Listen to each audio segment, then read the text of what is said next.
Hi, welcome back guys. This is your friend, Cabbage Head Fanfics. Back with amazing fanfiction. This is the second part of What If Deku Had Perfect Version of All for One. Now before starting, please give this video a like and subscribe to the channel if you want more videos like this. Now let's get into the fanfic. Line up in class order, please. Ida yelled over the din of the class's chatter. We will be sitting in pairs on the bus, and it's easiest if everyone is in class order. Izuku watched as the tall teen tried to get everyone's attention, so focused on making them follow his way of doing things. He truly was the class rep and it had only been a few days. Shaking his head, Izuku turned to look at Aizawa. It's not that kind of bus, is it? No, but we'll see how long it takes for him to figure that out. We're not even leaving campus. The training camps are the only time we use normal buses, and those are still owned by UA. Aizawa stared down at his phone, frowning as he explained the bus situation. Let me guess, Izuku said, sidling up to his guardian, soon-to-be adoptive father since they finally got the paperwork submitted. All Might was an idiot? The teacher just scoffed, rolling his eyes but giving Izuku a smirk. It's entertaining that you know the truth behind that. The idiot decided he just had to stop some petty crimes and help some old ladies this morning. So he's gonna be late or what? Who knows? Other than only having myself and 13 to supervise you heathens, I don't see a real need for him to even show up. Isn't he technically the assigned teacher for fundamentals of heroics? We both are, because the hero course homeroom teachers usually take it upon themselves. But Nizu just had to go and hire the buffoon. Izuku barked out a laugh, quickly covering his mouth with his hands to quiet himself and not draw attention from the class. He had to admit, he so loved making fun of All Might with Aizawa.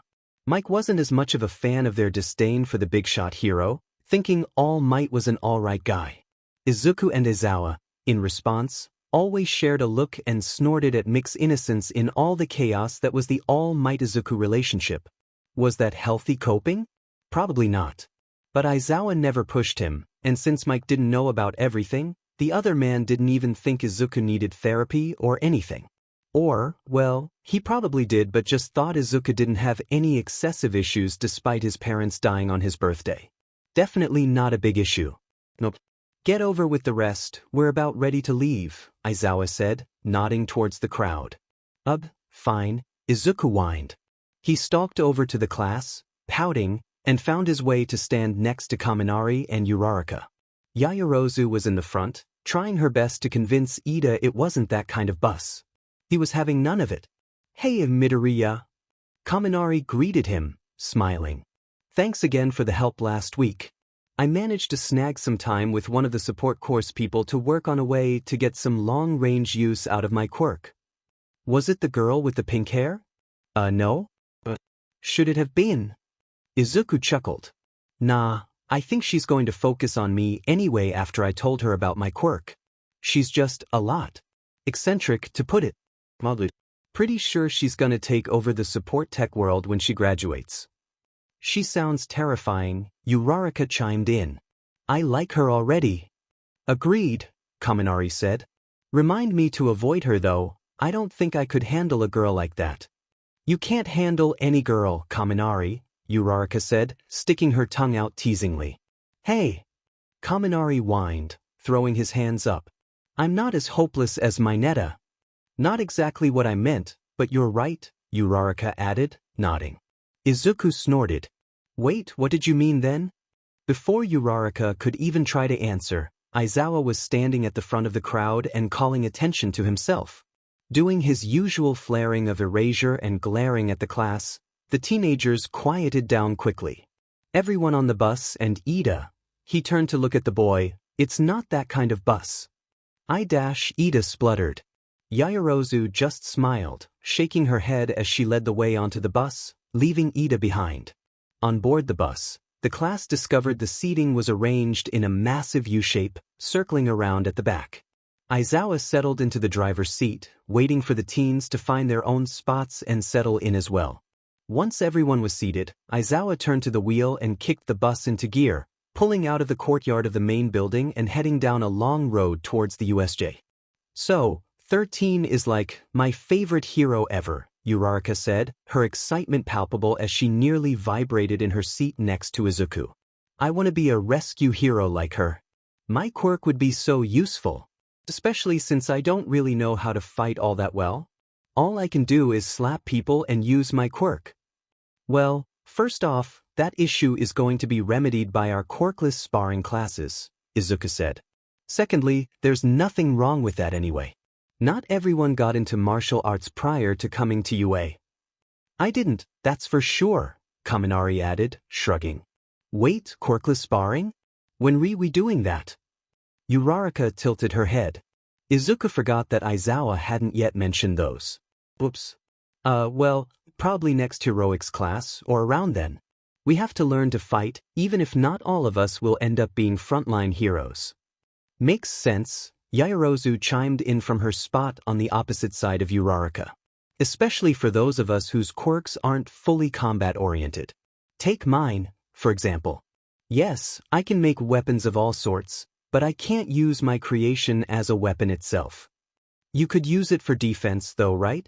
Izuku asked, leaning forward to look around Uraraka at Yaoyorozu. Like, couldn't you only semi-create something like a shield and basically give yourself instant armor? Well, I've never tried that, to be honest. I'm unsure how that would work. Yaoyorozu frowned, staring down at the bare skin of her arms. Do you really think I could manage that? I don't see why not. Izuku smiled. You can stop a creation, right? Cancel it if you don't need it or you get incapacitated before it's finished. The girl nodded. Then I don't see why you couldn't stop a creation before it fully formed and disconnected from your body, but also make it so it could actually be used. Might require some finer control since you'd still have it basically welded to your body, and then we have the problem of getting it off of your body once you're done using it. Like, would you have to finish its creation, or could you just cut off the connection to your body? Or could you reabsorb it and store the lipids again? Izuku's three friends just stared at him wide-eyed, many of their classmates doing the same, as Izuku rambled on about the possibilities. Efasake, Deku, shut up, Bakugo growled, dragging a palm down his face. You're just jealous he's not helping with your quirk, Ribbit, Azui said. I am effing not. Bakugo yelled, whipping around to glare at the girl. She was unfazed and just shrugged at him. He seethed as he crossed his arms and sank down in his seat, glaring at Izuku again. Yaoyorozu let out a small cough. So, that sounds like something we could work on? I'd love to have your help figuring all that out, if you're willing. I'd be more than happy to help you with your quirk, Yamamo. Izuku said excitedly. Could he maybe be getting creation offered to him? Because the things he could do with that quirk were endless. If he got it, he could check off one his most sought-after quirks from his classmates. The only other one that was on the same level as Yaoyorozu's was Todoroki's, for obvious reasons. Yaoyorozu beamed at him, nearly imitating the same expression Kaminari had given Izuku when he'd asked for help. If this was the reaction Izuku was going to get every time he agreed to help his classmates, well, he'd say he'd be pretty happy. All right, we're here. Aizawa's voice called out from the front as the bus lurched to a stop in front of a massive domed building. The class on that side of the bus stared up at the USJ, faces nearly on the windows before they finally rushed out of the vehicle to view the building without glass in the way. Someone let out a low whistle of amazement, and Izuku had to say he agreed with their sentiment. And they hadn't even gone inside yet. Welcome, a voice called, drawing the class's attention. Making her way down the steps from the front entrance was the space hero, 13. Izuku could feel the excited energy radiating off of Uraraka next to him. As I'm sure you've already been told, this is the Unforeseen Simulation Joint, or USJ. I hope you think it's just as cool as Universal Studios Japan, because the amount of times they get compared is honestly comical. 13 chuckled. Today, you'll be going through basic rescue training with 13, Aizawa said, moving to stand next to the other hero. Today's class will focus more on the basics of rescues, rather than throwing you all straight into it. However, we wanted you in costume so we can go over how useful, or hindering, your current costumes are for possible rescue work. Well then, follow me. 13 waved them after her as she turned around to head into the UV.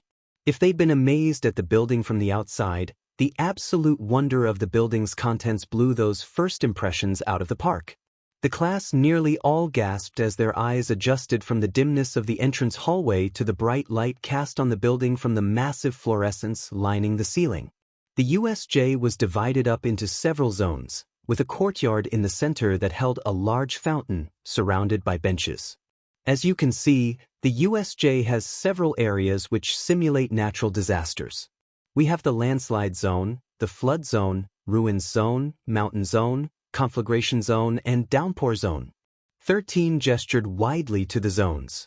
Each zone allows us to control the environment so that, while we may aim for as realistic a disaster as possible, we can ensure your safety while you learn the ins and outs of rescue training.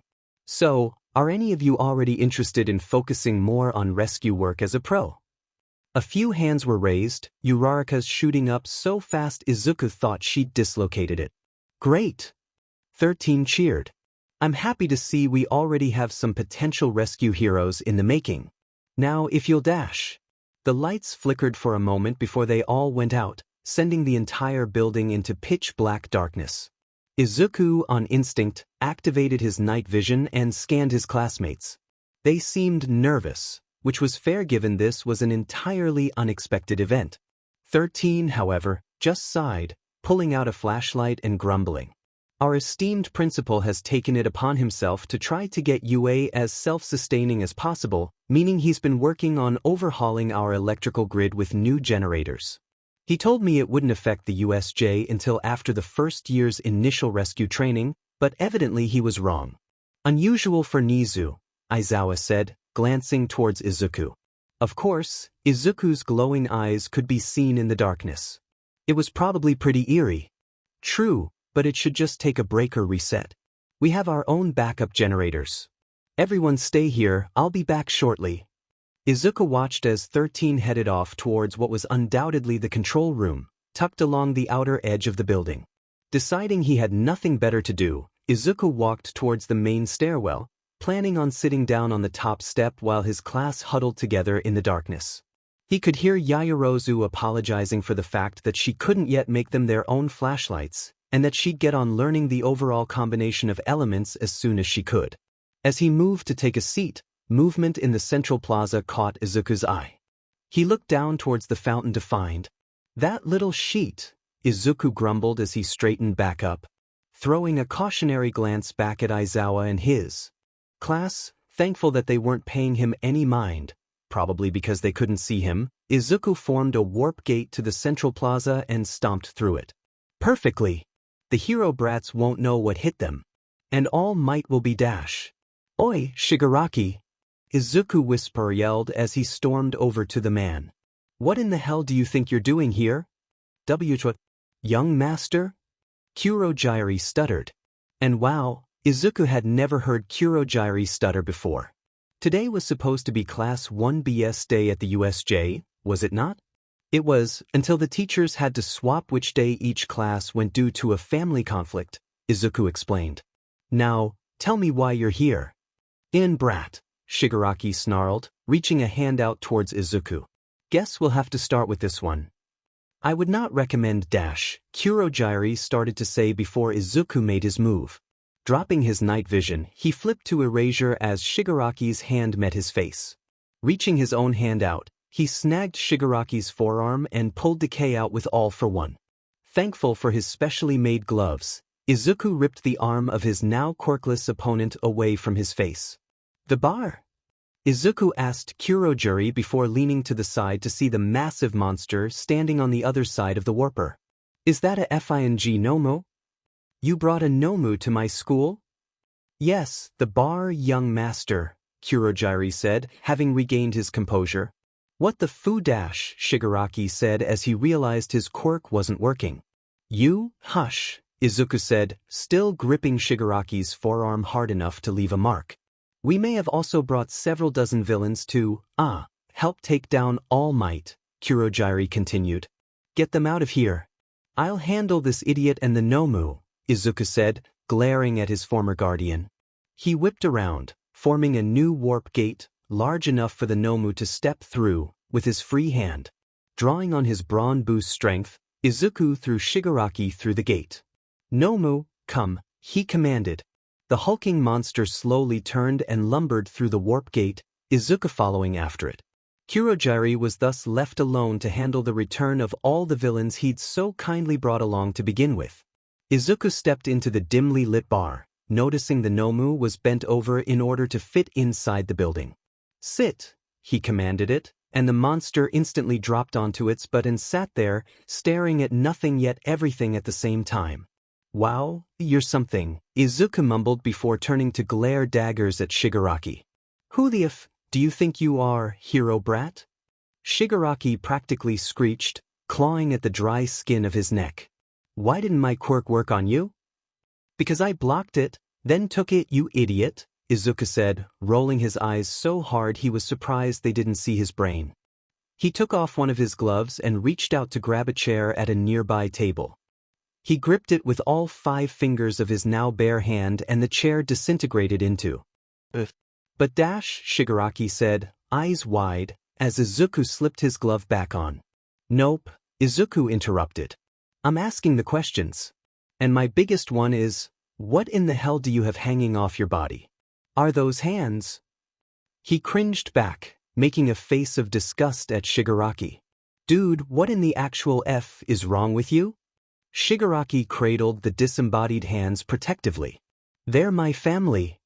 "And I thought I had family issues," Izuku mumbled. "We'll unpack that another time, sound good?" "I'm going to kill you," Shigaraki snarled. "Not without your quirk you aren't," Izuku reminded him. "Doctor, I know you're listening." An old TV sparked to life, its screen mere static. "Young master," the voice of the doctor said through the old device. "A pleasure to see you again. What brings you in today?" "Get me a quirk vial, one that I can carry with me so I can take this idiot's quirk more easily," Izuku said. "I don't believe that's necessary, young master. Surely dash. That wasn't a request, doctor. I may not yet know the coordinates of your new lab, but Kurogiri certainly does. And your little Nomu are programmed to listen to me, so I'm sure I can get a hold of Johnny and have him warp me there." "Right away, young master," the doctor said, his voice much less confident now. If he was being honest, the power Izuku felt in that moment was intoxicating. The doctor once again afraid of him. Shigaraki standing there, silently gaping at him. Kurogiri doing grunt work to get idiotic, probably low-ranking, villains out of the USJ before they caused any harm. All because of little Izuku. He couldn't help the snort that thought brought on. His phone buzzed and Izuku pulled it out carefully. Yeah, he trusted his gloves to block decay from activating, but he still had to be careful. Glancing at the screen, he saw coordinates from an unknown number. He shook his head before making a warp to that location and stepping through. Unsurprisingly, he found himself in the doctor's lab. The man was sweating nervously as he finished putting together a small device. "This should work as a more portable quirk container," the doctor said, holding the device out to Izuku. "It should fit securely in one of the hidden pockets of your hero costume." "How do you know I have hidden pockets?" Izuku asked, narrowing his eyes as he snatched the device. He deposited decay into it and watched the device glow a bluish-gray color. He tucked the device away in one of his aforementioned hidden pockets and pulled off his glove, making grabbing motions with it. "Test object." The doctor grabbed a piece of scratch paper, which held scribbles of some kind of formula, and handed it to Izuku. "Because your design is very similar to the outfit we made you during your vigilante phase. I just assumed you would keep many of the beneficial aspects of that suit for your hero costume." When the paper didn't turn to dust in his hand, Izuku nodded contentedly. "Fair." He set the piece of paper back on the nearby lab table before turning to leave, forming a new warp gate. He glanced back at the doctor and frowned. "I will be back to discuss Shigaraki. Don't think I'm letting you off the hook that easily, doctor." "Of course, young master." The doctor bowed obediently to Izuku as the team turned and stepped through his warp gate. Izuku returned to the bar just in time for Kurogiri to do the same. The elder warper looked as if his brow was furrowed. Izuku had gotten good at discerning subtle facial expressions from the eyes in Kurojire's head mist. "Ah, young master, I do apologize, but not every villain was retrievable." Izuku pursed his lips, his gaze hardening. "And why not? They had encountered the Hero 13, and in order to keep our existence a secret, I figured it best to let her take care of them. They were mere D-rank villains, so nothing she couldn't take care of." Izuku dragged a hand down his face, groaning. "Amazing!" He whipped around to face Shigaraki again. "Why exactly were you attempting to attack the USJ? I don't have to explain shit to you," Shigaraki spat. "Kurojire?" Izuku asked, tilting his head ever so slightly as he continued to glare at Shigaraki. Young Tamura was able to retrieve the Hero Course's schedule for their trips to the USJ a few days ago. The break-in and the media stampede. The schedule claimed that your class, 1A, would be attending the USJ at the end of last week, and that 1B would be attending today. Both were supposed to have All Might as a chaperone. Of course, this all centered around that idiot. Given that you are in 1A, the doctor and I convinced Tamura to attack the facility today. We set up a backdoor into the power system to black out the facility, as you saw, before we made our move. Well done on that, honestly. The teachers thought it was something to do with the power system upgrade for campus. Also, All Might is an idiot and wasn't even there, Izuku said, still staring at Shigaraki. So you would have been wasting our resources for nothing. Yes, we were aware of that and determined that if we did not try our plan now, we would be unable to achieve the backdoor power control to black out the facility, Kurojire said. Our resources? Shigaraki snarled. You're just a hero brat who got lucky. Izuku couldn't help the snort he made. Are you honestly this big of an idiot? Why the hell did my father want you as an alternate to his legacy? Izuku rolled his eyes. Do you remember meeting a young man who called himself Shadow several weeks ago? Shigaraki nodded slowly, appearing to finally be putting the pieces together. Izuku grinned at him. That was me. And I'm not just some random villain or vigilante that Kurojire knew. He crossed his arms, shifted his weight to one leg and smirked. I am the son of All for One. Izuku pulled out the quirk vial.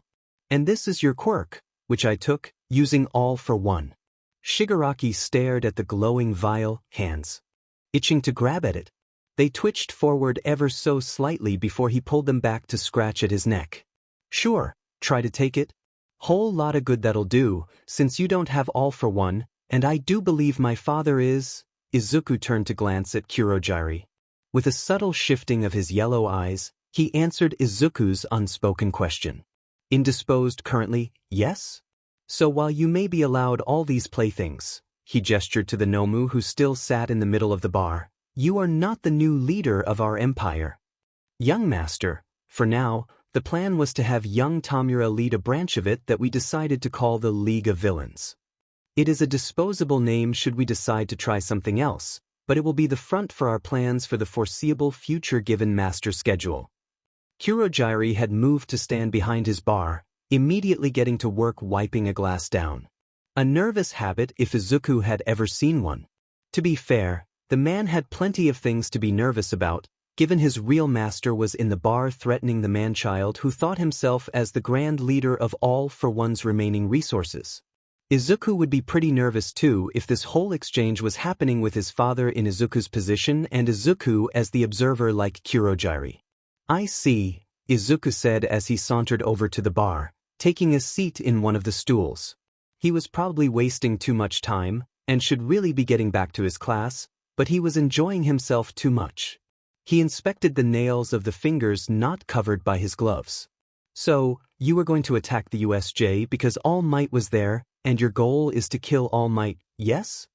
Shigaraki scowled at him. Well, I for one have no qualms with that idiot dying. However, there's something about him that is bothering me. A feeling that I need something from him, but I'm unsure what it is yet.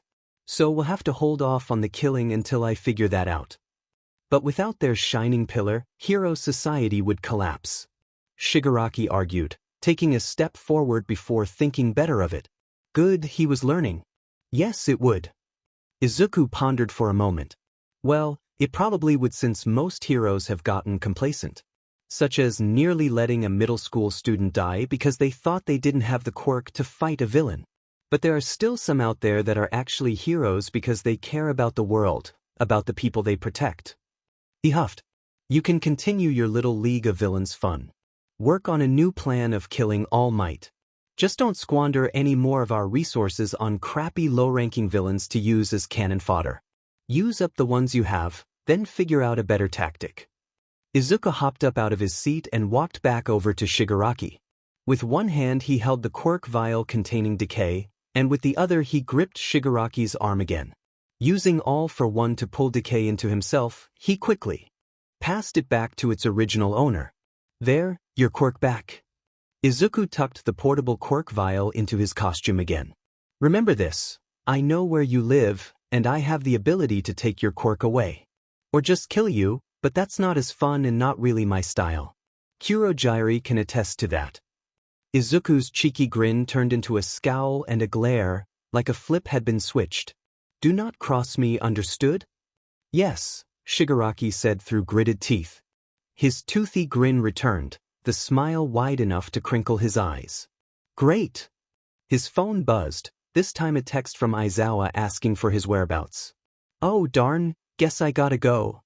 He patted Shigaraki on the shoulder, then tazzed the young man with his copy of Kaminari's quirk, causing Shigaraki to collapse to the floor, body writhing from the electric shock. Izuku strutted back towards the Nomu still seated on the ground. He gave it a pat on the beak? Yeah, that was probably the best description for it. See ya, big guy. I'm sure Kurogyari will get you settled back wherever they keep you stored. The Nomu grunted at Izuku, its eyes locking onto his for a moment before they returned to their glazed-over appearance. Yep, still think these guys are weird, Izuku mumbled, shrugging. He formed a warp gate to take him back to the USJ. Bye, Kurogyari, he said cheerily. Farewell, young master, the warper said, his invisible smile evident in his voice. Izuku stepped through the portal and found himself in the midst of, not chaos thankfully, but something at least mildly exciting. The backup generators must have been turned on, allowing some of the lights to once again illuminate the USJ. The class was huddled together, obviously still a massive bundle of nerves and anxiety if their jitteriness was any indication. He caught sight of Aizawa at the same time the man saw him. Izuku cringed internally at the glare he was being given by his guardian, but kept it from showing on his face. The man was not happy, and Izuku figured it didn't only have to do with the group of unconscious villains tied up next to him. Izuku was in for another not-so-fun conversation that night. Midoriya, the voices of his friends cried as they rushed over to him. Oh, hey guys, Izuku said, giving them a small wave. His confidence from his encounter with Shigaraki bled out of him as his friends surrounded him. Where were you? Uraraka said, tears threatening her eyes. Oh, that wasn't good. Oh, I got distracted by something? Izuku tried to lie. He was usually better at this. Why were his friends' worries turning his brain to mush? There were villains. Kaminari gestured towards the group tied up by the teachers. Dude, you could have been attacked or something. Kaminari, I think I could have handled myself if that had happened, Izuku scoffed, though he didn't feel like meeting his friend's eyes right now. Instead, he stared down at his shoes, kicking his foot to scuff against the concrete floor. But mean, yeah, probably, Kaminari agreed, but still. Dude. We were so worried. Uraraka muttered, sniffling.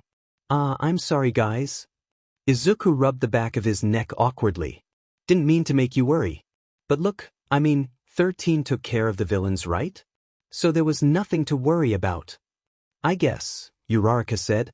But don't ever run off like that again. It was so dark and we had no idea where you went. Once you turned away from us, we couldn't see your eyes anymore. Oh, right, those? Kaminari squinted, staring at Izuku's eyes. What quirk was that? Night vision. Handy, Kaminari said, nodding his approval. Yep, just can't be used at the same time as erasure, so I have to practice swapping between them. Izuku shrugged. He turned to Uraraka. But I promise I won't go running off again. Surely he said that well enough to be believed, right? good," the girl said, nodding. As she and Kaminari turned to make their way back to the rest of the class, Izuku let out a sigh of relief at being believed and not grilled even more. He was going to get enough of that from Aizawa later. Before they could realize he wasn't following them, he jogged to catch up and situated himself soundly in the back of their class. The police, as well as several other UA teachers, arrived soon after to take care of the villains that Aizawa and 13 had captured. One by one, the students were interviewed by the police. Except for Izuku, oddly. Instead, Aizawa just clasped a hand onto Izuku's shoulder, gripped probably tighter than it needed to be, but Izuku wasn't about to voice a complaint. "You're having a talk with a different group," Aizawa leaned down to whisper, causing Izuku to swallow nervously. He just nodded in response. Sheet. How was he going to explain the situation? He couldn't just tell them what happened. That would doom him to Tartarus probably. Or at least get him expelled from UA, which couldn't happen. Because without UA, he'd be forced to take over the League of Villains, and then Tartarus really was the only outcome if he was ever caught by the heroes. Plus, he maybe, slightly, possibly didn't want to disappoint Shoyuta. So what if he actually had gotten attached to the man, and Zashi of course, but mostly Shoyuta? Shoyuta knew he had a questionable past, to put it mildly, yet he still cared for Izuku. And so, Izuku didn't want to ruin their relationship if he could help it. Slowly, the police's questioning of his classmates came to a close, and the students were instructed to reboard the bus for the ride back to the main campus. Aizawa, still with his hand on Izuku's shoulder, didn't follow them, which meant they weren't going back to the school with the rest of 1A. Once the class was aboard the bus, a cheery snipe taking the wheel and driving off, Aizawa walked around to stand in front of Izuku, staring down at him. "Nizu wants to speak with us. Make one of your portals back to the classroom, then we'll head up from there." "Why didn't we just take the bus?" Izuku asked, though immediately regretted it when Aizawa glared down at him. He just sighed, slouching, then reached a hand out to form a warp gate to the classroom. It was actually surprising that his respect for Aizawa, and thus his obedience to his guardian, overpowered his own feeling of superiority that he had with the doctor and Shigaraki. The two stepped through the portal, which placed them at the front of the 1A classroom. Aizawa pinched the bridge of his nose as Izuku reabsorbed the mist from his portal, his hand solidifying again. He shook it out, having used warp gate enough in the past hour to cause the numbness to show its annoying head. "We didn't catch the actual people behind that attempted attack, as I'm sure you're well aware," Aizawa said, not turning to look at Izuku, which just made the teen feel small. However, they claimed there was a mastermind behind the plot, and that the man had a warper and a monster with him. "I also managed a short glimpse of dark purple mist, much like yours, when the lights came back on." Aizawa finally turned to look at Izuku, his face showing sadness? That wasn't what Izuku was expecting. "I already spoke with Nizu about my observations and 13th's encounter with the man's lackeys. However, as I mentioned, he wants to speak with us directly." "Okay," Izuku said quietly, dropping his head. Letting out a long sigh, Aizawa just shook his head before turning on his heel and heading for the door. Izuku robotically followed after him. Was he about to be expelled? Would Sho and Zashi rescind their application to formally adopt him? A hand in his hair brought him back to the present, and he realized they were at the door that led to the principal's office. Izuku looked up to see Shoyuta eyeing him. "Kid, you were mumbling." Izuku paled. He thought he'd grown out of that. "First, you're not getting expelled on my watch. If the rat tries it, he's losing two of his best teachers along with a promising student. And two, Zashi and I would never take back our desire for you to be our kid, all right?" For the first time in years, Izuku felt the welling of Midoriya tears behind his eyes. He and his mom had been avid criers, though his dad had helped both of them gain better control of their emotions. Yet still, rarely, the dam that held the waterfall back would crack, and tears would stream. But Izuku couldn't have that now. So he straightened up, sniffling a bit and wiping his eyes, and looked back at Shoyuta with a determined gaze. "Thanks," he said first, because Shuta's words meant a lot. "I think I'm ready." Shoyuta ruffled Izuku's hair, nodding, then turned to knock on the principal's door. Izuku was about to finally come face to face with one of the few beings who just might be able to put all the pieces together and figure out who he really was. There weren't many pieces, but Izuku's understanding of Nizu and his quirk high specs prevented him from underestimating the principal. And maybe, just maybe, he'd come clean with Shoyuta finally. So he could have some backup on covering his tracks. Just because he was the son of a supervillain, and somewhat worked with villains trying to take down All Might and Hero Society, didn't necessarily mean Izuku was a villain, right? Besides, Shoyuta seemed to agree with Izuku's opinion on the current Hero Society, and since Izuku's current plan was trying to fix it from the inside, he was doing right by Shoyuta, right? "Please come in," a cheery voice said through the door. Locking eyes one final time, Shoyuta and Izuku made their way into the office of the UA principal, both nervous and determined to deal with whatever the principal tried to throw their way. "Welcome, welcome. Please, sit down," Nizu greeted them, gesturing a paw to the couches in front of his desk. The animal principal then procured a tea set from somewhere in his desk, the pot already steaming from freshly steeped tea. "Tea." Neither Izuku nor Shoyuta responded, but the principal poured them each a cup of tea anyway, hopping up onto his desk and patting across it to hand them their cups. He returned to his chair and took a sip of his tea as he eyed the teacher and student. "So, young Midoriya," Nizu said, causing Izuku to straighten up. "Shoyuta here recounted the events of the USJ to me. Power went out and so 13 went to turn on backup generators but was met by several low-ranking villains. When he went to help, he claims to have seen mist much like yours when you make portals. Evidently you were also missing when power was restored and the lights came back on. Care to explain where you went?" Izuku swallowed nervously, quickly glancing to Shoyuta for any possible assistance. The man just frowned, knowing that they were stuck. Izuku couldn't get out of this without telling at least some of the truth to Nizu, which could have horrible repercussions. After a few moments, with Nizu silently sipping more tea while his eyes never left Izuku, the teen finally sighed and slumped in his seat. "I saw movement in the middle of the USJ by the fountain after the lights went off because of my night vision quirk. I decided to check it out because I figured nothing much was happening besides waiting around for the lights." Izuku refused to meet Nizu's gaze. "It turned out to be someone I knew before I met Sensei, and he was, just checking up on me, though the timing was horrible." Izuku let out a very awkward chuckle at his attempt at a lie and a joke. "I told him to go home and leave us alone, and that I'd update him on my life soon." "I see," Nizu hummed. "And would this someone happen to be the person you copied your warping quirk from?" "It might have been, yes," Izuku said. "Interesting," Nizu said. "Do you have any idea where the villains that attacked 13 might have come from?" "No," Izuku lied, deciding to stick to simple answers and forever grateful he hadn't had to answer these kinds of questions with Detective Tsukachi instead. He vowed to come clean with Shoyuta later that night. Or at least, as clean as he possibly could without forcing Shoyuta to take action. Nizu's eyes narrowed, examining Izuku for several very long seconds. But then, the principal relaxed and clapped his paws together. "Well, 13's belief was that the villains who attacked her were also who cut the power, and I would have to agree." Izuku didn't dare look up at the principal for fear of giving away his immense relief at them believing that story. "However, I do recommend you not stray from your class during any future accident like that. You never know what trouble you could get into. You are dismissed, young Midoriya. I do need to speak with Shoyuta here for a while longer. So go change out of your hero costume. I believe Yamada is in the teacher's lounge." "Yes, sir," Izuku said, quickly standing up and giving the principal a small bow.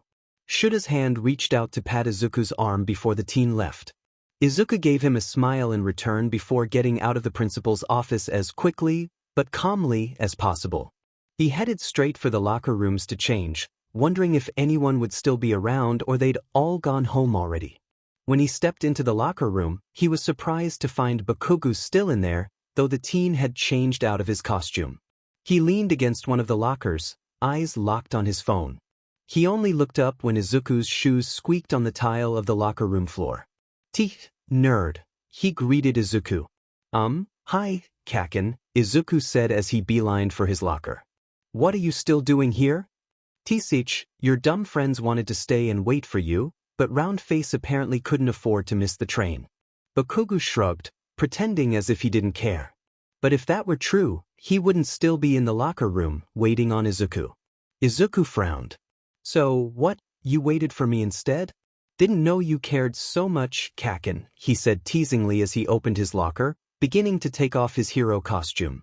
That's not why Ugh, Bakugo groaned as he dragged a hand down his face. He kicked off from the locker he was leaning on, stowing his phone in his pocket and walking over towards Izuku. Crossing his arms, he narrowed his eyes and asked, "Who is Kurogyri?" Izuku was extremely grateful he was facing into his locker at that moment, because the blood drained from his face and his eyes widened. Bakugo shouldn't know that name. He erased any memory of Kurogyri from the entire Bakugo family using amnesia shortly after his mom died. Izuku swallowed nervously, slowly turning to look at Bakugo. What? Izuku asked. Bakugo rolled his eyes. Kurogyri. That name suddenly popped in my head at the USJ after I overheard Sensei and 13 discussing something about seeing some purple mist or some sheet near the villains that attacked 13. So, who the F is he? WHY? Would you think I'd know?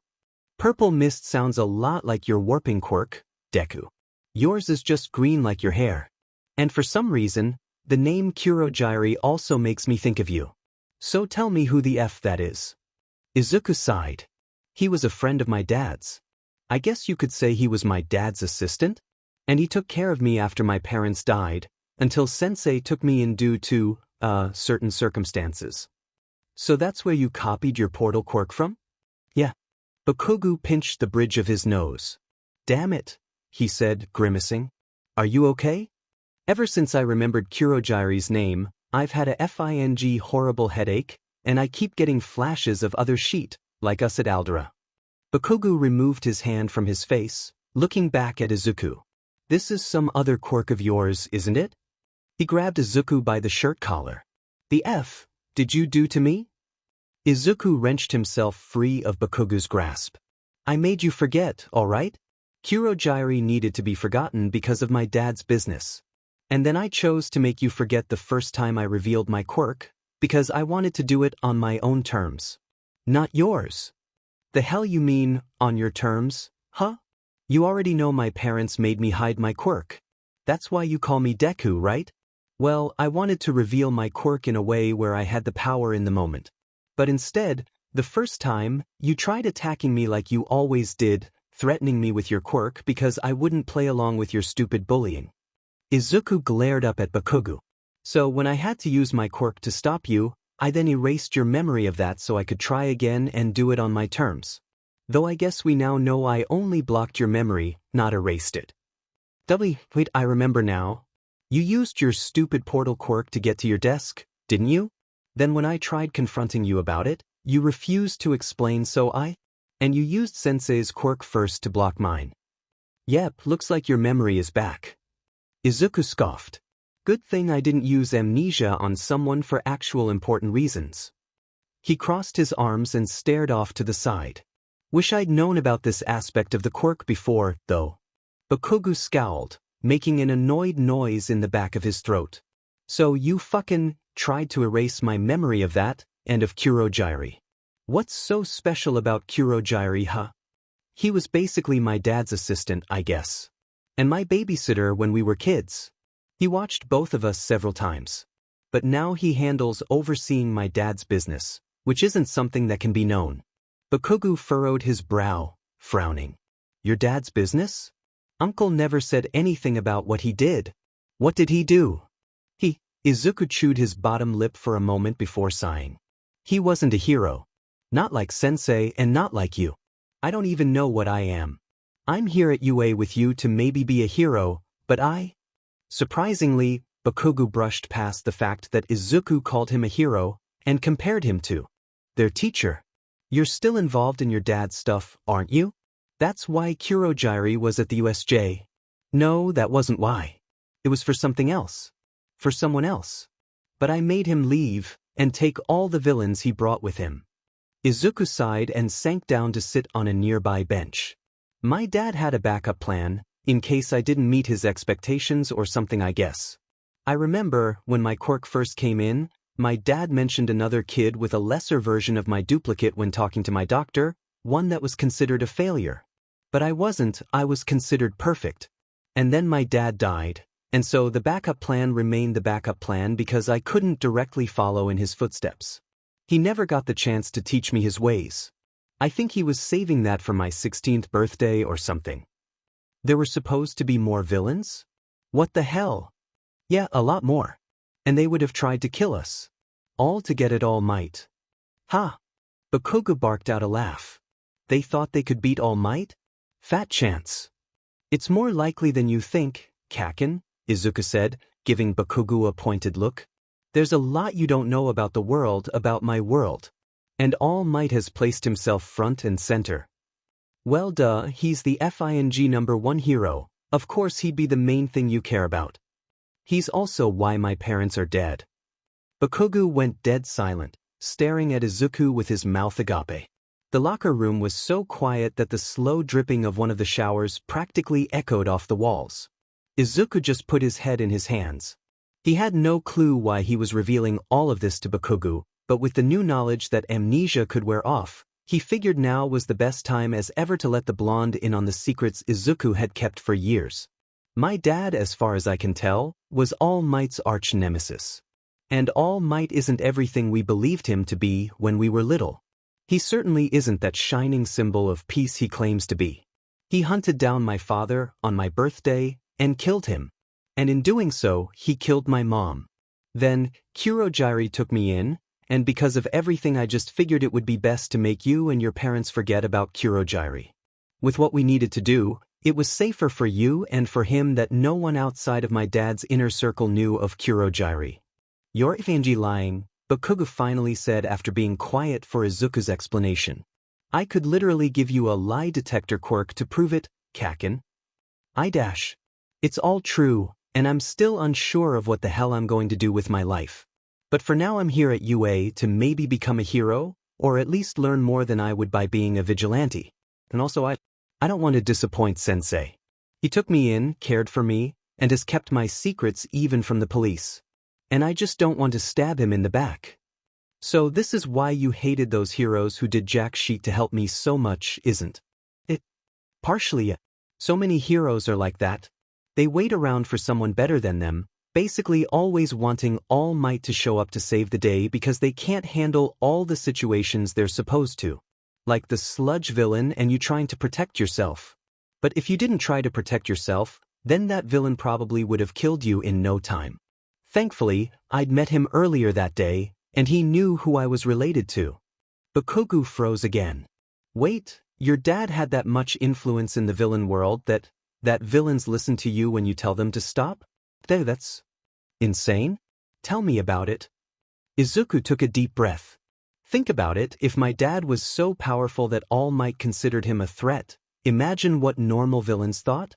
I could call up Kurogiri right now and probably have an entire group of top-ranking villains support a mission I wanted them to go on solely based on the fear my dad puts into them. And as far as they're aware, as anyone is aware, my dad isn't dead. Just lying low or doing things abroad. Why are you telling me all this? I could turn you in. That's what a hero would do.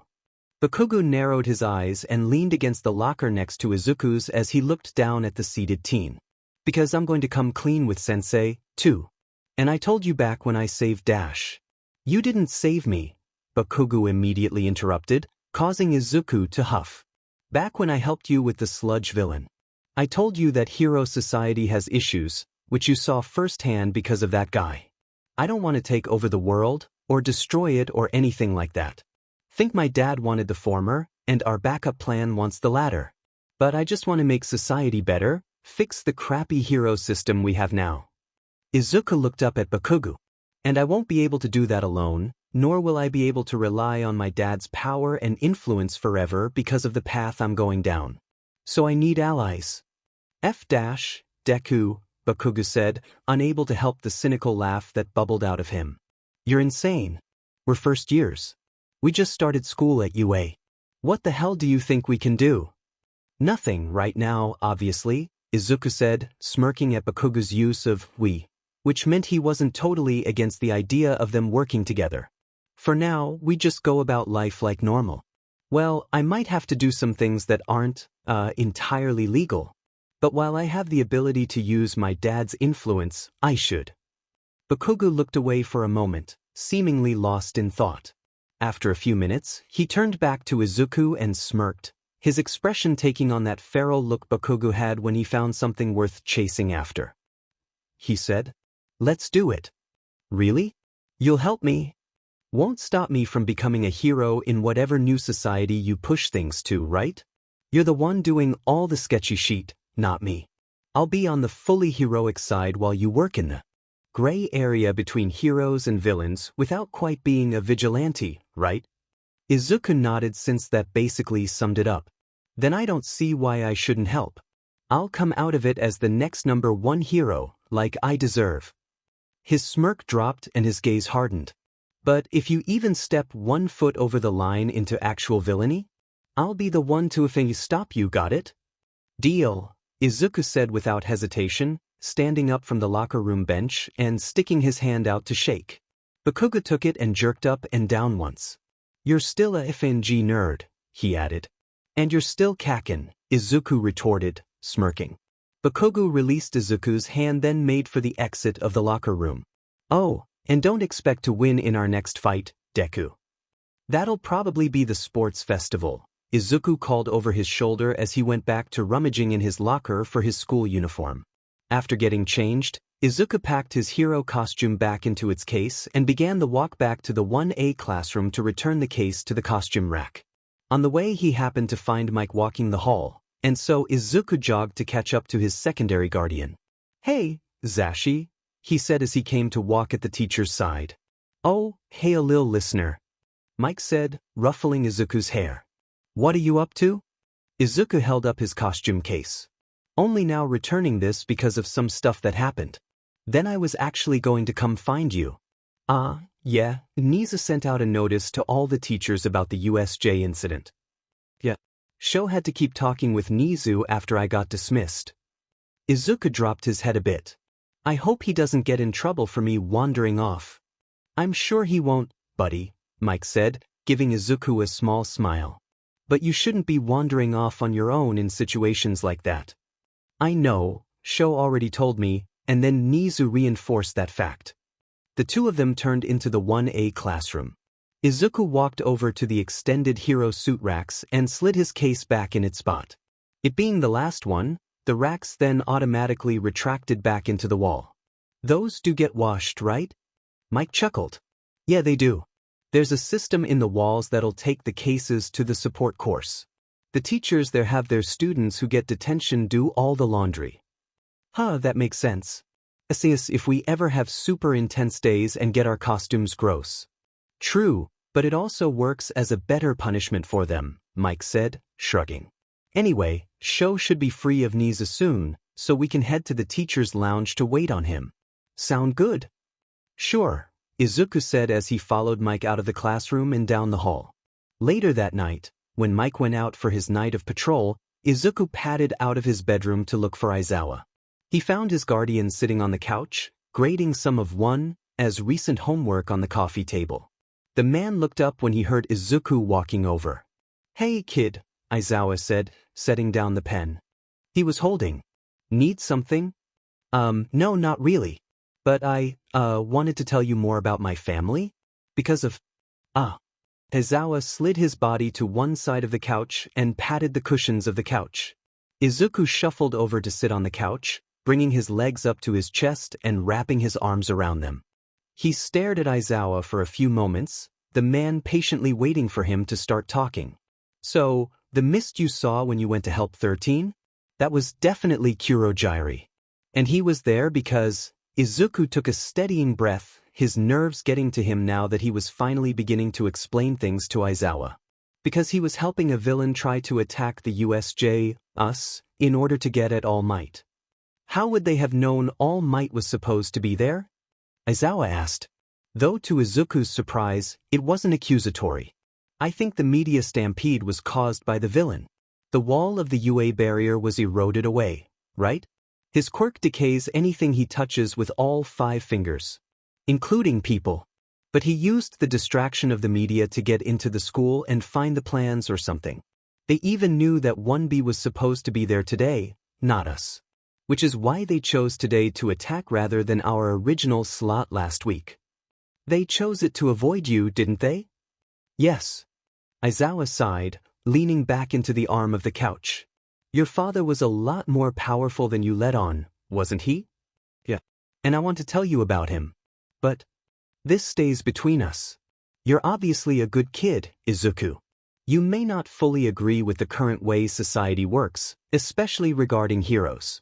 But you didn't become a villain when the #1 hero killed your parents. You dropped being a vigilante after living with us for a little while. And now you're at UA, in the hero course. Aizawa reached out and rested a hand on Izuku's knee. I meant it when I said UA would lose 2 of its teachers if Nizu had dared to expel you after the events of today. Zashi and I love you, kid. And we want the best for you. Don't get me wrong, I don't want you becoming a villain, or having to be a vigilante because you get kicked out of a hero academy. But if UA expelled you, then it would be an obvious indication that society is failing even more than we thought. Izuku sniffled, wiping some wetness from his eyes with his sleeve. Thanks, Sho. He took another deep breath. So, I explained a lot of this to Kaken today because he remembered Kurogyri from when we were kids. He wants to help me. Aizawa groaned, pinching the bridge of his nose, but he smirked at Izuku. Great, now I really do have 2 problem children to deal with. Izuku snorted at that. So, my dad was basically All Might's arch-nemesis. Both of them had been chasing after the other in some fashion for the bulk of their lives. All Might just happened to catch my dad on a bad day, my birthday. He was out shopping with my mom. Oh kid, Aizawa said seemingly, only now realizing the date of Izuku's parents' deaths lined up with his birthday. Izuku pressed on. Normally Kurogyri would have rescued my mom and gotten her away from the fight. But he told me that they must have blocked cell service, and so neither of my parents could contact Kurogyri, or anyone else, to get portaled away. My dad only had a one-way warping quirk, so he couldn't do it either.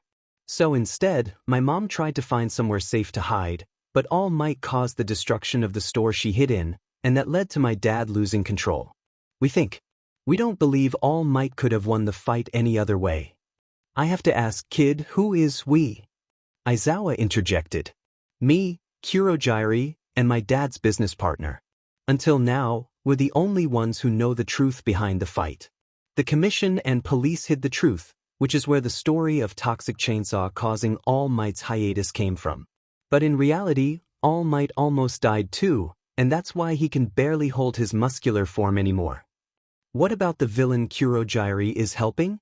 He's being lied to by agreement of the 3 of us. He doesn't know my dad is dead. He thinks my dad is just working on things abroad or something. So the doctor, my dad's business partner, I think, pretends to be my dad through voice interactions in order to keep the lie going. Basically, the commission lies to the heroes about the truth, and we lie to the villains. Neither group knows the true repercussions of the fight between 2 titans. So All Might is teaching at UA to help keep the truth hidden. Aizawa pursed his lips for a moment. Makes sense. He only has to teach a couple classes a week, and can use his limited time for that. We were told something of the sort, but not the full extent of it all. I mean, technically that's not the full extent of it. All Might's quirk isn't his own. It was given to him, passed down through several wielders, stockpiling more and more power. Each of the wielders tried to kill my dad, and each failed. Until All Might. Aizawa's eyes widened. Wait, what? This was probably the most surprised Izuku had ever seen his guardian. You're saying All Might was born quirkless, then? And how would your father have been able to kill previous owners of whatever quirk All Might has? The man's been a hero for 20-some-odd years now. Well, I can copy quirks, and I've told you my dad had something similar. So he was able to get a longevity quirk. And yeah, All Might must have been born quirkless as far as I know. Which is honestly hilarious since he told me to my face a quirkless kid can't become a hero. Did he now? Aizawa asked, arching an eyebrow. Does he realize that there are several heroes, myself included, that technically fight quirkless because our quirks aren't some power-up? He probably doesn't care about other heroes, Izuku said, shrugging. Seeing as most heroes just wait for him to save the day if he's in the area, I doubt he thinks too highly of anyone else besides himself. So, the big idiot is weakened, possibly dying, and might be trying to pass on this quirk of his to someone new. That would explain why he was added to the UA staff. Nizu is helping him pick a successor from the students. I'll get with the hero course homeroom teachers and let them know to be on the lookout for All Might favoring any of their kids. I don't care how strong a quirk All Might's is, we aren't about to allow him to force a kid into his legacy without them fully understanding the history behind it. Aizawa brought his hand to his chin in thought. If he is looking into someone specific, would you be willing to help explain everything? It might make the student wary of you, since you're connected to the one man capable of nearly killing All Might, but that personal connection to the whole thing would be the best way to ensure whoever it is understands the gravity of the situation. Definitely. I don't want someone getting his quirk just because he thinks it needs to pass on, especially since it seems like the quirk's end goal was my father's defeat. And it's accomplished that. Also, Izuku still had that itch of wanting All Might's quirk for himself, but he couldn't understand why. Thank you. I'll keep an eye on things. Aizawa sighed and leaned back into the couch, dragging a hand down his face. Who would have thought this year would be more of a mess than ever? He smirked at Izuku. Now, you said Bakugo knows the majority of this as well. Do you want to tell Zashi? Izuku hesitated, debating his answer. No. Zashi is too good, you know? Like, he's a true limelight hero, smiling and helpful and nice. I don't think he needs to be wrapped up in all this just yet. But if you don't want to lie to him, then I'm fine with him knowing. Nah, I understand, Aizawa said, waving off Izuku's worry. There's a lot of my work that I don't tell him about, given underground heroics is darker and grittier than what he's used to. And this kind of situation is exactly that. For now we can keep it between you, me, and Bakugo, though we'll need to all three sit down and figure out how we're going to handle things going forward. Izuku nodded. Kaken is going to be a hero, I know that for sure. He'll be a great one once he gets his head out of his butt. That caused Aizawa to snort, and Izuku smiled. You're an underground hero, so you understand the gray area of heroics, that the world isn't just black and white. And I'm somewhere else, I guess. Not quite a hero. Not quite a villain. I'm somewhere in the middle, but probably leaning to a darker shade of gray. Aizawa sat back up, leaning over to place a hand on Izuku's shoulder. You might be, kid, but just know that I'll always have your back. Well, unless you become a full-fledged villain. Then it might be a bit murky, and Bakugo would certainly chase you to the ends of the earth to either stop you or drag you back to our side. Izuku snorted. Probably. He did take comfort in knowing he had people who would pull him back from the edge if he started to lean towards becoming an actual villain. Although, he knew he would inevitably have to move towards that side and grow his own power if Shigaraki grew more powerful. The doctor and Kurogiri may have contingency orders from his dad to support Shigaraki, and Izuku would have to figure out what to do if those orders ever came into conflict with his own goals. I'm glad you trusted me with all this information, Izuku. And I promise to help in any way I can. Thanks, Sho, Izuku said, smiling at the man. Today will be a quirk training day, Aizawa said as he stood in the front of the classroom. We will still return to the USJ sometime soon to have your rescue training introduction course, but for now we will be sticking with the planned lessons as laid out. Get changed and meet me down at the training grounds. The class quickly shuffled out, heading for the locker rooms to get changed into their gym outfits before heading down the training ground where they'd done their quirk assessment test on day 1 of the semester. Waiting on them was Aizawa and, to their surprise, All Might. The hero beamed his typical smile at them and the students broke out into excited whispers. Except for Izuku and Bakugo, the former just rolled his eyes while the latter crossed his arms and narrowed his eyes at his former favorite hero. Izuku's revelation that All Might caused the death of Inko ruined any admiration Bakugo had for the hero. Izuku had honestly thought it would take more to knock the hero worship out of Bakugo, but between the sludge villain incident and now this? He supposed it was a long time coming. As mentioned in class, you will be working on your quirks today, primarily quirk control. The support course was kind enough to lend us several specialized training dummies, such as one that will absorb and record the overall electrical voltage discharged into it, Aizawa said, looking at Kaminari. There are also ones meant for extreme heat and extreme cold, one with a Kevlar wrap to allow bladed weapon use, and several with force gauges to record and give you feedback on your strength. All Might and I will be making rounds to discuss with you what you may want to work on and how well you train. The class dispersed into their own smaller groups, finding things to train on together if possible. Kaminari, Uraraka, and Bakugu trailed after Izuku, the blonde getting odd looks from Kaminari and Uraraka. The hell's wrong with you two, huh? Bakugu snapped at them. Why are you following Midoriya? Uraraka asked, narrowing her eyes incredulously. He's my fucking friend, round face. Plus he's probably the strongest person besides me. So why wouldn't I want to train with him? Pretty sure I'm stronger than you, Kaken, Izuku said, rolling his eyes but smiling. Ah, yeah right, nerd. Bakugu yelled back, palms crackling. From his quirk. Before he could say anything more, the group was interrupted by their teacher walking over. Midoriya, Aizawa said, I want you to practice your portal quirk. How large can you make it? For situations where mass evacuations might be needed, your quirk could prove invaluable.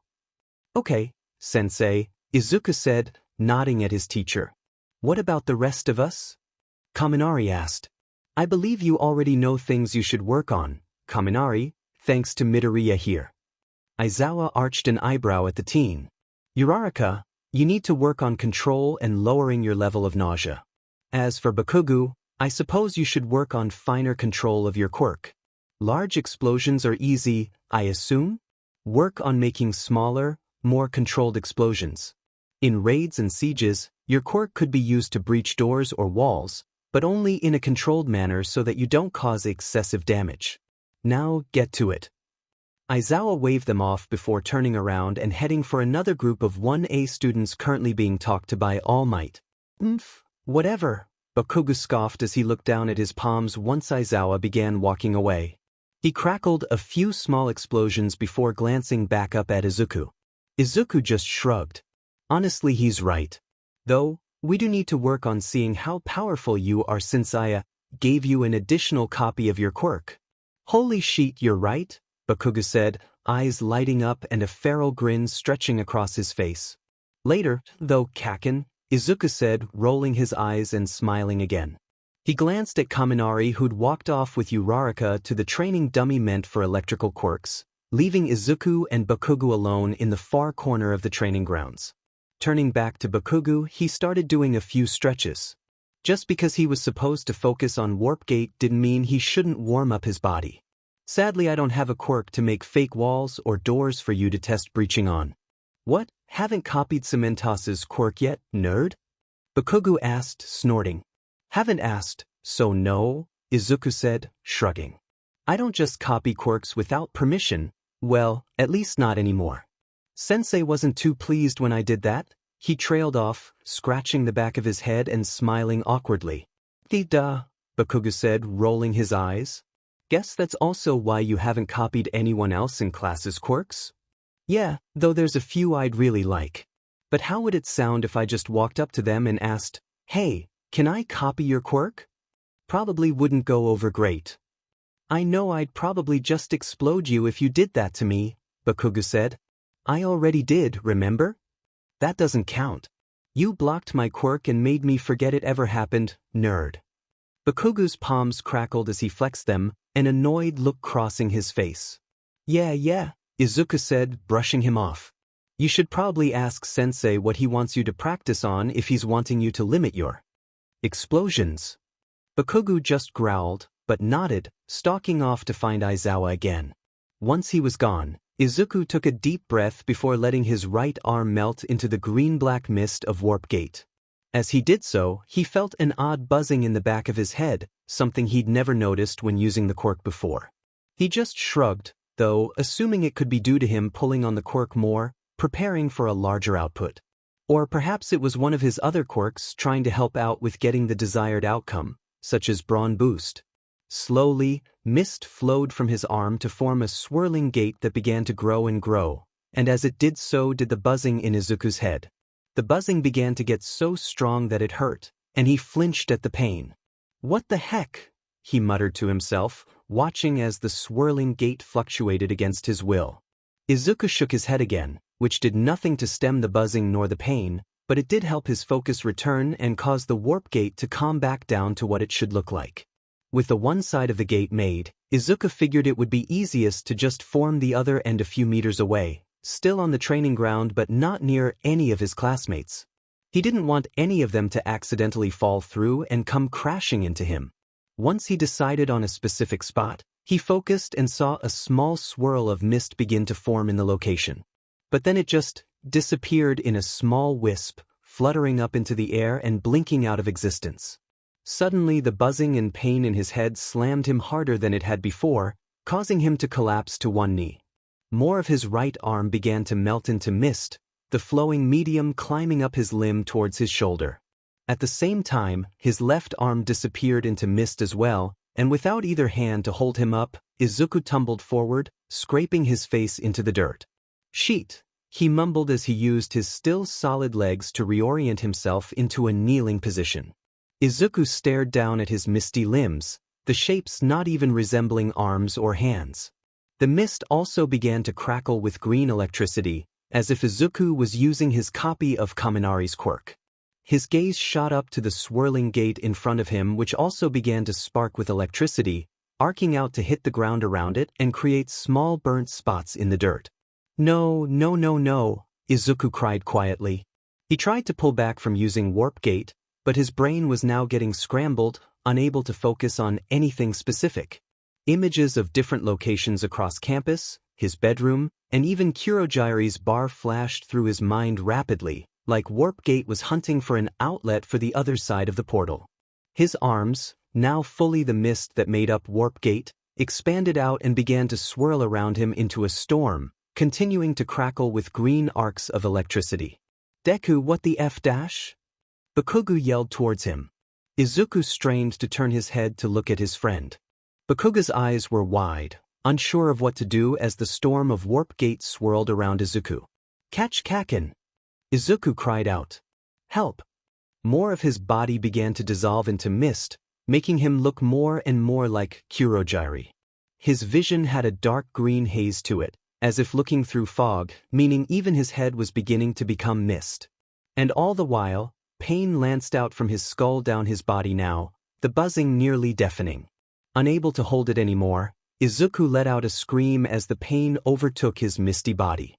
His vision began to fade just in time for him to see All Might and Aizawa running over to him, the latter flaring his quirk to erase Izuku's. Then all he saw was black. Izuku slowly opened his eyes to find nothingness.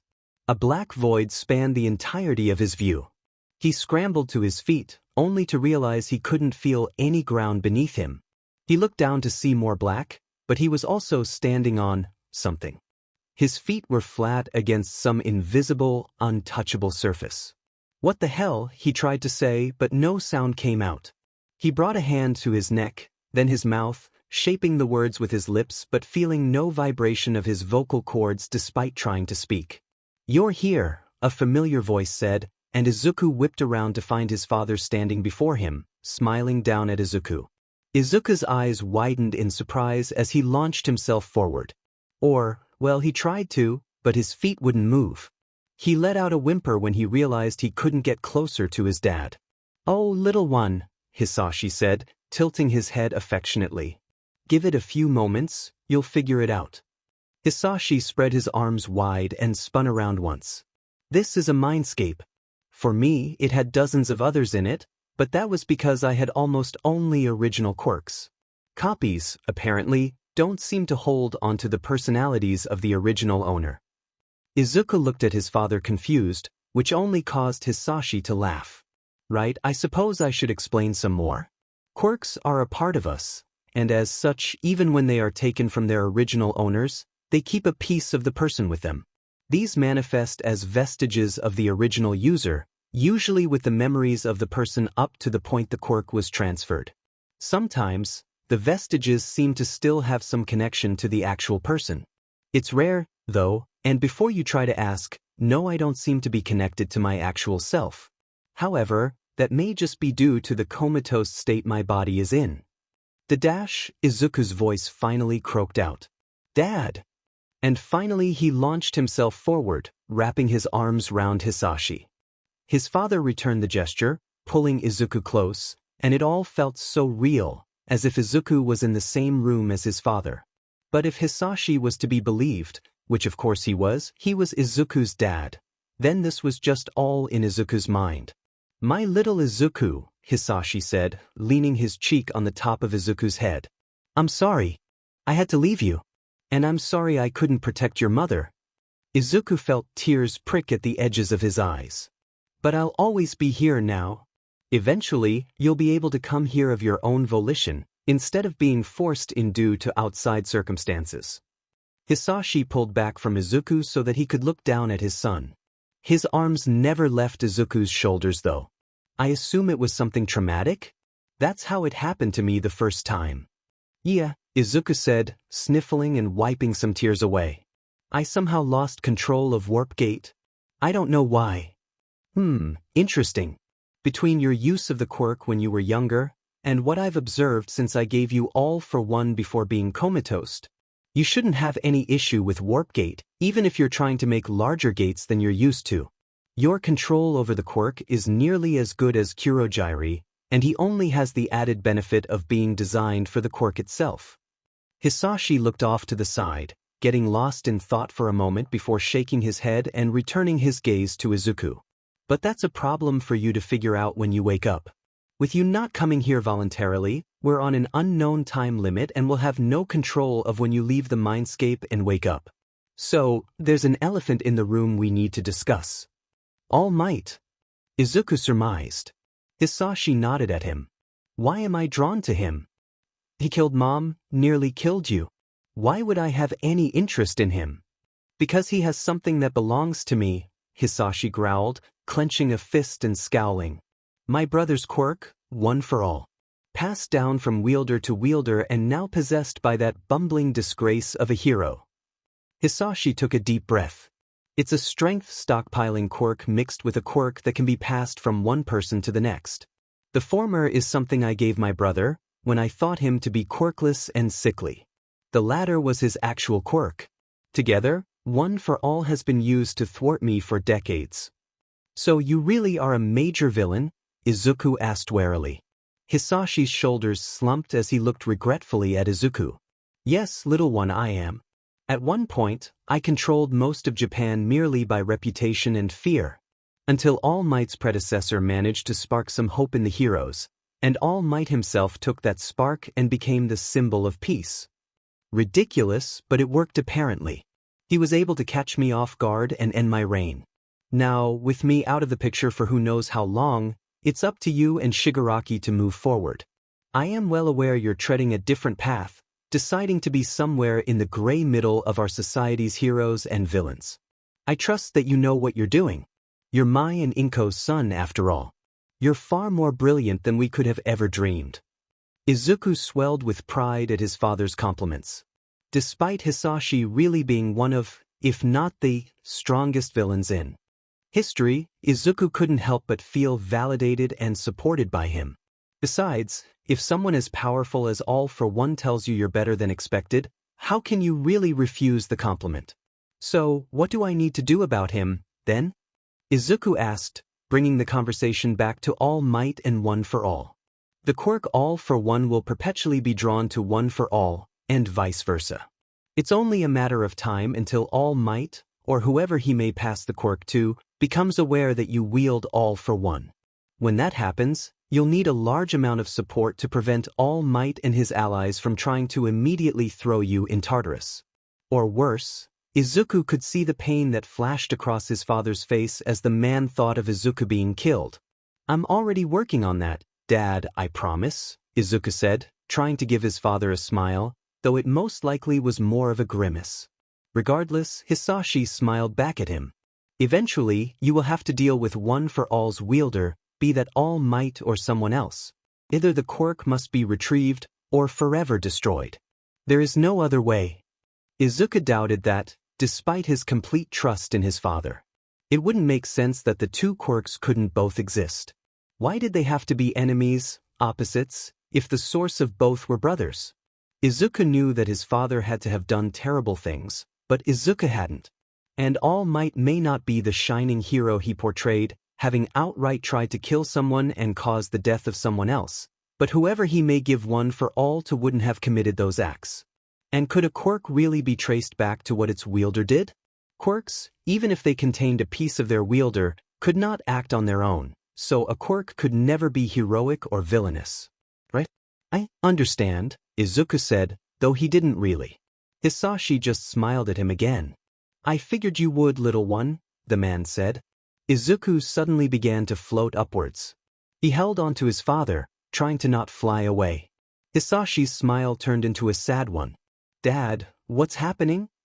Izuku asked frantically, scrambling to keep hold of his father. Our time is up, for now at least. Hisashi grabbed onto the hand Izuku was using to hold himself to his father. Hisashi pulled the hand free from his shoulder, but didn't let go of it just yet. I'll be here, waiting for when you can come on your own. I'm proud of you, Izuku, never forget that.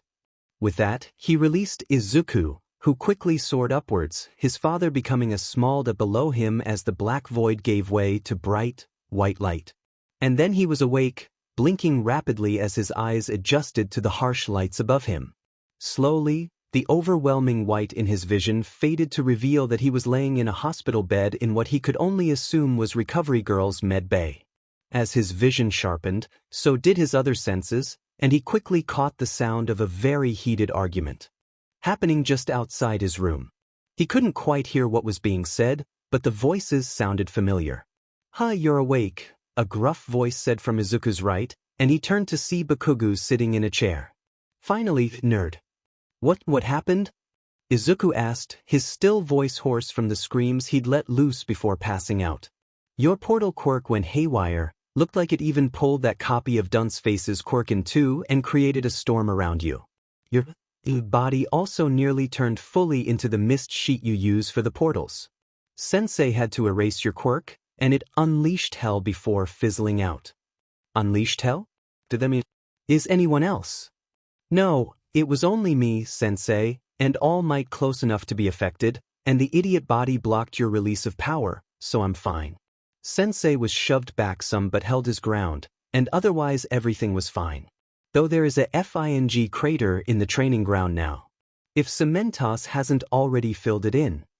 Bakugo had watched Izuku carefully while he explained what happened. Are you alright, nerd? Yeah, I think so, Izuku said, staring down at his lap, hands bunching up the blanket covering him. I saw my dad. Holy shit, you didn't almost die, did you? No, not like that. Izuku glanced warily at the door to the room. I have his quirk, the ability to give and take quirks. That's how I gave you the copy of yours I made. And it's not just a copy of his quirk, it's the quirk. And apparently quirks keep a piece of their wielders with them. So I have a piece of my dad with me. Izuku couldn't help the small smile that appeared on his lips. Huh, that's some wild shit, Deku, Bakugo said, slumping back into his chair after having leaned forward a little when he thought Izuku'd been on death's door. Is it, like, actually him? As close as it can be, yeah, Izuku said. He's proud of me, even though I'm here at you. Of course he is. Just because he was some villain, Bakugo whispered the word, doesn't mean he wouldn't be DMN proud you made it into the most prestigious hero academy in Japan. Like, come on, Deku, a villain's kid at UA? That alone is pretty DMN impressive. Bakugo smirked at Izuku as he crossed his arms and relaxed in the chair. Yeah, Izuku hummed, smiling as well. He then noticed the argument outside had ended, and so he glanced back at the door, a question on his lips. Sensei, Bakugo said before Izuku could ask. He was arguing with the rat. What? Izuku asked, confused. The principal. Apparently he's having the support course work on an experimental warping nullifier. That's what caused your quirk to go crazy, I think. Izuku thought back to what had happened before he'd lost control. He'd been unable to place an exit point to his portal, and his brain had jumped between dozens of locations rapidly, trying to select one but unable to form a portal in all of them at once like it felt the need. Izuku said in realization. Bakugo gave him a curious look, and so he explained. I think Nizu's plan is to overload a warper's mind with dozens, if not hundreds, of portal locations when they try to create an exit point inside the nullifier's zone of control. I was seeing places all over campus, as well as my room and some other places all at once when I tried to form the other side of the portal. It was like my quirk was trying to put a portal at each location simultaneously, but with how it works, it was getting overloaded with information. So it kept trying, getting more and more powerful, until it inevitably would have killed you, a new voice said. Izuku turned quickly to see that Aizawa had stepped into the room. The nullifier in its current state would have caused your quirk to overload your brain, or body, or both and killed you. You were almost completely missed by the time I got over to help and erase your quirk. Hell, I was afraid erasing your quirk while you were in that state would have caused more damage. Thankfully, I was wrong, and Recovery Girl said you only had some minor electrical burns, which she healed. Beyond that you're fine. Sensei, Izuku said quietly, tears prickling at his eyes. The teacher walked over and placed a hand on Izuku's head comfortingly. I gave Nizu a piece of my mind. He never should have been testing that device without warning us first. Zashi is said as well. He threatened to quit, Aizawa explained. What? He can't do that. Izuku said, waving his hands. He can actually. And I would have been right there alongside him. You already know we'd both have quit if Nizu had tried to expel you for your stunt at the USJ. You have potential, Izuku, and you know I don't waste my effort on those who don't. If Nizu kicked you out, or caused you real harm, then I'd see no reason to stay at UA. It would show me that the school no longer cares to mold actual heroes. The F-? What about me? Bakugo growled. You'd really stay if me, Zashi, and Izuku all left? Aizawa asked him deadpan, arching an eyebrow. Teach. Bakugo scowled, crossing his arms and turning to face away from Aizawa and Izuku. That's what I thought, Aizawa said, rolling his eyes fondly. Now, Izuku, you're fine to come home now that you're awake. That was Recovery Girl's one stipulation. So, are you ready to go? Yeah, Izuku said. I have a lot to tell you? Aizawa frowned. That can't be good. He looked at Bakugo who just shrugged. You can tell me after dinner, then. He grabbed Izuku's gym uniform jacket from the table next to the hospital bed and set it on Izuku's lap. I already grabbed your normal uniform and your backpack. Izuku nodded and slipped gym jacket on as he moved to get out of the bed. His red shoes sat on the floor next to the bed and he slipped those on as well before following Aizawa out, Bakugo right behind him. You coming for dinner, Kaken? Izuku asked, turning slightly to look at his friend. Bakugo just huffed. No, the hag wants me home for dinner tonight. Well, tell Auntie and Uncle I say hi, then, Izuku said as they exited Recovery Girl's clinic.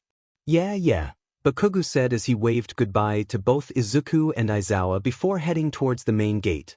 Izuku followed Aizawa as they made their way to the teacher's parking garage. They were met by Mike, who was leaning against the hood of their car.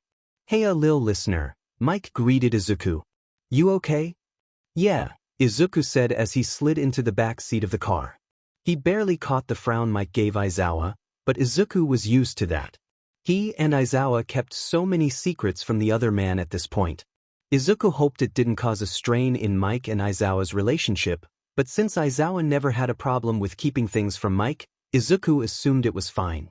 Before I dismiss you, I have one final announcement. As you all are already aware, the annual UA Sports Festival is coming up next week. You will use the opportunity to show your prowess with your quirk and garner the attention of pro heroes so that you can have internship opportunities, Aizawa explained over the growing excited chatter of the class. You will be expected to do your best as well as put on a good show as representatives of UA.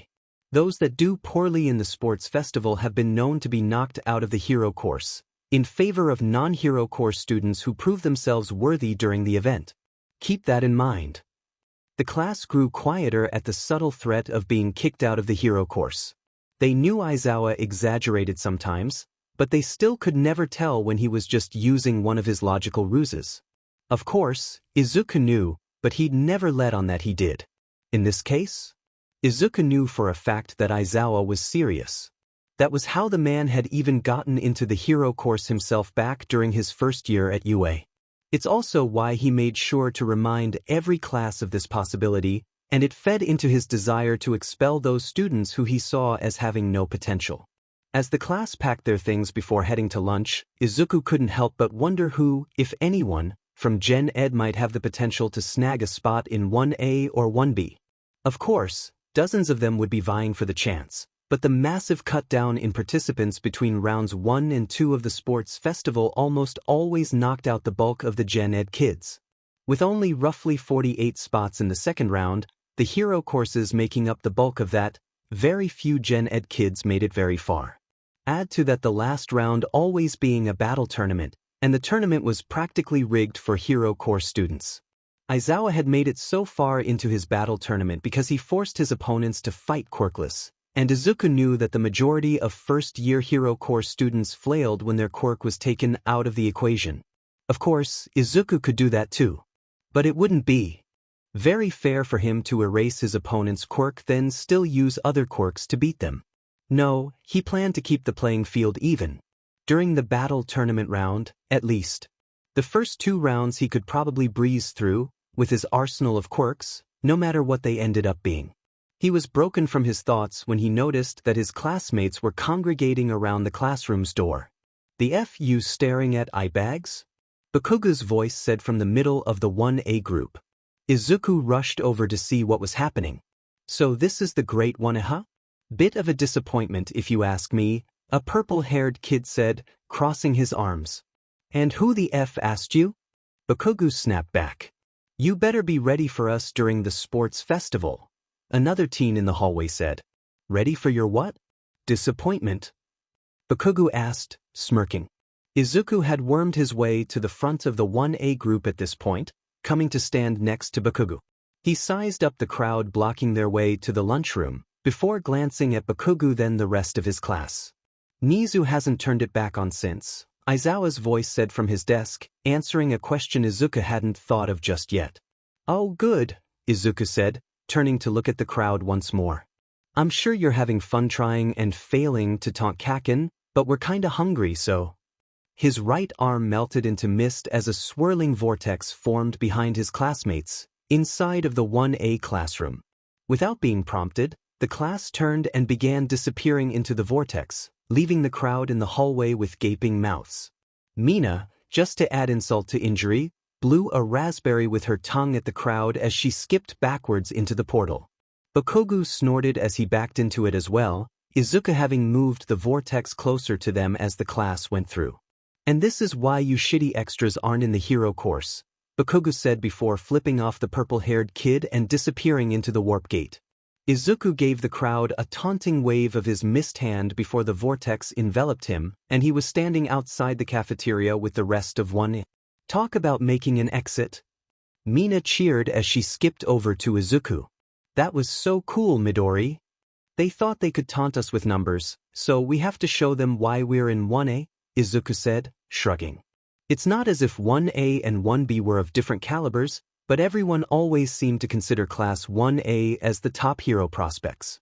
Izuku didn't really understand why, since according to Aizawa and a few other teachers, this year's Big 3 was set to include one third year from Class 3B, and apparently he was considered the top third year overall. Plus, Izuku continued, as far as they know, my quirk is just a portal one. It'll be fun to see them underestimate me. He couldn't help the mischievous smirk that worked its way onto his lips. Remind us to never cross you, Midoriya, Kirishima said, chuckling. Nervously. Don't worry, Aizawa said I'm now allowed to betray anyone in our class, Izuku said jokingly. But he didn't say anything about the other classes? Mina asked as they walked into the cafeteria. Nope, Izuku said, grinning. The class burst into laughter at that before they split off to get their food. Welcome to the first-year sports festival. Present Mix voice cut in through the speaker system, drawing the attention of all of 1A. The teenagers looked up at the speakers in the ceiling as their teacher continued his preparatory announcement before the classes would begin the walkout to the field. In just a moment we'll be introducing all you wonderful listeners to our fantastic assortment of first-year students from all of our amazing courses. Izuku let out a calming breath. Due to getting the top score in the entrance exam, he was being forced to give the opening speech for the sports festival. He tried to fight it with Aizawa, but the man was having none of it. In addition, it had set off Bakugo that Izuku had beaten him in points. The entire class had basically assumed it after seeing Izuku use his quirk, well, quirks, depending on how you looked at it, at the start of the term, but still Bakugo nearly blew up a desk when Aizawa informed the class of Izuku's score. He had to figure out if he'd play it cool, be nice and inclusive of the other courses and just wish everyone a fun time. Or if he should say screw it and taunt them just like he'd taunted the group that tried to harass 1A outside their classroom several days before. He was honestly torn between the two options. If you fucking act all goody-goody with your stupid speech, I will kill you. Well, Izuku supposed that solved his dilemma.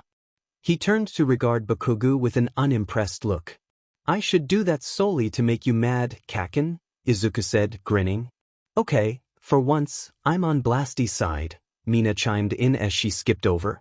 After what you did to that group outside our classroom, I think being nice wouldn't work. Fair, Izuku hummed. I was debating between a serious challenge or being nice. But if you all want me to be serious, then that's what I'll do. Yay! Mina and a few others cheered. Bakugo just scowled but huffed and nodded at Izuku before turning to get in the lines Ida was demanding everyone sort into. This was probably one of the few times the class would eagerly listen to the class rep, solely because this was the sports festival. They had to impress a lot of people. Izuku hopped up from the bench he was sitting on and dashed over to his spot in the line, right behind Bakugo. Just in time, apparently, because as he slid into his place, Present Mix voice boomed over the speakers once more. Let's kick off this sports festival. Introducing the hero courses. Class 1A and Class 1B. That was their cue to march, and so they did. Their double file line made its way out of their staging room and into the bright summer sunlight of UA's main stadium. The crowd erupted into cheers. Seats for any of the 3 sports festivals sold out near instantly, and the first-year event was only beaten out by the third years, though according to Aizawa and Mike, it would soon be the most popular event of the 3. This was the first time most heroes, and practically the entire public, would see the quirks of UA's first years. With the school being the top hero academy in Japan, and known worldwide thanks to All Might's popularity, all eyes were on the newest set of hero prospects. Of course, this meant that the other courses were under even more pressure than normal, though the business and support courses both knew what they had to do to ensure they got the most out of the festival as well. The business course almost always dropped out instantly, deciding instead to try their hand at either small food or souvenir stands, or to be PR for the hero students. The support course, on the other hand, tried to show how good their support tech could be by trying to compete with the hero students in the first event. The second even tended to see both the support and business courses going in together to get their names out there. That left the general education course. The majority of the Gen Ed course were just extremely intelligent individuals who wanted to go to a prestigious high school before going to university and entering the normal workforce. Some would work for heroes, possibly as lawyers or medics, while others would just live life as normal civilians. But then there were the Gen Ed students who drew the short straw and missed their chance at being in the hero course, either because they failed to impress, gather enough points, during the entrance exam, or because they didn't even try due to special circumstances. For these students, the sports festival was their chance to prove they deserved a slot in the hero course. It was rare, with there hardly ever being more than 1 or 2 per year, if even that piqued the interest of Aizawa or Vlad King, or, in extremely rare and special circumstances, Nizu himself. Class 1A quickly found their positions and waited next to Class 1B as the rest of the first-year classes were called out, arriving in sequence: general education, support, business. While they waited, Izuku couldn't help but scan his sister class for the student who evidently had a copy quirk like his. If it was the kid he could barely remember his dad and the doctor discussing when he was 4, then Izuku assumed they'd have at least some similar features as him. But in the end he couldn't discern who it might be. He did catch a few of the 1B students giving him an odd look, one particular blonde boy practically glaring at him but with an odd smile. Turning back to the front, Izuku saw that Midnight, Auntie Nem as she demanded he call her, but that felt weird in this circumstance, stride up onto the quickly fabricated stage, thanks Cementos, whip in one hand, microphone in the other. The crowd's cheering slowly died down as she raised her hands up to get their attention. "Welcome our wonderful students," Midnight said, garnering another round of cheers and applause. "For those of you new to the UA Annual Sports Festival, we welcome you. The festival is divided into 3 events for our students, as well as some extra events and markets for the audience to enjoy. As in past years, round 3 of the students' events will be a battle tournament, a test of wills where 16 first years will duke it out to see who comes out on top. But first, we have to make it through the qualifier rounds, which as most of you know, are random every year." Another round of cheering. Izuku caught some movement out of the corner of his eye, from his class, and looked over to see Jairu covering her ears and cringing. He watched as Yamamo quickly and discreetly fabricated some hearing protection for Jairu, causing the girl to blush as she nodded in thanks and quickly put them on. "Now, before we begin, I want to welcome to the stage the first-year representative. The student who achieved the highest score in the UA entrance exam, Midoriya Izuku." Izuku took a deep breath and made his way out of line and up towards the stage, nodding at his classmates as he passed them. He smiled at Midnight, who beamed back at him before handing him the microphone. He gripped it in one hand and turned to face the rest of the first years. Before he could say anything, Midnight leaned down and whispered in his ear, "You'll need to introduce All Might at the end of your speech. Last-minute change, sorry." Izuku schooled his face, knowing that if he let his true reaction show, it would be a grimace or other look of disgust or hate. But instead, he continued to smile, giving a small nod to show he understood. Midnight took a step back, giving him the stage. "Getting into UA is the first hard-fought battle any of us have had," Izuku began, speaking to the thousands of people in the stands. "This large crowd of first years may look like a lot, but remember that these students, all of them, are the absolute best in the country. For those of you who didn't manage to make it into the hero course," Izuku continued, turning his gaze to look at the other courses, "all I have to say is, tough. You tried and we beat you." He gestured to both 1A and 1B. "But this is your chance to prove us wrong. So don't waste it, because we certainly won't be going easy on you. So consider this the next fight in the 3-year war that is becoming a hero. Because if you survive, you get to stand up next to..." Izuku had to seriously focus to not scowl as he said the next part, "the one and only, All Might." He yelled the last part and, right on cue, the muscled idiot landed next to him on the stage. Izuku kept up his smile as All Might beamed that obnoxious smile of his as well, waving to the crowd as the stadium erupted into more chaos. News of All Might working at UA had spread quickly once Nizu confirmed it. The media had caused a stampede onto UA's campus, though that was primarily thanks to Shigaraki, but only Izuku really knew that, when that fact had been released. But the audience still never expected to see the man up close, yet here he was, helping to host the first-year sports festival. "Thank you, young Midoriya," All Might said as he grabbed the microphone from Izuku.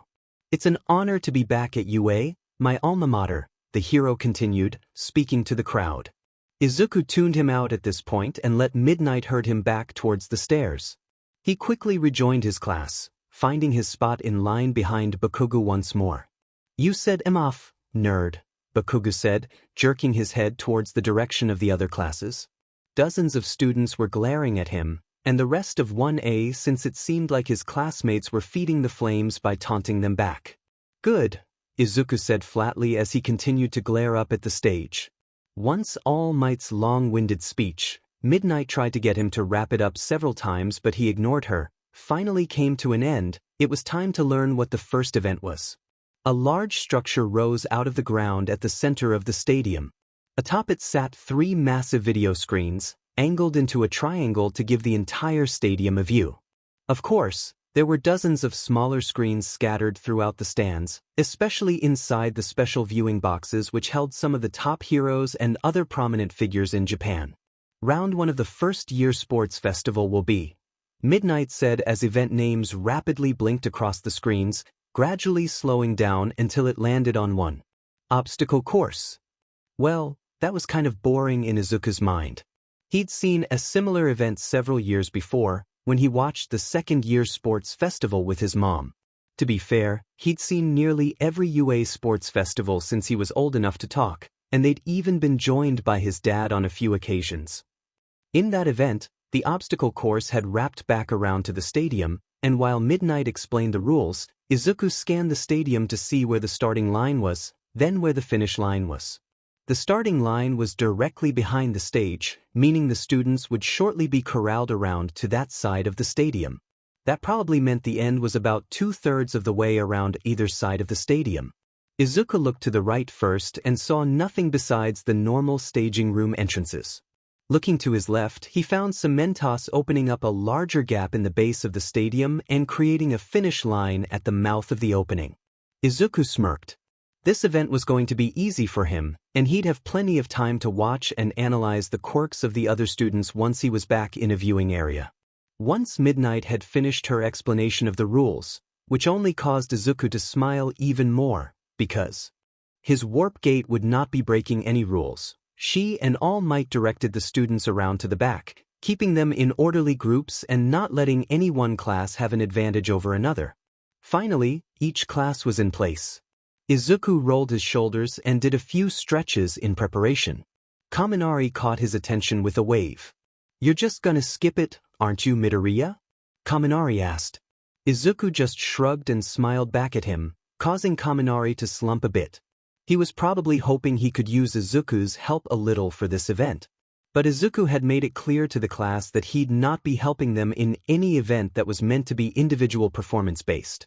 Sometimes the events were teamwork-focused, but this one didn't seem to be that, meaning the next round most likely was taking that role. "On your marks." Midnight's voice echoed from the speakers and into the long hallway that led out of the stadium.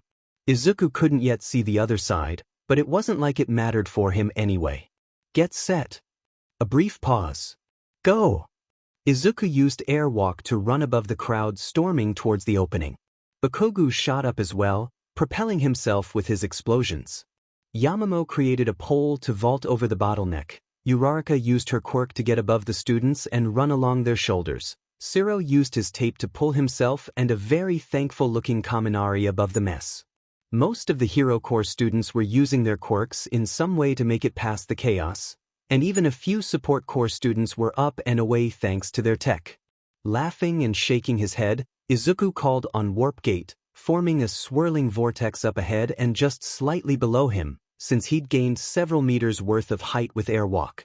"Good luck," he bellowed out, catching the eyes of dozens of other first years. He gave them a mock salute as he dove into his portal, disappearing from the crowd. Thanks to very intense memorization of the campus layout, Izuku knew the exact coordinates he'd need to warp to in order to be just on the outskirts of the stadium over by where Cementos had made the finish line. He tucked and rolled as he came out of the exit gate, the vortex collapsing behind him and his right arm once again becoming corporeal. He jogged the last few meters through the hallway and appeared back in the interior of the stadium before the entire mess of first years had even made it into the hallway leading out near the other side of the massive complex. "And would you look at that, we already have our first completion," Mick's voice called out. "Unsurprising," Aizawa's deadpan voice added. "With a quirk like that, an obstacle course is child's play." Izuku snorted at his guardian's statement and tone. Of course Aizawa wouldn't be all that impressed, and neither would Mike to be fair. But at least Mike would try to play it up a little. Cementos just stared at Izuku, mouth agape. I haven't even finished the constructs I was making for the finish line," he said dejectedly. "Don't worry, sensei," Izuku said, smiling at the hero. "You still have plenty of time before second place gets here." Cementos just sighed. Izuku made his way back to the staging rooms, finding a comfortable spot to watch one of the screens from. The dozens of cameras and drones allowed for all sorts of views of the obstacle course, letting him see his classmates and the other students in action. So, he settled in and began making mental notes about the quirks he saw, planning to add them to his notebooks later. And that marks the 42 students who will be moving on to round 2. Mike announced as a few students ran across the finish line of the obstacle course. By this point, Izuku had been joined by the entirety of Class 1A and most of 1B, the final stragglers of their sister class having just finished the race. In addition, one general education student and one support course student had managed to make it into the second round. Izuku recognized the Gen Ed student as the same purple-haired guy that was involved in trying to harass 1A about the sports festival. He also realized it was the same guy he helped during the entrance exam. The support student was Hatsum, the eccentric girl Izuku had met when helping Kaminari with his quirk. All qualifying students will have 20 minutes to rest and prepare for the second event, as we wait for the remainder of the first years to make their way to the end of the obstacle course. Mike continued. "Oi nerd," Bakugo called, stomping over to Izuku. "Wasn't that sheet risky, in case the rat had turned on that device again?" Izuku shrugged. "Sensei said he hadn't, and I doubt Nizu could have worked out the whole killing the warp user defect of the current device in such a short time. Besides, it wouldn't be fair of Nizu to cut off one of my most prominent quirks during the sports festival." Bakugo crossed his arms, rolling his eyes. "Well, it definitely set off the other classes. Some fuckers from 1B are gunning for you in whatever the next event is." "Yeah, and they're not being subtle about it," Izuku said. "I can feel their glares boring holes in my back." "Midoriya!" Kaminari and Uraraka called as they ran up to him. The rest of 1A had gathered nearby, some throwing glares back at the 1B students in solidarity with Izuku. "Dude, if people didn't think you were a threat before, your actions in that event cemented you as public enemy number 1, Kaminari said. "The next event is gonna be team-based, right?" Uraraka asked. "Probably," Izuku said. "It's the standard for the sports festival, one individual event and one team-based event, then the battle tournament as the final round. They swap up which happens as round 1 and 2 each year, but the format is relatively consistent. So either everyone is gonna want to be on your team, or be against you in order to take you out," Kaminari said. "Well, I know all of our class will want to be with you," Uraraka added. "Probably, but it will depend on what the event is and what the team sizes are. I doubt very many people will be allowed per team." Izuku shrugged as he scanned the room, causing several 1B students to JRK their gazes away from him in fear of being caught staring. In contrast, the 1A students turned to smile at him as their gazes met. Izuku couldn't help the light laugh he let out as he grinned back at them. Somehow, 20 minutes passed quickly and they were called back out to the field to prepare for the next event. "Let's welcome back our 42 qualifiers from the first event," Mike announced to the stadium as the students made their way back out to the pitch. "I'll hand it back over to our illustrious host, Midnight, to announce the next event." Midnight waved to the crowd as she once again made her way onto the concrete stage in the middle of the stadium. "Thank you, Present Mike," she said cheerily. The first round was based on an individual's performance, but as typical with heroics, or any job really, there will be times when we have to team up with others, many times without any chance to prepare or get used to our teammates. So, Event 2 will center around that sudden teamwork. Let's bring up the wheel of fun. The students groaned at the name of the event, choosing roulette as the large television screens once again displayed different events, rapidly switching through them. The text flying by began to slow down until finally landing on the name of the next event. Our teamwork event will be Capture the Flag. Now, you might be wondering just how we'll do an event like this with 42 participants. Well, first, it won't just be 2 teams. Midnight announced, drawing some oohs and uhs from the crowd at the revelation. First, each individual student will have a point total assigned to them that is unique, based on their placement in the first round. Oh, that probably meant that Izuku was about to be worth a lot of points. The student who was last to qualify for the second round will be worth 15 points, incrementing up by 15 for each place above that. Except for first place, who shall be worth. Midnight paused for dramatic effect, during which Present Mike played a drum roll sound effect. 10 million points. Well, that painted a large target on Izuku's back, if he hadn't already had one to begin with. It probably also made it very difficult for him to get teammates, since no one would want to risk getting knocked out if they lost their flag, which Izuku assumed was worth the entire team's points. Now, teams must be between 3 and 5 players each. You will be using one of our wonderful underground training areas, the subterranean shopping center, as your battleground for this capture the flag game. Each team will need to find a safe spot to use as their base, where they will protect their flag. The event ends after 30 minutes, and the top 16 players will move on to the battle tournament round. Midnight explained. And before anyone asks, should a team have too many people to all fit within the 16 available spots, they can either choose amongst themselves as to who gets to move on, or they can allow us to select based on their placement in the first round. Now, Midnight cracked her whip. You have 15 minutes to figure out your teams. Your time starts now. The screens flicked over to become giant countdown clocks and the students scattered to work on creating teams. Izuku had no clue who he'd try asking. He knew Bakugo wouldn't want to team up with him, rather the blonde would want to capture Izuku's team's flag to claim the points for himself. As he scanned the group of students, he could quickly see teams being formed, meaning he was running out of options. Bakugo had ended up with a group of 4. Himself, Shiro, Uraraka, the traitor, and Kirishima. Kaminari, yet another traitor, had managed to weasel his way into a team with Todoroki and Tokoyami, as well as a 1B student with vines for hair. Izuku was impressed with Kaminari's team, it looked to be quite powerful. Yamamo, Izuku wouldn't call her a traitor, this time, had partnered up with 2 1B students as well as the purple-haired general education student, who didn't seem all too pleased with his team, though Izuku couldn't actually tell if that was how he felt or if he just perpetually looked tired. As the last few minutes of the timer began to wind down, Izuku was still left without a team. Basically, everyone was split into teams of 3 or 4 at this point, and many of the teams were giving him side-eye, not seeming to want him to join up with them.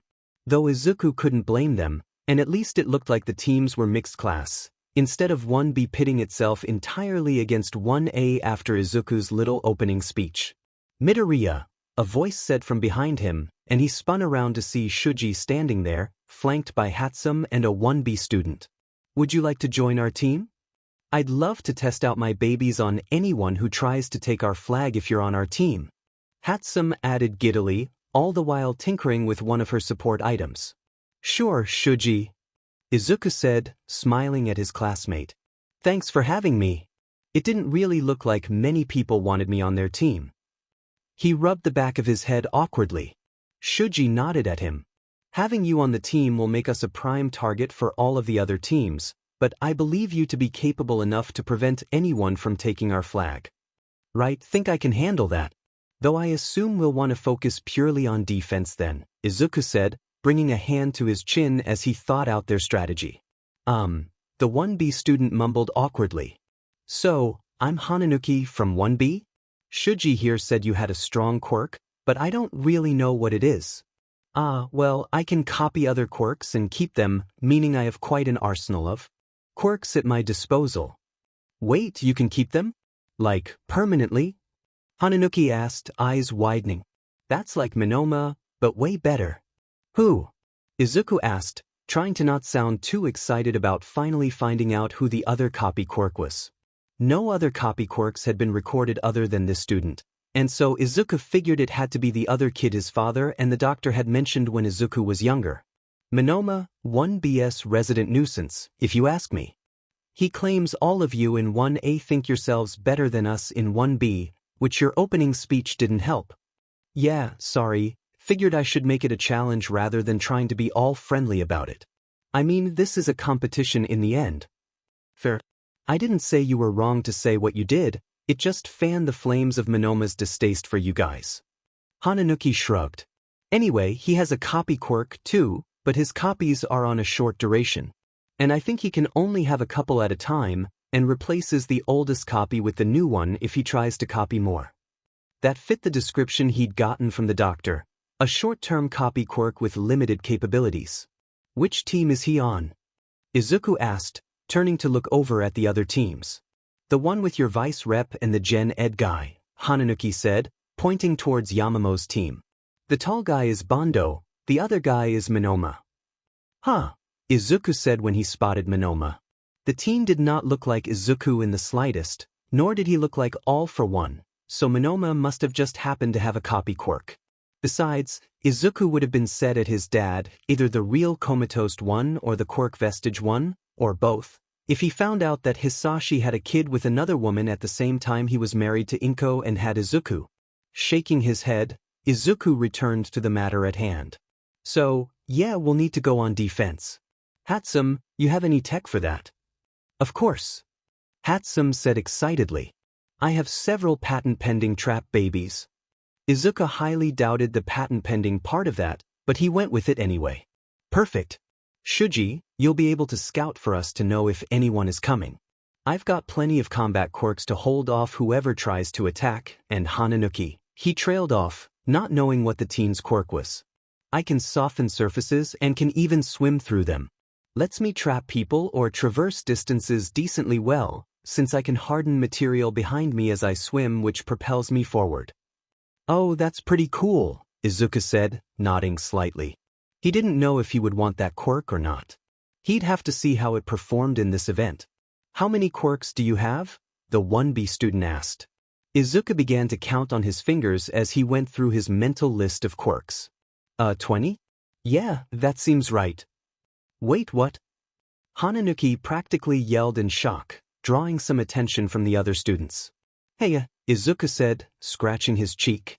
Dude, you're so much better than Monoma, then, Hananuki said, and Izuku figured the teen would be holding it over his classmate later. He wasn't sure if that was a good thing or if it would just make whatever Monoma's annoying quips about 1A were worse. And that's time.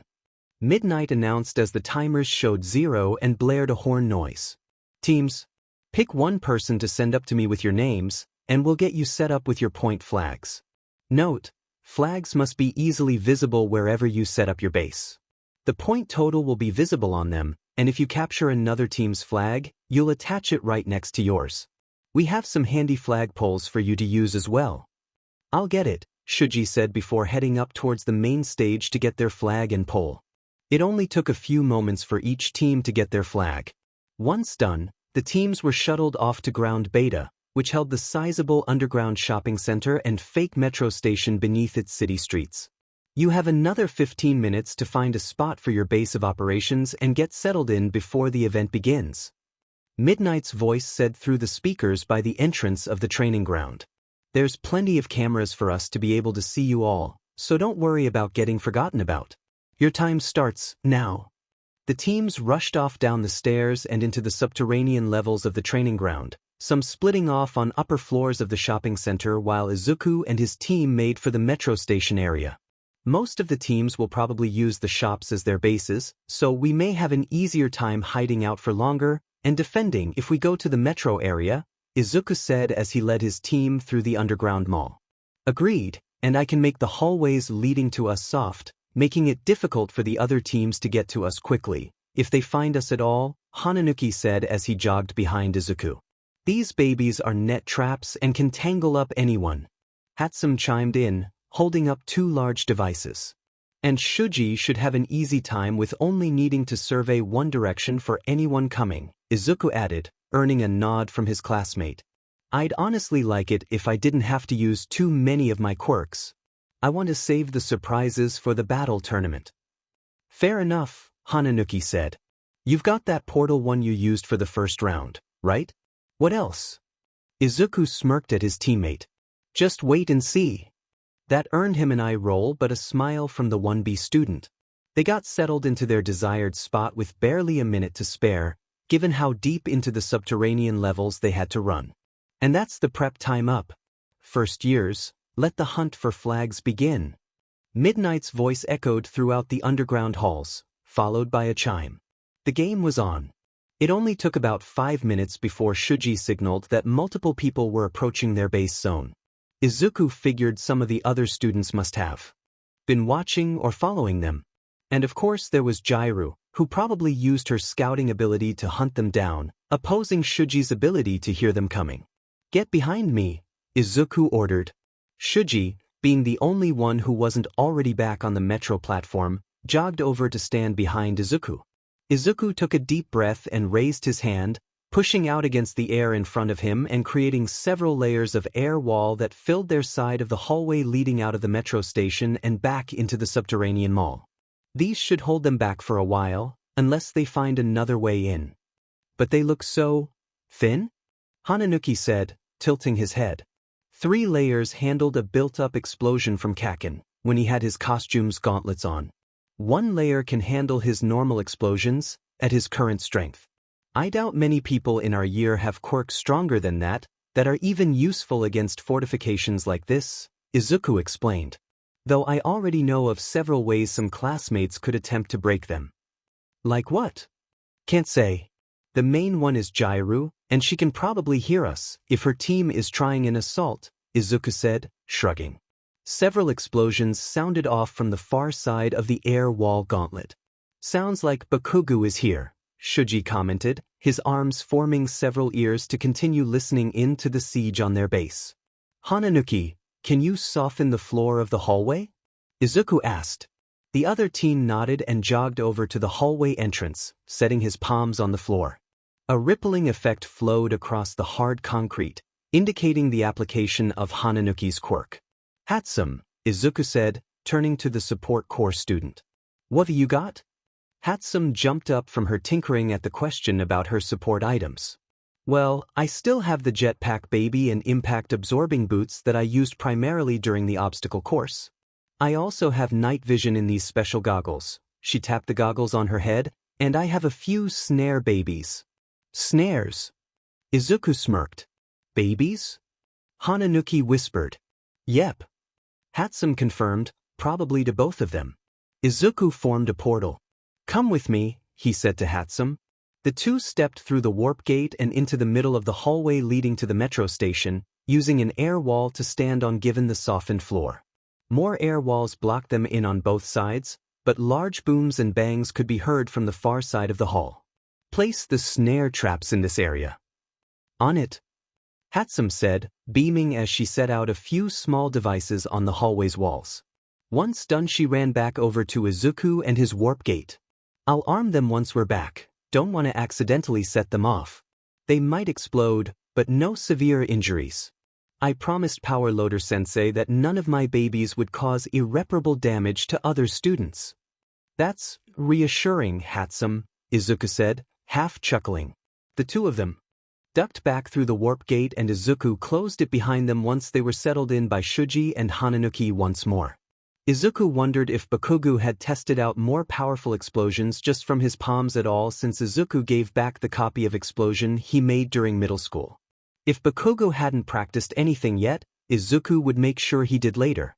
There was a chance that the double quirk would have the possibility of making his normal palm explosions nearly the same scale as his support item boosted ones, like the one he used during their first battle training. So are the other teams really going to gang up on us? Hananuki asked anxiously. Because it sounds like they'd have to, right? Maybe, Izuku said, shrugging. At least to get through our defenses. But once they're here it'll probably become a free-for-all. And they've left their own flags hardly defended.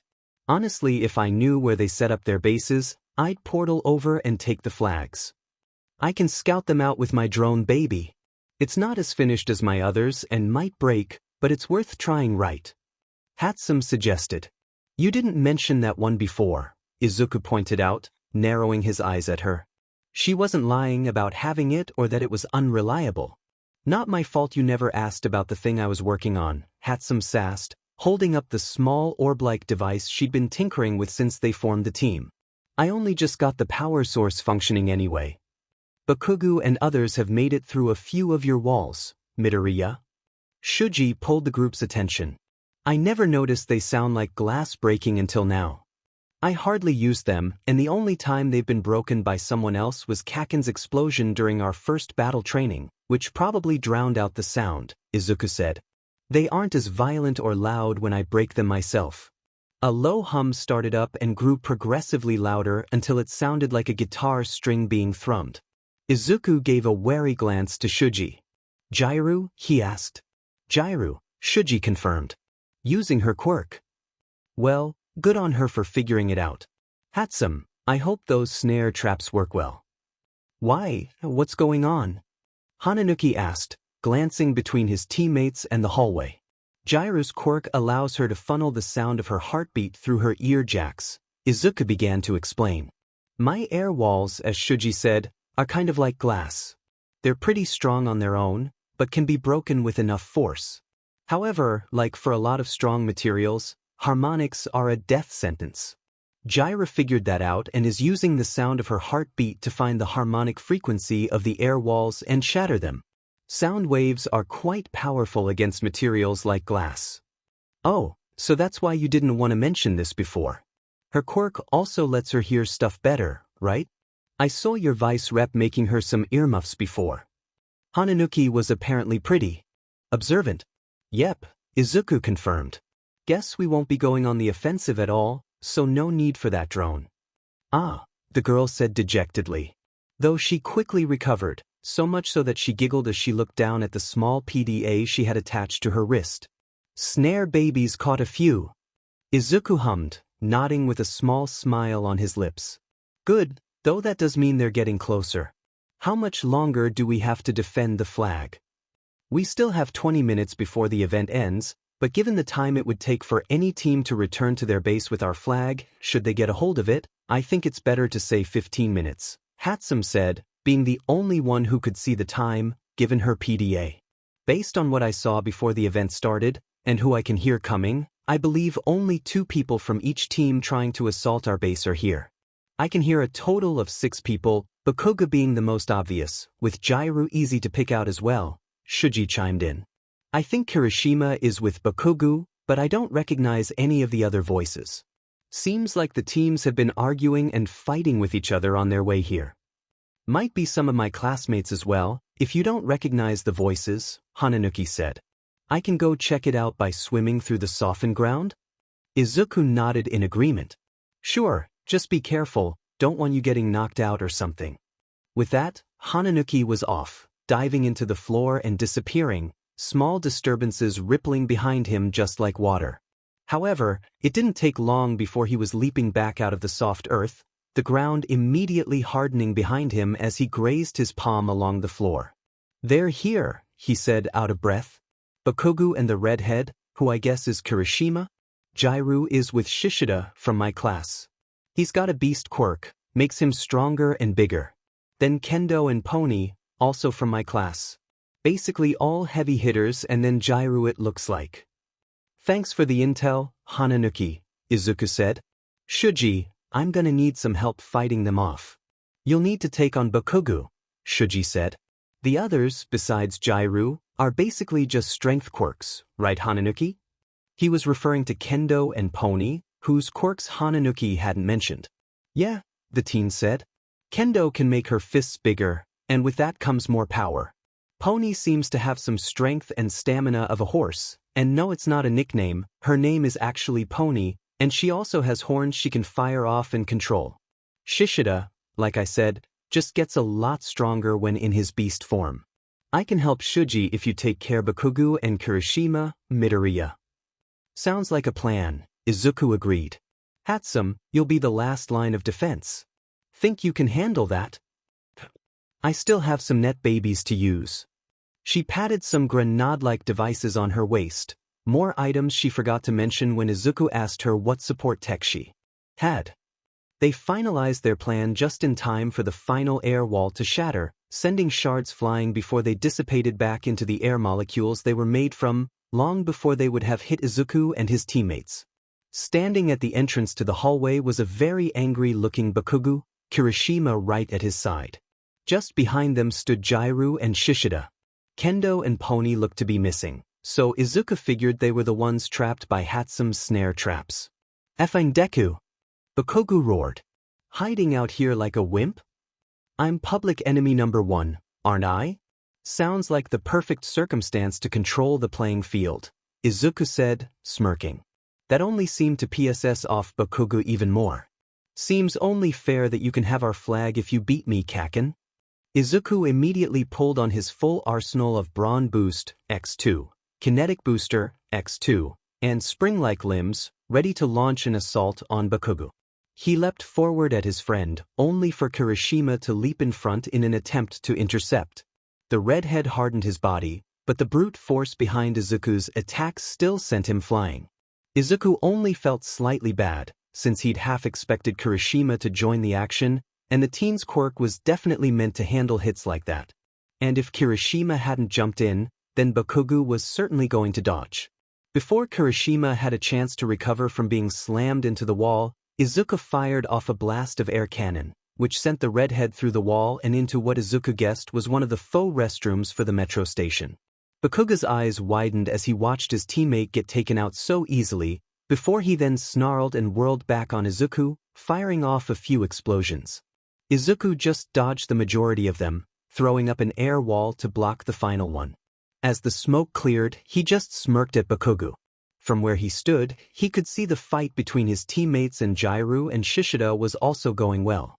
Hananuki was keeping Jiraiya back by trying to trap her in the softened floor, diving in and out as he attempted to drag her down. Shuji was battling it out with Shishida, the two seemingly of similar strength. In the meantime, Hatsum had set up a large net in front of the hallway leading in and out of the station, undoubtedly to slow down Kendo and Pony if they finally arrived, as well as to slow the escape of the two other teams trying to take their flag, should they somehow succeed. With his attention elsewhere, Izuku missed the move Bakugo made to get closer to him. An explosion blasted into his shoulder, sending him flying and actually managing to dislocate the joint, causing Izuku to cry out slightly in pain. Once he regained his footing, he looked at his limp arm, then glared at Bakugo, a snarl on his face.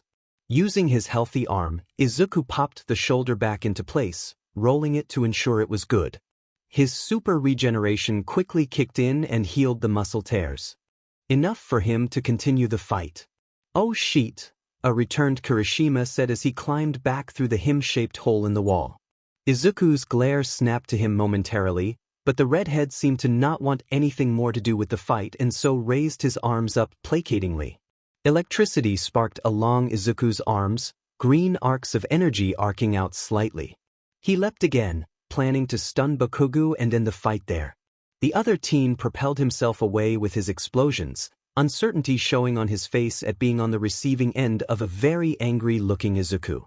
Meanwhile, it seemed that Hananuki had managed to trap Jiru, who just crossed her arms and pouted as his lower half was stuck in the floor. Shuji and Shishida continued their brawl. Shuji seemed to have the upper hand, though, given his multiple limbs and enhanced ability to grapple. Shuji was able to get Shishida in a headlock while also landing a few hits to his side, causing the 1B student to let out a roar of annoyance. Izuku turned back to his target, launching himself after Bakugo as the blonde continued to avoid Izuku's attacks. Dropping electrification, Izuku formed a warp in the path of Bakugo's escape, causing the teen to fly through it and pop out of the exit closer to Izuku. Throwing a punch, Izuku's fist landed against Bakugo's side, knocking the breath out of him and sending him careening to the ground. Izuku, not wanting to injure Bakugo too severely, despite the blonde's apparent willingness to go all out against him, given the dislocated shoulder, had reduced his usage of his quirks to only one copy of both Brawn Boost and Kinetic Booster, and he had dropped spring-like limbs entirely. But something deep inside of him wanted absolute victory, to destroy his opponent and leave them powerless, or worse. A hunger for power boiled within, threatening to engulf Izuku. His gaze darkened as he stalked towards Bakugo, palms sparking once more with electricity. He funneled more and more power into the arcs of energy, his palms crackling and emitting enough light to cast a green hue across their part of the metro station. Bakugo pushed himself up into a kneeling position before wrapping an arm around his midsection, hand holding his side that Izuku punched. He finally glanced up at the approaching Izuku and for the first time, fear truly showed in his ruby eyes. "The Deku?" he asked, eyes wide. "Midoriya!" Kirishima yelled as he ran towards Bakugo to help. Electrification's draw of energy, as Kaminari had experienced plenty of times, sapped the electrical signals from the brain, and as Izuku continued to push more electricity into his palms, his thoughts grew slower, his mind dimmer. His eyes unfocused as his steps slowed. Kirishima dove in between Izuku and Bakugo, hardening his skin in order to slightly insulate his body from the inevitable discharge of electricity. As Izuku lost focus, his hands dropped just as he reached Kirishima. Green arcs of energy blasted across the redhead's hardened skin, singing his gym uniform where Izuku touched it. Kirishima let out a cry of pain, still feeling the jolt of the high voltage even through his insulated skin. With the electricity discharged, all that was left was for Izuku to collapse right as a klaxon sounded, and Midnight's voice came over the speaker system signaling the end of the event. He was unconscious before he hit the floor. And that's the end of Event 2. Present Mike announced. We'll let the first years make their way back to the stadium, or to Recovery Girl in a few circumstances, before we announce the qualifiers for the battle tournament. For those of you watching or listening at home, we'll be back after these messages.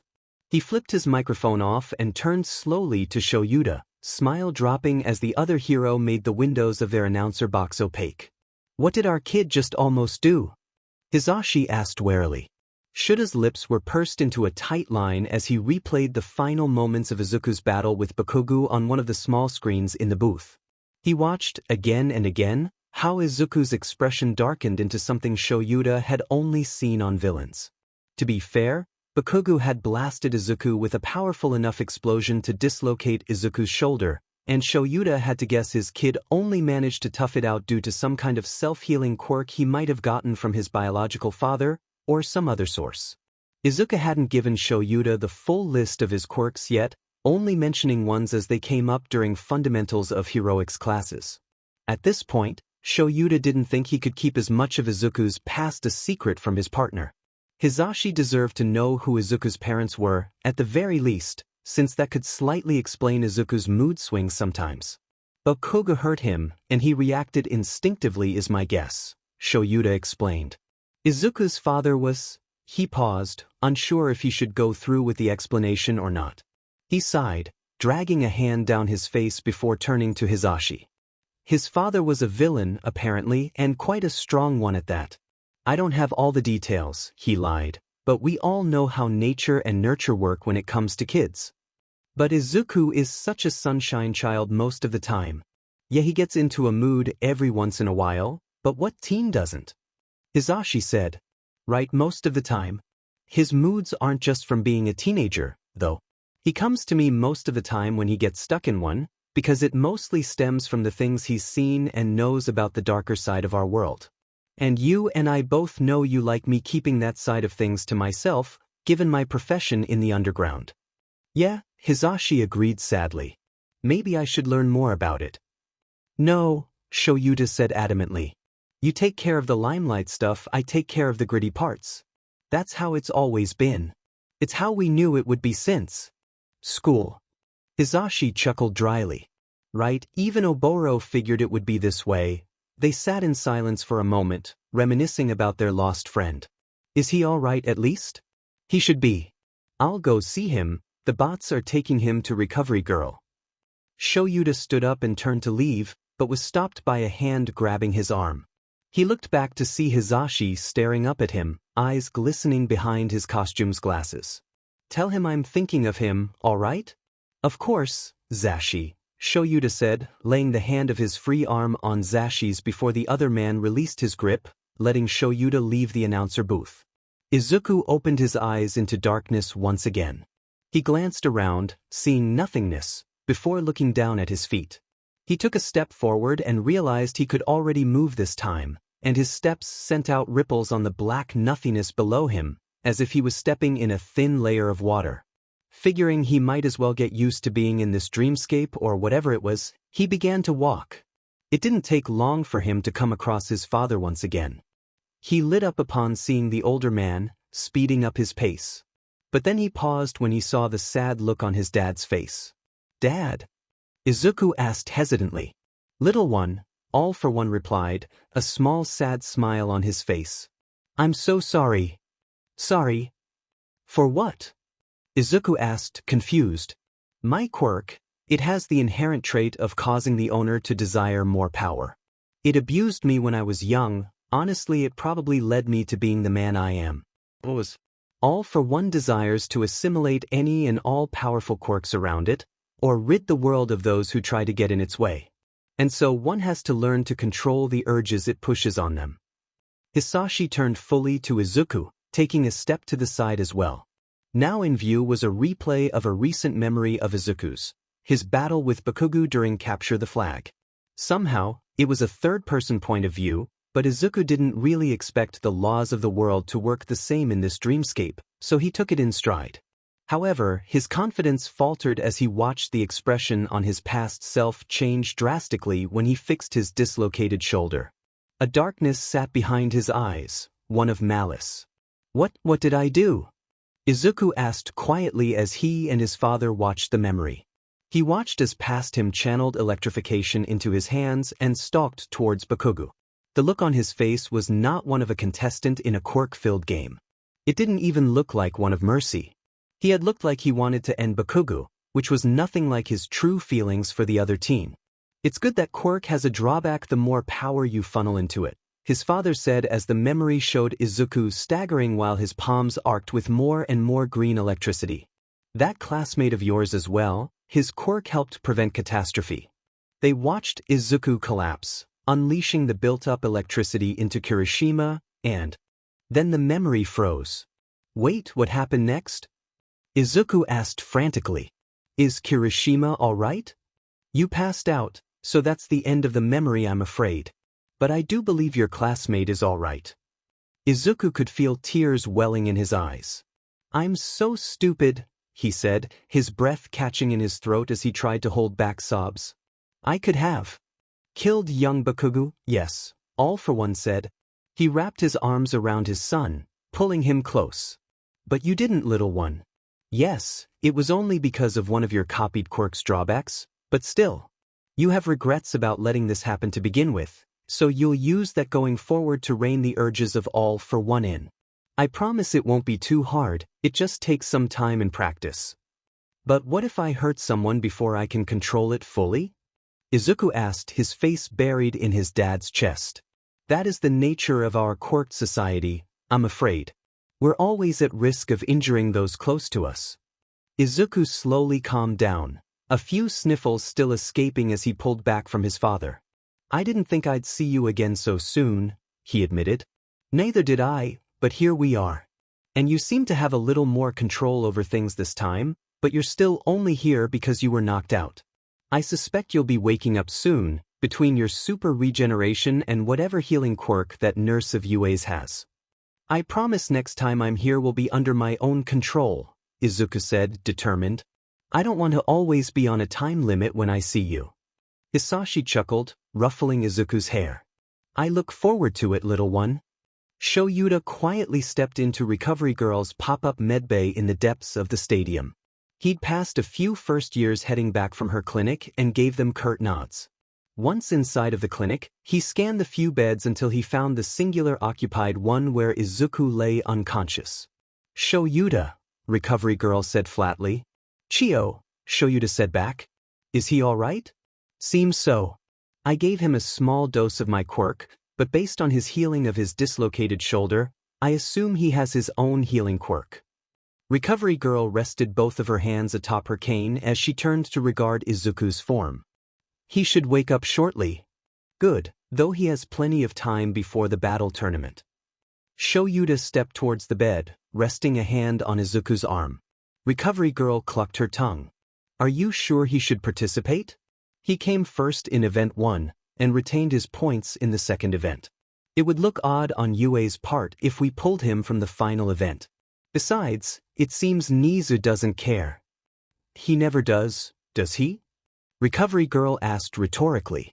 A groan drew their attention to the bed, where Izuku blinked a few times before fully opening his eyes. He turned to see Shoyuta and Recovery Girl. "Sho," he asked quietly. "Yeah, kid," Shoyuta said. "You all right?" "I think so. I'm sorry." Shoyuta shared a look with Recovery Girl who just nodded, drawing the curtain around the medical bed and leaving the two alone. "It's all right, Izuku," Shoyuta comforted. "It's common to lose control at your age. But not like that," Izuku said, sniffling. "I could have killed Kaken. I would have killed Kaken if Kaminari's quirk didn't drain my brain. What happened? I've never seen you like that, even when you're brooding about something, Shoyuta said, trying to add some humor to the conversation but falling flat. My dad's quirk. It wants power, I guess? So it either wants me to take quirks, or to remove them from the equation. And it took hold of you after Bakugo hurt you so badly? Basically, I have to learn to control the urges it brings, according to my dad, Izuku admitted. Ah, so you saw him again, Shoyuta asked. They talked about the first time Izuku had seen his father in his dreams a while back, just another one of the things they kept from Hisashi. Izuku's explanation, or rather Izuku's father's explanation, proved several quirk theories true, but of course it was impossible to prove to anyone. So they'd kept it to themselves. Yeah, Izuku said, not adding anything further. Well, you've got an hour before the battle tournament begins. Obviously you made it to the final event. Your team's flag wasn't captured. Who else made it? Izuku asked, finally looking up at Shoyuta, seemingly also grateful for the topic change. Bakugo's team. Shiro captured a few flags while other teams went hunting. Yaoyorozu's team made it, and Todoroki's team as well. Each of your teams had 4 members, so it added up easily to our required 16 contestants for the tournament. You'll find out the bracket when the event starts. Cool, Izuku said flatly. He still seemed a bit distressed at the final moments of the last event. Zashi said to tell you he hopes you're okay, Shoyuta said, giving Izuku a small smile. Izuku let out a humorous breath. Good to know. Feeling obligated to inform Izuku of the aftermath of his loss of control, despite it most likely ruining the mood again, Shoyuta quickly added, and Kirishima and Bakugo are fine. Kirishima just needed a replacement gym uniform, and otherwise is unscathed. Just a bit shaken up. I'm glad. Do you think they hate me? Izuku asked, his voice small. Doubt it, kid. Kirishima is too nice, and you probably, finally, gave Bakugo a reason to respect you without all his extra aggressiveness. Though it is Bakugo, so he might be back to his usual self in the next round. Izuku laughed a little at that. Probably. Shoyuta sat with Izuku for the majority of the break, chatting about random things until Recovery Girl kicked them out of the clinic. Izuku split off to head to the staging rooms before the final event started while Shoyuta made his way back to the announcer booth. Izuku would be fine, or so Shoyuta hoped. Izuku hurried to the main staging room where he was met with the 15 other students who managed to make it to the final event of the sports festival. Just as Aizawa had said, he found Bakugo's team, Todoroki's team, and Yaoyorozu's team spread out throughout the staging room. Some were lounging on the chairs and couches, others were grabbing snacks and drinks from the options arrayed on tables lining the walls. Uraraka and Kaminari immediately ran up to him as soon as he arrived. Sorry for bailing on you, Midoriya, Kaminari said first. I just didn't want to risk not getting into the final round, you know? Like, yeah, you're strong, but so many people wanted to fight you. And those points. I'm sorry too, Uraraka chimed in. But I didn't want to just ride your coattails to the top. Izuku chuckled, waving their apologies off. You guys are fine. Don't worry. I get not wanting to rely on me. Kirishima said you got super scary in your fight against Bakugo when he tried to get your flag, Uraraka said. What happened? Well, Izuku chuckled some more, though a bit more nervously this time. He hit me hard and dislocated my shoulder, so I got a bit mad, I guess. Holy crap, Midoriya. He dislocated your shoulder? Kaminari asked, both amazed and horrified. How are you fine? Recovery girl, I'd bet, Uraraka said. Nope, I have a healing quirk, Izuku corrected, shrugging. Though the school's resident doctor did say she used her quirk on him. An extremely minor dose, but still. Kaminari slumped. Of course you do, he whined. They're setting up the bracket, someone called, pulling everyone's attention to the TVs in the room. And welcome back to UA's first-year sports festival.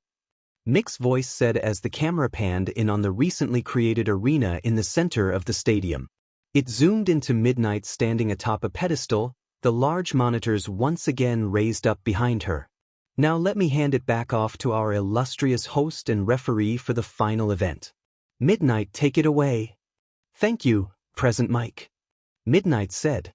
It's the moment all of you have been waiting for. The battle tournament. She paused to let the cheering from the stadium die down. We've already shown off our 16 qualifiers in those amazing highlight reels from the first 2 events. Aren't they something? So now it's time for the bracket formation. The screen changed to show the 16-person bracket, every spot on it currently blank. The first round of 8 matches was pulled out, and names began to rapidly scroll past as the roulette wheel of qualifiers spun in each of the 16 spots. Match 1 will be Midoriya Izuku vs Minoma Nito. Oh, Izuku was going to be up first against the other copy quirk. That should be easy. Match 2 will be Shinso Hitoshi vs Shuji Mizo. Match 3 is Todoroki Shudo against Siro Hanta. Match 4 is Bondo Kojiro vs Hatsume. Match 5 will be Bakugu Katsuki vs Uraraka Achiko. Match 6 is Tokoyami Fumikage against Yayoro Zumomo. Match 7 will be Kaminari Denki vs Shizuki Ibra. And finally, Match 8 will be Kirishima Eju vs Hananuki Juzo. I'm going to die, Uraraka mumbled as she stared wide-eyed at the matchups. Same, Kaminari said, slumping down even more. He'd been on a team with Shiozaki, so he must have known how strong she was. Come on guys, you'll do fine. Uraraka, I could help you with some tips for Kaken? Izuku offered. And Kaminari, well, I can't really help you with Shiozaki since I have no clue what her quirk is. Uraraka steeled herself, taking a deep breath then pumping her fist determinedly. No, I don't want help, Midoriya. I think I need to do this on my own. Like I said, I can't just ride your coattails to the top. I guess if you aren't taking Mito's help, then neither will I, Kaminari said, though a little less confidently. Izuku just chuckled. All right, then, he said, giving his friends a smile. Match 1 contestants get ready. Match 2 and 3 contestants on deck. Midnight's voice announced through the staging room speakers. This must have been an announcement only for the competitors, and not the entire stadium. The TVs had also switched back to aerial views of the stadium. Welp, guess I'm off, Izuku said, turning to walk out of the staging room. See you guys in a bit. Bye, Mito. Good luck. Kaminari called after him. You got this, Midoriya. Uraraka yelled, pumping her fist in the air. Izuku made his way out of the staging room and was caught by one of the helper bots roaming the depths of the stadium. It directed Izuku one way while another bot seemed to be directing Minoma in a different direction. Izuku glanced back at his soon-to-be opponent and saw the team glaring at him. He frowned, wondering why Minoma was already so upset, but then he remembered Hananuki had said Izuku's quirk was so much better and cooler than Minoma's, so Hananuki must have bragged to Minoma about Izuku's quirk. As he walked, he tried to remember what Hananuki had said about Minoma's quirk, as well as what he thought he knew about it, assuming Minoma really was the other copy quirk the doctor and Izuku's dad would talk about years ago. The quirk was evidently a short-term copy quirk, and only had the capability of copying a few quirks at a time. Izuku figured Minoma would have had to gather quirks from his friends just before they left the staging room, unless he happened to pass by other 1B students before getting to the stadium entrance for their battle. Izuku, on the other hand, still had his full arsenal of quirks. As he approached the gate out into the stadium, pausing to wait to be called, he tried to formulate a plan on how to best beat Minoma without just instantly knocking him out. That wouldn't make for a fun match, to play or to watch. Of course, he could just use Erasure then walk up and punch or kick Minoma out of the ring. Or he could drop the other teen through a warp gate, making the teen fall out of the ring. But those were boring and quick ways to take care of the problem. He wanted to at least give Minoma a chance. Let's welcome the students of our first match in the battle tournament. Mick's voice announced. The doors opened to allow Izuku out onto the field, the sunlight blinding him for a moment after he'd been in the dimly lit halls of the stadium's catacombs for so long. First up, we have Midoriya Izuku of Class 1A. He's got quite the arsenal of copied quirks, as we've all seen. Competing against him to move on to the quarterfinals is Minoma Nito of Class 1B, who just needs to borrow your quirk to show off his power. Two wielders of copy-based quirks, Aizawa's flat voice cut in. Most likely the rarest matchup one could see in all of Japan, if not the world. His teacher was right, Izuku and Minoma's quirks were practically one of a kind, if it weren't for the existence of the other. The probability of there being two of them, in the same age range at the same school, was astronomical. Unless, of course, they both stemmed from the same source. Which Izuku still didn't want to believe. Midoriya Hisashi had been his father, and there was no way the man cheated on Inko, right? Izuku marched out onto the pitch, making his way to the slightly elevated battle platform that held the ring in which they'd be fighting. He found his place on his side, just within the line that delineated the ring from out of bounds. He kicked his feet a little, hitting his toes against the cement structure to adjust his shoes. Across from him stood Minoma, who still hadn't wiped that glare off his face. The rules are simple. If you're knocked out of the ring, you lose. If you're unable to continue fighting, you lose. If things get out of hand, Cementos and I have the right to step in and halt the fight, Midnight explained. And no severe injuries, we all know the cost of those, she added, reminding everyone of Recovery Girl's tendency to smash shins with her cane when students, or teachers, went overboard. Do you understand the rules? Yes. Both Izuku and Minoma responded. Then without further ado, let the first match of the battle tournament begin. And with a crack of Midnight's whip, the battle was on. Izuku decided he'd wait to see what Minoma could even do. So instead of attacking, he just nonchalantly strode forward, smirking at the 1B student. I heard you have a copy quirk, too, Minoma, Izuku said. Not from our teachers just a minute ago, but from other sources. Though I also heard it kind of SC case. Oh, shocker, the 1A brat thinks he's better than me, a lowly 1B student, Minoma spat. He formed blades from his forearms and made a charge at Izuku. One quirk down, Izuku muttered to himself, still smirking. As Minoma closed the distance between them, Izuku formed a warp gate behind himself and hopped backwards through it, coming out on the other side of the arena where Minoma had started. Minoma slashed at the dissipating mist, the warp already having closed as soon as Izuku stepped through. He whipped around to glare at Izuku once again. What? Did you expect something else? Izuku taunted, tilting his head. You've seen me use that quirk already, Minoma. Act you Midoriya. Minoma shouted, withdrawing his blades and slapping his hands on the ground. Izuku saw the telltale ripple of Hananuki's softening. He just shrugged and stepped upwards using airwalk as Minoma dove down into the softened ground. Izuku watched the ripples of Minoma swimming through the soft ground, tracking his movements. Unsurprisingly, the teen was swimming directly to Izuku, probably planning on making an attempted surprise attack. Unlucky for him, Izuku already knew how softening worked. In preparation, he pulled on spring-like limbs and kinetic booster, X2, readying to send a blast of air with air cannon. That allowed him to only actually show off one quirk, because the enhancement quirks had no tell to them. Minoma shot up out of the ground just below Izuku, but the 118 was much further in the air than Minoma thought he would be, so his attack missed. Minoma landed on his hands and knees, apparently not as adept with his movements as he probably thought. Izuku just chuckled. Having some trouble, Minoma? He asked as he walked backwards away from Minoma. Bringing his right hand up, Izuku just smiled. Well, at least you tried. You know, this explains a lot. He gestured vaguely to Minoma with his left hand. Better luck next time. A blast of air rocketed out at Minoma.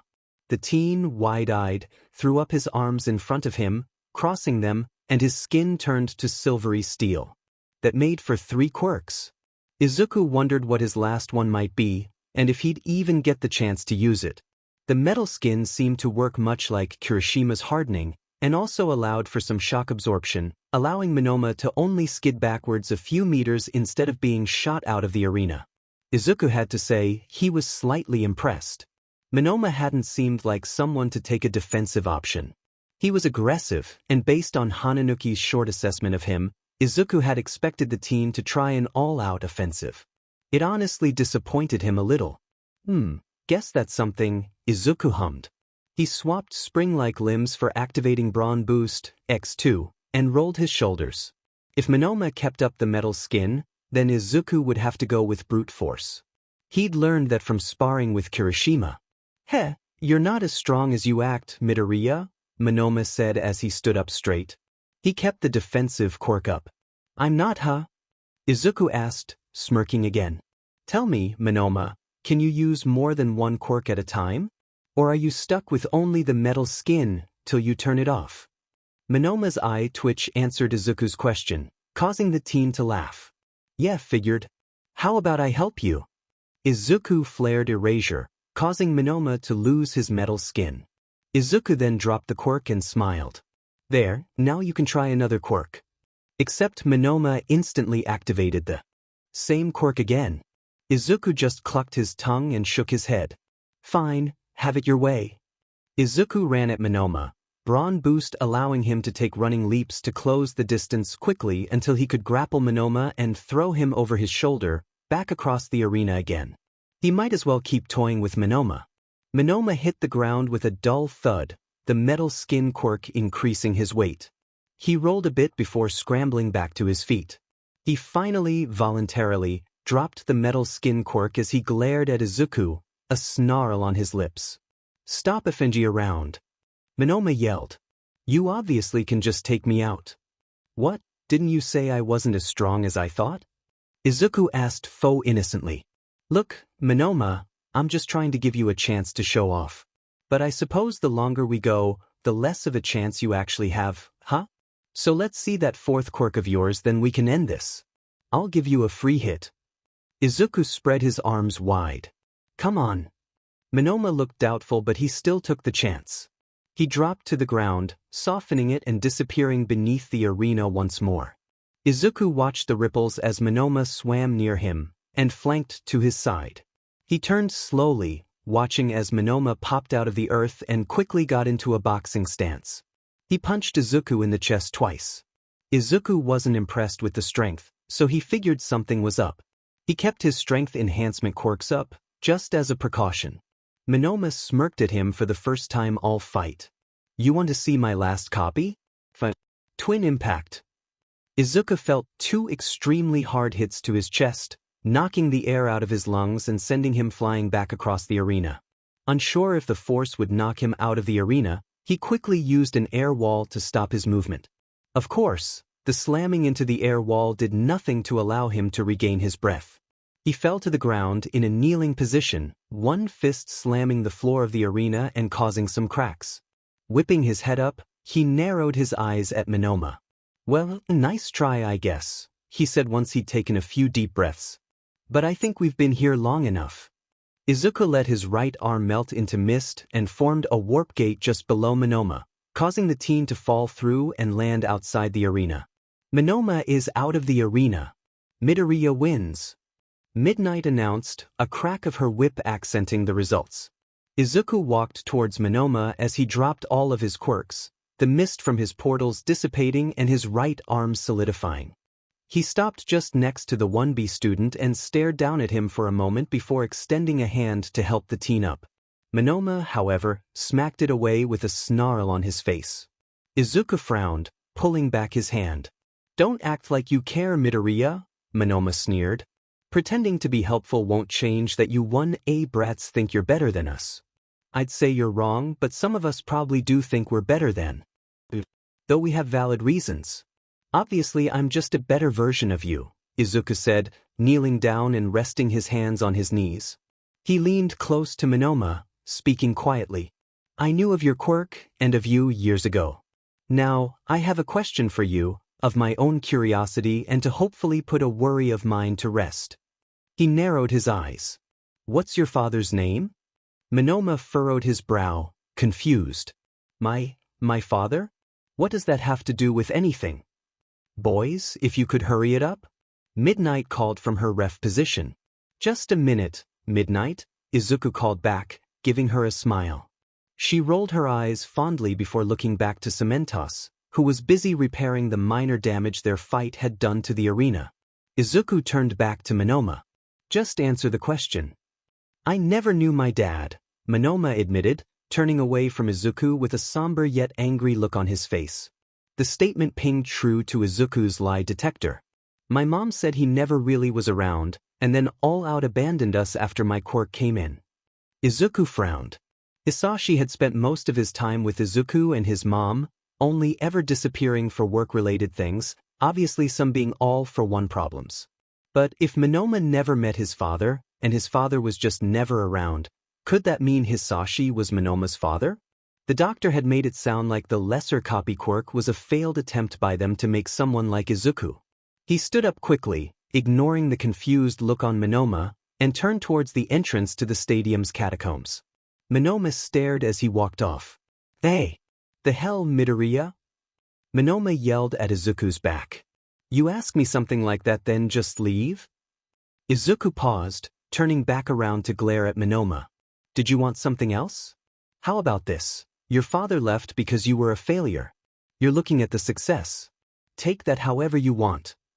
And with that, Izuku disappeared into the stadium's lower levels. Izuku spent the majority of the other first-round battles deep in thought rather than watching the fights. He didn't need to watch the fights, really. He could handle basically anything any of them threw his way. Besides, the only fight that mattered at the moment was the one after his, between Shuji and Shinso, and Izuku figured he'd be against his classmate. Shinso didn't seem to have a combative quirk. He was pulled out of his thoughts when Yaoyorozu walked in, looking battered and bruised after her fight with Tokoyami. She gave him a small smile as she collapsed into one of the couches in the break room. "Hello, Midoriya," she greeted him, holding her side. "Oh, hi Yamamo," he said back, tilting his head to the side as he analyzed her. "Shouldn't you go to Recovery Girl? You look hurt." "Probably, but her pop-up clinic is on the other side of the stadium and I needed a minute," Momo responded, shrugging then wincing. "Here, let me help," Izuku said, hopping up and forming a warp. He then walked over to Momo and let her stand and lean her weight on him. They walked through the portal, appearing just outside Recovery Girl's clinic. "Thank you, Midoriya," Momo said as they walked inside. Recovery Girl was quick to direct the two of them to a bed, instructing Momo to lay down. "I was expecting you a few minutes ago, young lady," Recovery Girl said after giving Momo a dose of healing. She handed the girl a granola bar and some fruit gummies as well. "Eat up, you need that for both your quirk and mine." "Yes, ma'am," Momo said, unwrapping the granola bar. She sighed after a few bites. "I didn't really expect to beat Tokoyami and Dark Shadow, but I really wish I had managed it." "He is pretty strong," Izuku agreed. "How did it go, though?" I wasn't really watching." He rubbed the back of his neck, looking away from Momo for a moment. "Oh, no worries, Midoriya," she said, smiling at him. "You're probably just trying to figure out how to beat Shinso, right?" "Wait, Shinso beat Shuji?" Izuku asked, brow furrowed. "How?" "I'm not entirely sure what his quirk is, but it's something mental. He used whatever it was to get some flags during the last event. That's probably how we made it into this round. Monoma wouldn't stop trying to argue with me, and Bondo just defended our flag." "A mental quirk?" "But I don't actually have something for that." Izuku frowned, tapping his leg. "I guess I could just end the match instantly, instead of playing around like I did with Monoma. That was entertaining at least." "I hope so." Izuku chuckled. "But Shinso is a Gen Ed student, and I saw him during the entrance exam, trying his hardest. He could maybe deserve a spot in the hero course, if his quirk is actually useful for fighting. Mental quirks are special. It's like Sensei and his erasure. It's not flashy, but he can take on practically anyone, so long as they aren't a mutant." "True. Perhaps give Shinso the chance to use his quirk on you? Not only will it allow you to know what you're up against, but it will also allow the teachers and others to see that he's capable. Especially if he manages to almost beat you with it before you turn the tables." "I suppose you have a point." Izuku glanced up to the TV in the clinic, only to see Kaminari get instantly taken out by Shiozaki. "Oh wow, poor Kaminari." Momo looked up as well. Yes, Shiozaki seems quite strong. Kaminari never really stood a chance. He's close range without any support items, right?" Izuku nodded to confirm Momo's thought. Shiozaki can use her vines to attack from range or defend herself in close quarters. Izuku arched an eyebrow at that. I watched a fight between her team and another in the mall, from a distance. Monoma was helpful enough to say we wouldn't be able to take her on with our quirks. As the final match of the round was being prepared, the contestants walking out to the arena, the standings flashed up on the TV. Izuku finally checked to see how each of the matches had gone. He wasn't surprised to see that Todoroki had won his round, though Izuku didn't know if the boy had used his fire or not. He doubted it. Bondo apparently beat Hatsum, which slightly confused Izuku. He'd have to ask someone about that. Bakugo had beaten Uraraka, unsurprisingly, and it was only now that Izuku noticed her laying in one of the beds on the other side of the clinic. She looked fast asleep. "Recovery girl," he called, getting the heroine's attention. "Is Uraraka all right?" "She's fine, just sleeping off my quirk. She got pretty beaten up."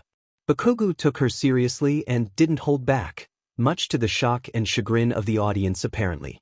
Shoyuta had to tell them off from the announcer booth. "Uraraka did good, make sure you let her know when she wakes up." Izuku nodded and smiled. He was glad to know that Bakugo didn't hold back, and that Uraraka had tried her best. To not have the fight end quickly must mean that Uraraka had managed to pull some tricks off. "Now, you should get out of here, young man," Recovery Girl said. "You've got a match to prepare for." Right on cue, an announcement was made for the next 2 matches contestants to be on deck. The final match of the first round was underway, so it would be only a short time before Izuku would be back out in the arena. "Right?" Izuku said, nodding. He turned to Momo. "See ya later, Yamamo." "Good luck, Midoriya." She smiled at him. He gave her one in return before heading back out of the clinic. As he walked, he stumbled upon Shuji, who seemed to be looking for something or someone. "Shuji!" Izuku called, getting the other's attention. "Ah, there you are, Midoriya," Shuji said, walking over to him. "I was looking for you." "Why?" "It's about Shinso. And how I lost my match." "Oh, his mental quirk?" "Correct. If you wish to know what it is, I can tell you. Though I won't give it away if you wish to go in blind. I don't think Sensei or Present Mike will be announcing Shinsu's quirk in your match. They didn't for mine. Mainly because Sensei stopped Mike from saying it." "Oh, interesting," Izuku said, bringing a hand to his chin in thought. "I think I'll go in blind, give Shinso a chance against me, you know? Thanks for the offer, though." Shuji nodded. "I figured you would do that, but also thought you would want the opportunity to know it, given your interest in quirks outside of your copying." Shuji looked towards the way Izuku had come. "Did you come from the clinic? Are Yaoyorozu and Uraraka in there?" "They are, and both are fine. Uraraka is asleep, and Yamamo is eating some snacks to stave off Recovery Girl's quirk as well as her own." "Maybe I'll stop in there to say hi," the taller teen decided. "Good luck with your match, Midoriya." "Thanks, Shuji, see ya later," Izuku said before the two parted ways. Izuku continued to make his way to the staging rooms. As he walked, he thought of how he might fight Shinso, given the others. Mental quirk.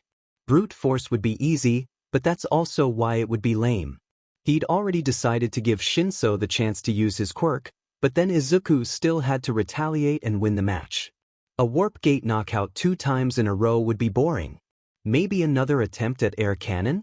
He was disrupted from his thoughts this time by a hushed argument from a nearby hallway, though the main voice wasn't being too discreet. Izuku followed the voices until he glanced around a corner to see Endeavor glaring down at Todoroki. He furrowed his brow, wondering why the hero would be cornering his son between rounds. "Of using your fire is ridiculous," Endeavor chastised. "Your little rebellion needs to come to an end, Shudo. You are embarrassing me as much as you are yourself. If I'm going to become a hero, it will be with Mother's power, not yours, father," Todoroki said back, spitting the word, father, as if it tasted bad. He was glaring at the floor, though, not meeting the eyes of Endeavor. Endeavor snarled, his flaming facial hair flaring larger and brighter. Izuku watched as Endeavor brought a hand back and figured this would be the time to intervene. He quickly turned the corner and let out a surprised noise, drawing the attention of the 2 Todorokis. "Oh, sorry," Izuku said, waving apologetically. "I must have turned a wrong corner." I was lost in thought on the way to the staging rooms. Todoroki, shouldn't you be getting ready too? You're also on deck. Endeavor glared at Izuku, dropping his hand and standing straighter. You are interrupting a family dash. You're right, Midoriya, Todoroki said flatly. He turned and walked towards Izuku, not sparing a second glance at his father. He continued past Izuku and turned down the hallway leading towards the staging rooms, and Izuku quickly followed. They left an even angrier Endeavor behind. What was that about? Izuku asked, wondering if Todoroki would open up at all. I already told you I don't use my fire. Won't use it? Izuku nodded at the statement. He was just angry that I didn't use it in the first round, and figured he'd try speaking to me now before my next match. Well, I mean, shouldn't you use it? It's your quirk, after all, Izuku said. He realized it was probably the wrong thing to say when Todoroki halted his walking and looked at Izuku. I will not use that man's power to be a hero. That's all that BSTRD wants. Right? Okay, Izuku said. But it's not his? I mean, it's like my copies. Yeah, they're originally from someone else, like Sensei's erasure. But now that I have a copy of it, it's mine. I'm not using Sensei's quirk, I'm using my own. Izuku frowned as he looked at Todoroki. The other teen seemed to barely mull it over before shaking his head. No, he said simply before walking off to one of the other staging rooms, leaving Izuku alone. Izuku sighed as he made his way to the nearest room, barely having time to enter it before his match was called. He immediately turned around and exited the staging room, heading to the arena once again. It didn't take long before he was walking back out into the bright summer sun, this time a bit better prepared with an arm above his head to shade his eyes. Once they adjusted, he dropped his arm and walked to his side of the arena. He waved back at Midnight as the ref gave him a small wave of her own. Across from him, Shinso stepped up into the raised arena. Whereas Izuku had some dirt and scuff marks on his gym uniform, Shinso's was untouched, indicating he really had beaten Shuji without much resistance. Let's welcome back Midoriya Izuku from Class 1A and Shinso Hitoshi from Class 1C. Present Mike announced to the cheering crowd. You know the rules, Midnight said, raising her whip up, ready to crack it. Are the competitors ready? Both boys voiced their assent. With a crack of the whip, Midnight announced, let the first match of the quarter-finals begin. Izuku walked slowly forward, not yet activating any quirks. He wanted to see what Shinso would do. The other teen narrowed his eyes and took a few steps forward before he began to walk along the edge of the arena. Izuku mirrored his opponent, no longer closing the distance. After a few moments of inaction and silence, Shinso finally spoke. So, what's your deal, Midoriya? What dash? Izuku's body went stiff yet slack at the same time. He couldn't control his limbs, and his vision was foggy, his mind clouded. It was as if he was no longer in the present. A second later, he was standing in the void of his mind, looking at a misty vision of the arena. Well, that's interesting, his father said, coming to stand beside him. Mind control quirk. Oh, Izuku said. Can I break out of it? Mental quirks have weaknesses, yes. Though I don't know quite how to break out of this one. Usually I just have my own mental quirk that counteracts whenever someone tries to read my mind or any other kind of mental infiltration. But you don't have one of those. All for One brought a hand to his chin, holding his elbow in the other as the two Midoriyas watched Izuku's body through the misty depiction turn and slowly begin walking towards the edge of the area. Thankfully he had a long way to go. Blunt force could do it. All for One finally said after Izuku's body walked half the distance to the edge of the arena. But how? Air cannon blast to knock myself back? Izuku suggested. All for One snapped his fingers and let out a low chuckle. Yes, that should do it. Good thinking, little one. He ruffled Izuku's hair. Now, focus on the quirk. You have power even in this mindscape. You should be able to trigger it. Izuku focused, finding the air cannon quirk in his vault of copies. He called on it, bringing it to the forefront of his mind and tried to trigger it. A small burst of air escaped his palm, but it wasn't enough to do anything. Focus, little one, All for One said. You're still having to fight through the control that student has on you. He took a deep breath, drawing on air cannon once more. This time he pictured a large blast of air firing from his palm. A second later and he was ripped out of the inky blackness of his mindscape to find himself stumbling backwards, landing on his butt. Izuku shook his head and looked around him. He had been mere inches from the edge of the arena, but his air blast had pushed him back into the zone a little more. What? Shinso screeched from behind him. How the hell did you break through? Izuku opened his mouth but thought better of it. When he last answered a question, he was brought under Shinso's control. Maybe it was a call and response activation? He pushed the thought aside and brought his hand up, firing off air cannon again, this time aimed at Shinso. The teen was sent flying out of the arena, landing on his back a few meters from the edge of the platform. Izuku winced, not having meant to hit Shinso with that strong of a blast. Midnight announced his victory as he jogged over to Shinso. Hey, sorry about that. Didn't mean to hit you that hard.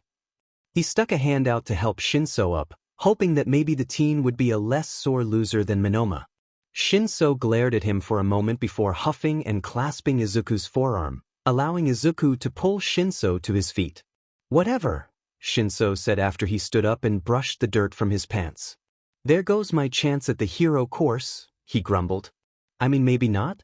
Your quirk is a mind control quirk, right? Shinso nodded. You should speak with Aizawa-sensei. His quirk isn't very combative on its own either, but he managed to get into the hero course. You just got unlucky to be against me. I kind of have some weird stuff going on with my quirk. Izuku chuckled awkwardly. It helped me break out of your control. But your quirk certainly seems like it would be good for a hero. Most people say it's a villainous quirk, Shinso sighed. Quirks aren't heroic or villainous on their own. It depends on the person who wields it. Yeah, guess you would say that since you can copy quirks, would be poor form to copy a villain's quirk and use it otherwise. I guess? But that's not why I think that way. Everyone has a choice. Izuku had many choices ahead of him, the results of which would lead him down a path of heroism or villainy. Or maybe, if he was lucky, somewhere in between. So long as you choose to be good, then your quirk is good. A dangerous quirk does not equate to an evil one. Shinso narrowed his eyes. Fair point. Fine, I'll try talking to your teacher sometime soon. I'll let him know to look out for you. Izuku said cheerily. You do that. Good luck in the rest of the tournament, Midoriya. Based on the remaining competitors, you have your work cut out for you, even with all that power. The two teens split off, going their own ways into the catacombs of the stadium as the PA system called for the next match contenders to make their way to the arena. If Izuku remembered correctly, the next match was Todoroki against Bondo, the 1B student with a glue-like quirk if Hananuki was to be believed. It wasn't as if Izuku's former teammate was untrustworthy, but he didn't exactly give a detailed explanation of his classmate's quirk. Izuku assumed Todoroki would win again, using only his ice. He'd have to beat some sense into Todoroki in their semifinals match. Not only was it stupid that Todoroki wouldn't use his full power in general, but even his overwhelming strength in the ice half of his quirk wouldn't be enough to defeat Izuku. So maybe Izuku really did think a little too highly of himself, proving Monoma right. So what? To absolutely no one in Class 1, as surprise, both Todoroki and Bakugo won their matches. Todoroki threw the use of his ice once again, freezing his opponent near instantly with at least a somewhat smaller glacier this time compared to his first match with Zero, poor guy. Bakugo's quirk just countered Dark Shadow too well, with the bright flashes of light from the explosions, for Tokoyami to stand a chance. The fight between Hananuki and Shiozaki had been a little more evenly matched, but the girl had been able to bury her vines and attack Hananuki while he was submerged in the ground, as well as use her vines to create a stable platform beneath herself. In the end, she'd managed to trap Hananuki and claim victory, moving on to the semifinals. She was probably doomed against Bakugo, but at least someone from 1B had made it to the semifinals. Izuku rolled his shoulders as he made his way out to the arena for the third time. As he walked out, he heard Present Mike reviewing both his and Todoroki's quirk. Aizawa, to Izuku's surprise and pleasure, stated the fact that Todoroki had a dual quirk and had yet to use the other half of his power. Izuku hoped that and his own nagging would manage to get Todoroki to use his fire in this fight. Are the competitors ready? Midnight asked. Both she and Cementos seemed much more prepared for a large-scale fight, with the possibility of having to intervene, given their alertness and quick glances back and forth. Once Izuku and Todoroki gave their assent, Midnight was quick to signal the match start. Izuku was disappointed when Todoroki immediately tried firing off ice from his foot, most likely trying to end the fight instantly again. To counter it, he fired off air cannon with the support of his enhancement quirks. The ice was shattered before it ever reached Izuku. He then used air walk to climb upwards, planning to reduce the capabilities of Todoroki's ice, since the teen seemed to prefer using it from his foot. "Come on, Todoroki," Izuku practically whined. "Don't go easy on me. Remember what I said. It's your quirk, not his." "Shut up, Midoriya," Todoroki snapped, launching ice spikes up towards Izuku. Izuku hopped through the air, avoiding the large icicles. He continued dancing through the air, keeping an eye on the edge of the arena to ensure he didn't step out. Cementos and Midnight seemed to be thinking the same as they approached the perimeter to get a better vantage on where Izuku was compared to the red lines marking out of bounds. Sighing, Izuku flipped to avoid another ice spike and dropped down to the ground below. He fired off a few blasts of air to shatter the oncoming ice onslaught and tilted his head disappointingly. "Todoroki, if you keep this up, this match will last forever," Izuku huffed. Todoroki said nothing and sent another torrent of ice at Izuku. This time, Izuku used his enhanced strength to punch the ice, destroying it.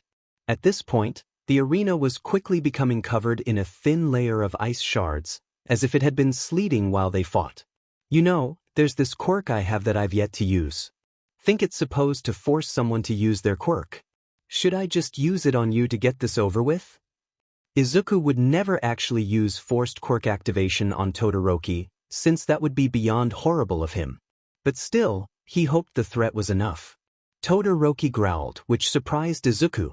"Why are you so adamant I use my fire, Midoriya?" he asked as he launched yet another ice attack. "What does it matter to you?" "I already told you," Izuku retorted, unamused. "Our quirks belong to us, not to whoever we got them from. In your case, it's inherited. In mine, it's copied. Both of us have these powers for the rest of our lives. Unless Izuku gives away some of his, but Todoroki didn't know he could do that. "So how can your fire still belong to your dad, huh?" Izuku tilted his head as he noticed Todoroki's right side was covered in frost. His breath was visible as he huffed, and if Izuku looked close enough, it even looked like the other teen was shivering. All of these things were something Todoroki could counter with using his fire, even Izuku knew that. It was one of the main reasons Izuku wanted to copy Todoroki's quirks so badly. It was the perfect complement to itself. The two halves in tandem kept the wielder thermoregulated, allowing the use of ice or fire far beyond what anyone with only one of the two could ever hope for. Even Endeavor, with the extreme heat he could unleash in his fire, could never hope to achieve what Todoroki was capable of. Which, Izuku thought, was probably why Endeavor demanded Todoroki use his fire half. But Todoroki could use that part of his quirk without doing it for his father. He had to if he wanted to go far in life. Inevitably, despite the power Endeavor both in quirk and in status, Aizawa was bound to crack down on Todoroki for not working towards his full potential. And as all of 1A and UA itself knew, Aizawa didn't waste time on those who squandered their potential. "Look, Todoroki, if you don't use your fire, you're gonna get hypothermia. I can see you shivering. Even if that wasn't the case, you still can't beat me without using your full strength." He gestured to the shattered ice around them.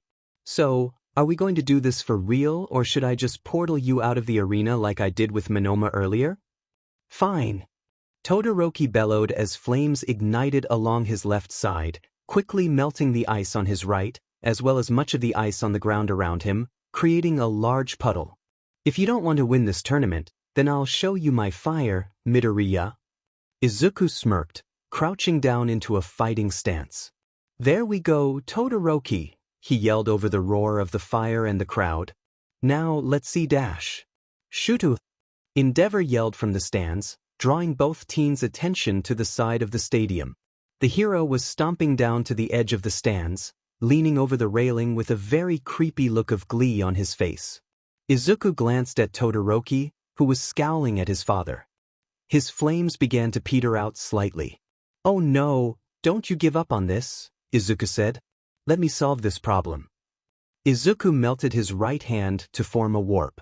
A green-black tendril of mist snaked its way out of the arena and towards where Endeavor stood leaning against the railing, continuing to shout something that Izuku tuned out. Instead, Izuku threw a look over his shoulder to see the arched eyebrow Midnight was giving him. "Removing an annoyance, Auntie Nem," he called to her, hoping the use of her preferred name from him would give him some leeway in his actions. She looked at him then to the tendril of mist that was just about to reach Endeavor and shrugged. He smiled at her gratefully. A moment later, an Endeavor was warped to the front gate of UA. "There, that better?" Izuku called to Todoroki as his arm re-solidified. He shook it out, the usual tingling sensation starting up thanks to his overuse of the quirk so far. "Ugh, I hate that," he muttered to himself as he massaged his palm. He was startled out of his grumbling by laughter. Actual, genuine laughter from Todoroki. Izuku looked up, confused for a moment before smiling and laughing along with the teen. "You kicked him out," Todoroki said between giggle fits. No one has ever kicked out Endeavor." "Well, he was annoying," Izuku said, still smiling. "Now, let's get this fight over with before he manages to get back."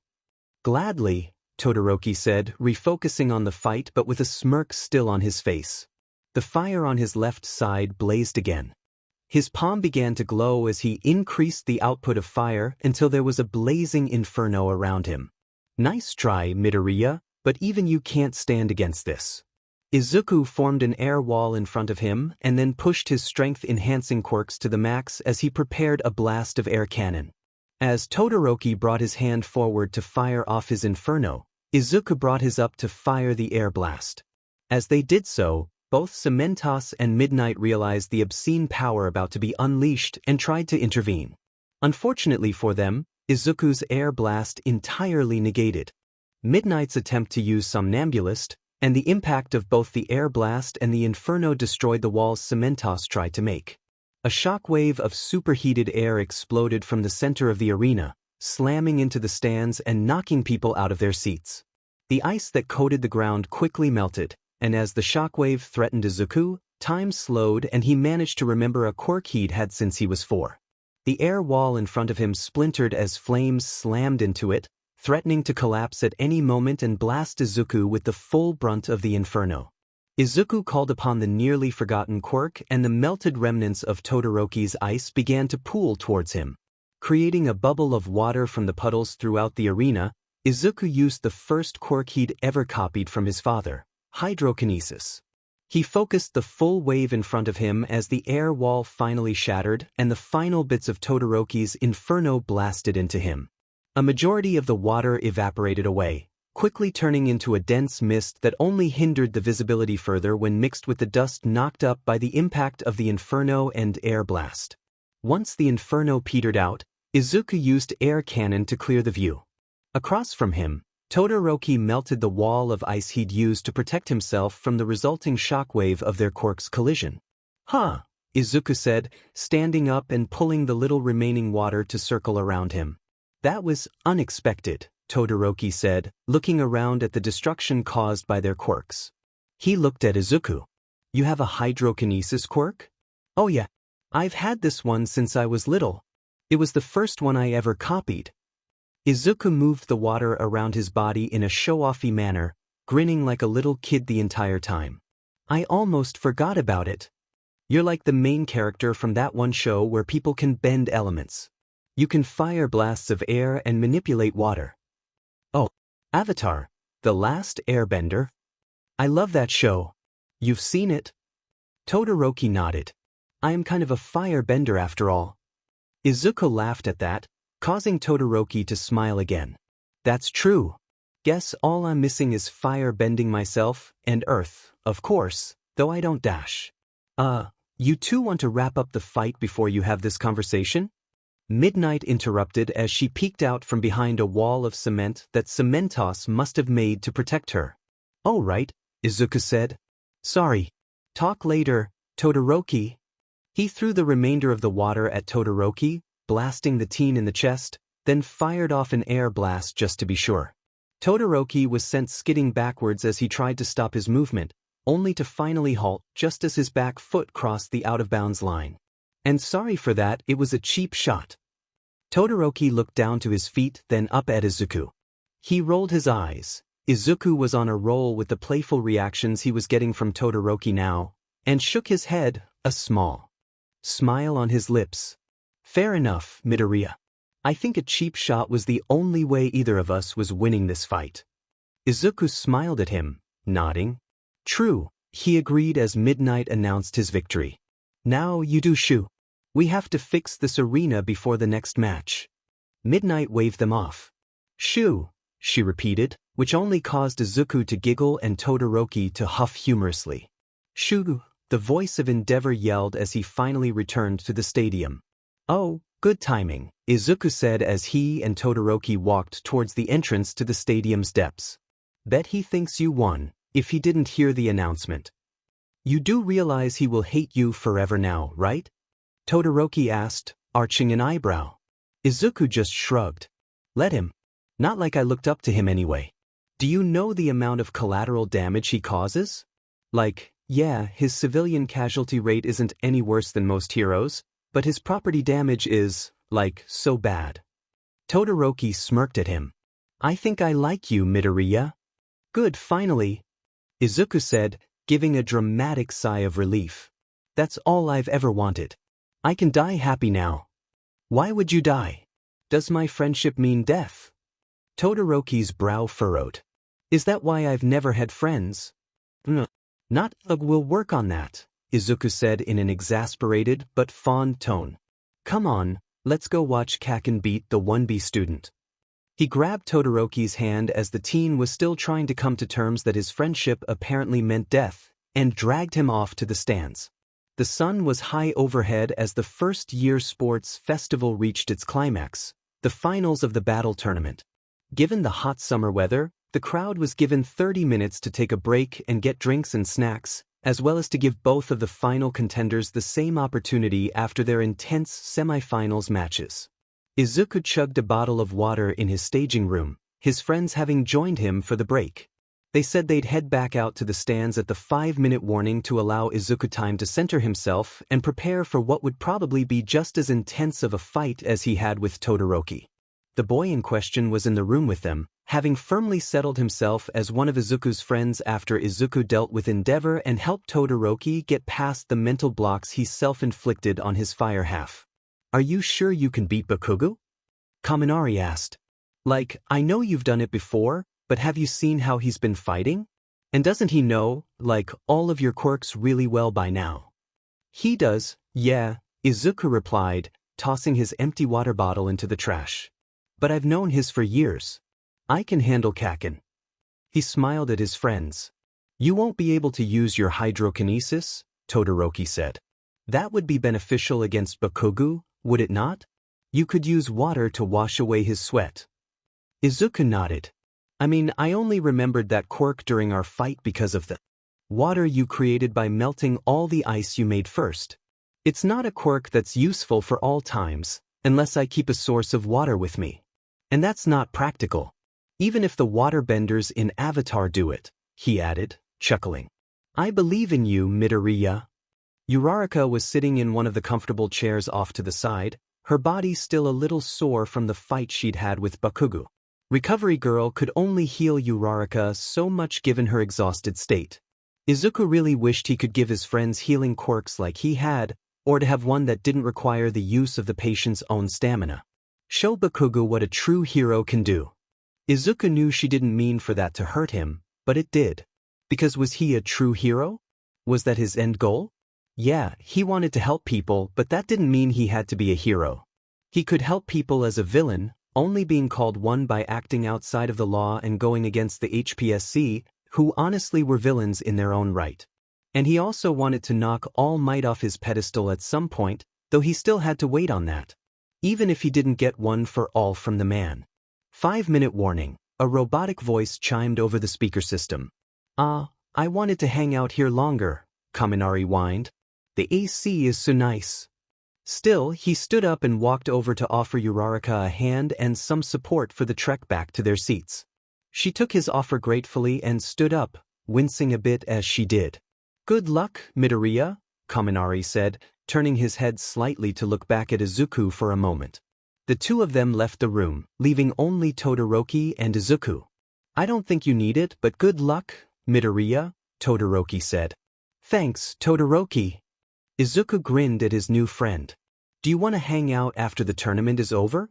There's still plenty of things to do before the festival ends for the day. And I could definitely go for some food afterwards. The smell of all the food stalls has been tempting me all day. Todoroki nodded. I would like that. With that, he left Izuku alone. Izuku took a few deep breaths, readying himself to fight his childhood best friend once again. But this time, it was practically a no-holds-barred fight, both of them expected and determined to go all out. Even if doing so would probably cause just as much destruction, if not more, than Izuku's fight with Todoroki had. As he was doing some stretches, there came a knock at his room's door. He looked up to see Aizawa standing there. Sho! Izuku greeted happily, trotting over to the man. What's up? Shouldn't you be in the announcer booth? He tilted his head in question. I'm heading back there now, but I figured I should stop by to see how you're doing first. And to warn you about a last-minute change for the final round. I'm fine, but what change? Due to your fight with Todoroki going a bit overboard, and all the teachers knowing just how bad a fight between you and Bakugo could get. Compared to that, Niza decided that the finals could use a third referee. Aizawa didn't sound pleased with the decision, which Izuku could only assume meant one thing. All Might. Yeah. The buffoon is going to be the primary ref, and will step in if needed since it's expected that he should be able to stop either of you should it come to that. He's been holed up somewhere in his true form the entire tournament, hasn't he? He had to, otherwise he wouldn't have the time left to be in his muscle form. Izuku sighed and dragged a hand through his hair. Whatever, it will just fuel Kaken and me to be even worse about it all. I figured, but try not to kill yourselves, alright? I quite like having you around. Aizawa gave Izuku a small smile before ruffling his hair. Good luck kid. See you after? I was gonna hang out with Todoroki and the others for a bit, Izuku said. But I'll find you. Sounds good, Aizawa said as he turned to leave. I'll let Zashi know. Will the competitors for the final round of the battle tournament please make their way to their assigned entrances to the stadium? Midnight's voice called through the speakers this time. With one final, deep breath, Izuku left his staging room and made his way to his side of the stadium, waiting on the green light to exit out into the hot sun once again. He could hear the crowd going wild as Mike hyped up the finals. He couldn't help but smile, knowing this is the kind of thing Zashi loved to do. So without further ado, let's welcome back our top two first years. With his explosive personality and smokin' quirk, it's Bakugo Katsuki. The cheers of the crowd grew even louder. And his opponent, the boy with more tricks up his sleeve than you can probably guess, it's Midoriya Izuku. Izuku jogged out into the stadium, and somehow the crowd's volume increased tenfold, something Izuku didn't think was even possible. He actually winced a bit at the volume, glancing across to see Bakugo was reacting similarly. And if the blonde was hating it, then it had to be bad. Izuku knew Bakugo had at least some minor hearing issues with his quirk, and knew it would only get worse as he got to use it more and more now that they were at UA. He'd have to talk with the other about that at some point soon, perhaps get Hatsum involved for some special hearing aids or other hearing protection. Both teens locked eyes before turning their gaze to the ref platform where Midnight stood next to All Might. Izuku didn't have to check to know that Bakugo was glaring daggers at the man just like Izuku was. Welcome back. All Might's voice boomed, calming the crowd slightly. Before we get started, I want to remind you of the rules. No excessive use of force, no causing serious injuries, and most of all, have fun. Izuku rolled his eyes. They hadn't been reminded of the rules since their first round matches. Midnight hadn't seen a need to, though he supposed Nizu probably wanted them reinforced after the fight Izuku had with Todoroki, and the explosive outcome of Bakugo's fight with Shiozaki. Izuku had watched as the poor girl had been literally blasted out of the arena and into the wall of the stadium, her vines singed and smoking. Thankfully, Shiozaki's actual hair hadn't seemed affected much. But the vines she'd used during the battle had been burnt to a crisp. Are the rules clear, young Midoriya, young Bakugo? All Might asked, requiring an answer. Yes, both teens said with a roll of their eyes. Izuku noticed All Might's eye twitch slightly at their attitudes, but he quickly covered it with a clap of his hands. Then let the final match of the first-year battle tournament begin. Immediately Bakugo was launching himself forward with his explosions, a feral grin on his face as he charged Izuku. Izuku just readied his strength-enhancing quirks and prepared to blast air or create walls to block Bakugo's assault. He knew at this stage, trying to use Warp Gate would be too slow for him to avoid Bakugo, and he wouldn't use Erasure unless he had no other option. Unfortunately for him, the weather was in Bakugo's favor, allowing the boy to produce even more sweat than he normally did when fighting. Hope you're ready to lose, Deku. Bakugo sneered as he sent an explosion Izuku's way once he was close enough. Izuku blocked it with an air wall, the wall almost instantly shattering but dampening the force of the explosion so Izuku wasn't sent flying. In retaliation, Izuku fired off a few air blasts, though Bakugo expertly dodged them, flipping and spinning in the air with precise control of his explosions. He landed a few meters away from Izuku, still grinning. So how'd you get Happy to use his fire, huh? It pisses me off that I didn't get to fight him. Told him he was being stupid, basically. Also kicked his dad out of the stadium, Izuku shrugged. He seemed to like that. I bet. Endeavor is a piece of shit, huh? Izuku scrunched his brow. I would have thought you'd like him? I did, Bakugo huffed. The two were circling each other, trying to look for an opening. But I heard some of the argument Happy and him were having before you found them too. Oh, Izuku said. Well, guess we're just adding to our list of top heroes that SCK, aren't we? They both glanced at All Might, who quirked an eyebrow at them. God, I wish we could hit him and wipe that dumb smile off his face, Bakugo grumbled, causing Izuku to snort. Guess we just have to cause a big enough blast to do it, then. Bakugo smirked at that. Without saying anything, Bakugo shot into the air with a few explosions and began to spin his body, using explosions to speed his rotation up. Izuku knew he'd been working on some special moves, so he figured this must be one of them. Howitzer impact. Bakugo yelled as he launched himself at Izuku. Given the warning time, Izuku did create a portal this time and dropped through it, coming out across the arena and watching. As Bakugo exploded into the arena's ground, creating a massive crater.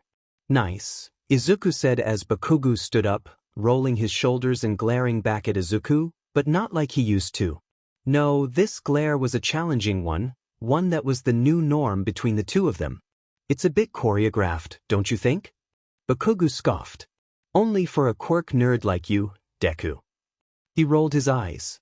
Plus you have that stupid portal quirk. Lame villains wouldn't be able to dodge that. Probably not, Izuku agreed. He charged up a shot of air blast, empowering it with his enhancement quirks.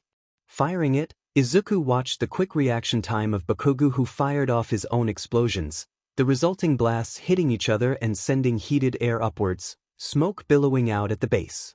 In the resulting smoke screen, Izuku darted in, getting close to Bakugo and aiming a punch at his side. But Bakugo was used to this, given how often they sparred during training. He spun around, firing a smaller explosion in Izuku's face as the punch grazed his ribs. Both teens went tumbling away, but remained in the arena. Standing up, Izuku wiped his mouth on his sleeve, the blast having hit close to his face. No blood, yet at least. But both boys would have bruises from those hits. Izuku was just glad his bruises would be gone before tomorrow, whereas Bakugo's would remain unless Recovery Girl healed him. Standing up, Izuku looked towards Bakugo. They'd managed to end up on opposite sides of the arena from where they started, now each at the other's starting position. Izuku chuckled a bit, which only made Bakugo roll his eyes.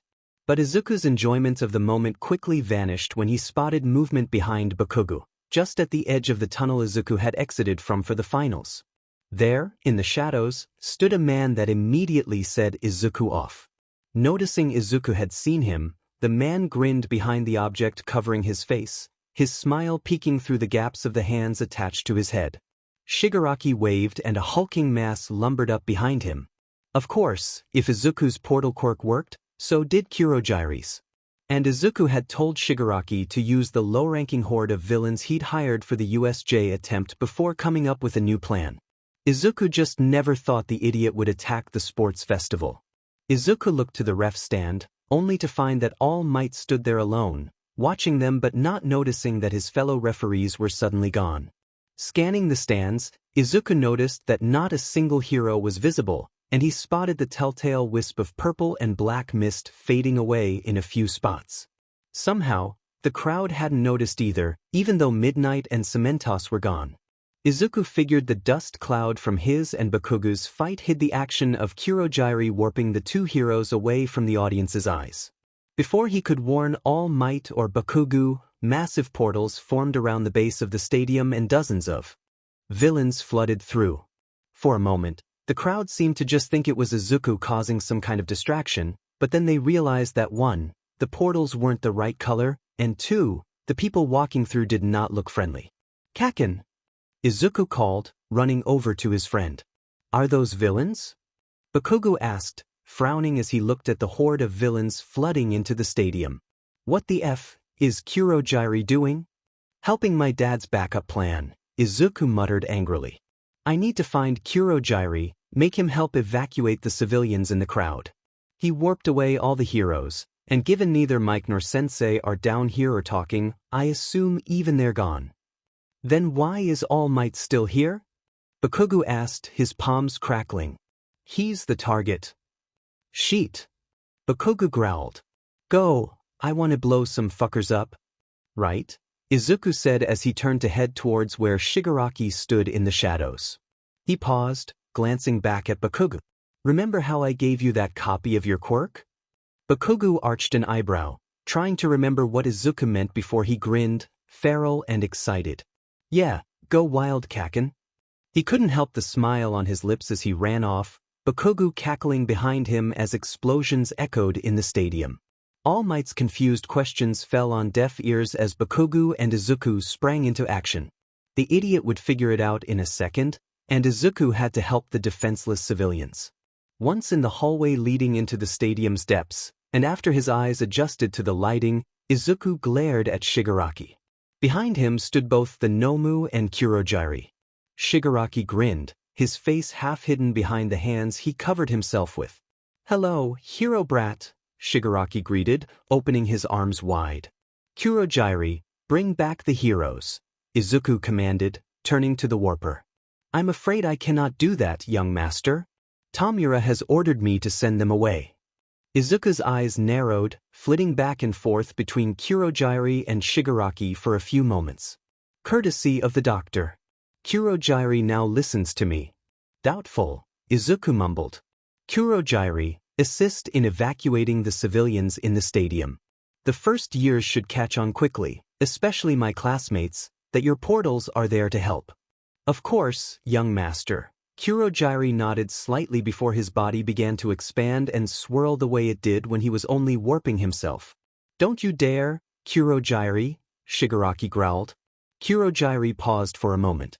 "The doctor has made it so both of you have the same power in commanding me," he explained, mostly for Izuku's benefit given the warper was looking directly at Izuku. "So long as your orders do not counteract each other's, I am beholden to follow them." With that, he collapsed in on himself and disappeared.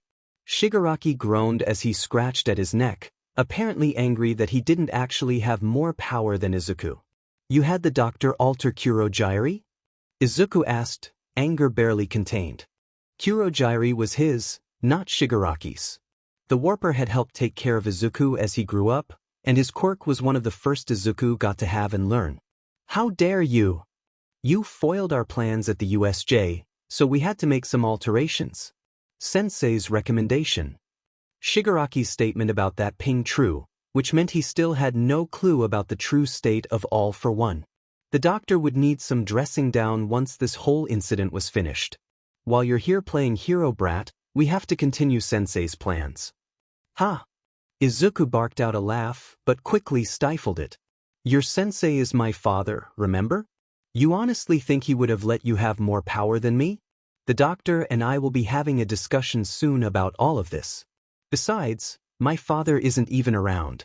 You're being played for a fool, Shigaraki. Sensei speaks to me daily, Shigaraki snapped. He says he hardly talks to you. You honestly believe that, don't you? I know where my father is, and we talk as much as we can. Which was not at all, given the real all for one's comatose state, but Shigaraki didn't know that part. And the vestige in Izuku's mind probably didn't count. The person he doesn't speak to is you. That's the doctor trying to cover for the fact that you aren't the favorite, Izuku said, venomously. I am, always have been, always will be. I'll kill you, Shigaraki seethed. You'll try, Izuku brushed him off, turning to the Nomu. Nomu, go deal with All Might like you're supposed to. The Nomu let out a grunt before it lumbered off, out into the stadium. At this small distraction, Shigaraki lunged forward, grabbing onto Izuku's arm and touching it with all 5 of his fingers. The fabric of Izuku's gym shirt quickly disintegrated, and the skin of his arm began to crack and bleed. Izuku whirled around, flaring erasure as he grabbed Shigaraki's arm. He threw the villain over his shoulder and into the far wall using his strength enhancement quirks. Shigaraki slammed into the cement, causing cracks to spread out from the impact point. Shigaraki slid down to the ground, ending in a slumped heap. Izuku stomped over to him, grabbing the barely conscious villain's chin and wrenching it so the man looked at Izuku with his glazed eyes. You're lucky you make for a good distraction, Izuku sneered, baring his teeth. I'll leave you here to rot, until Kurojirai comes back for you since your and the doctor's little experiment with him probably makes him have to ensure your safety. Izuku released Shigaraki before standing back to his full height. He left the villain in his near-unconscious state, returning to the outside area of the stadium. There he found All Might in the midst of fighting the Nomu. While Izuku knew this Nomu was specifically meant to fight the hero, he doubted the monster would last for long. Unless, of course, All Might was running on fumes. But that wasn't Izuku's problem. Instead, he turned to scan the stadium stands. Finding that he had been right in assuming his classmates, as well as the other first years, would quickly catch on that Kurojirai was there to help. Todoroki came sliding on his ice, skidding to a stop next to Izuku. Midoriya, he greeted flatly. Is that one of your friends? Todoroki gestured to the purple and black portals throughout the arena. Yeah, a family friend. He's who gave me my warp quirk. I figured as much, Todoroki said. Should we help Bakugo? Probably, Izuku said, turning to find his childhood friend being surrounded by villains. Though there was already a pile of unconscious and slightly burnt bodies nearby, Izuku figured that Bakugo was getting outnumbered. Both Izuku and Todoroki ran off towards the crowd of villains to help. Find the fucker? Bakugo asked as Izuku came to stand beside him, both of them firing off blasts from their quirks to drive back the villains, with Todoroki having blocked off a large group with a wall of ice. Yeah, he's taken care of for now, Izuku said, his tone still set off. Our class is busy trying to evacuate the stadium. It's just us against these villains. Sounds like a slaughter, Bakugo said, smirking at Izuku. For them. Izuku huffed out a laugh and rolled his eyes, knowing that Bakugo, while he was overly cocky sometimes, was completely right in this case. The villains in question were mostly low-ranking and weak, probably only supporting the plan for whatever payout Shigaraki promised them. Unlucky bastardes, none of them would be getting paid today. More villains poured out of the stadium's depths, probably having been sent as scouts to make sure no heroes remained, and to distract any students still inside. Izuku nudged Bakugo's shoulder, pointing out the dozens of new villains attempting to join the fight. Turning to see the horde, Bakugo just grinned wider. The hot summer weather was perfect for someone with Bakugo's quirk. The teen was drenched in sweat, and he knew what that meant. He shot himself upwards, explosions blasting out around him as droplets of his sweat fell away from his body. Spinning in air and powering up another one of his howitzer impacts, Bakugo launched himself towards the horde of newcomers. Izuku threw up a few layers of air wall as a precaution.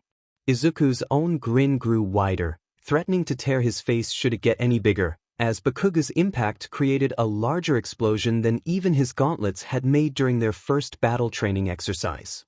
The air walls Izuku had splintered as smoke and debris blasted outwards from the shockwave created by Bakuga's howitzer impact. Even All Might and the Nomu had to brace themselves for the blast.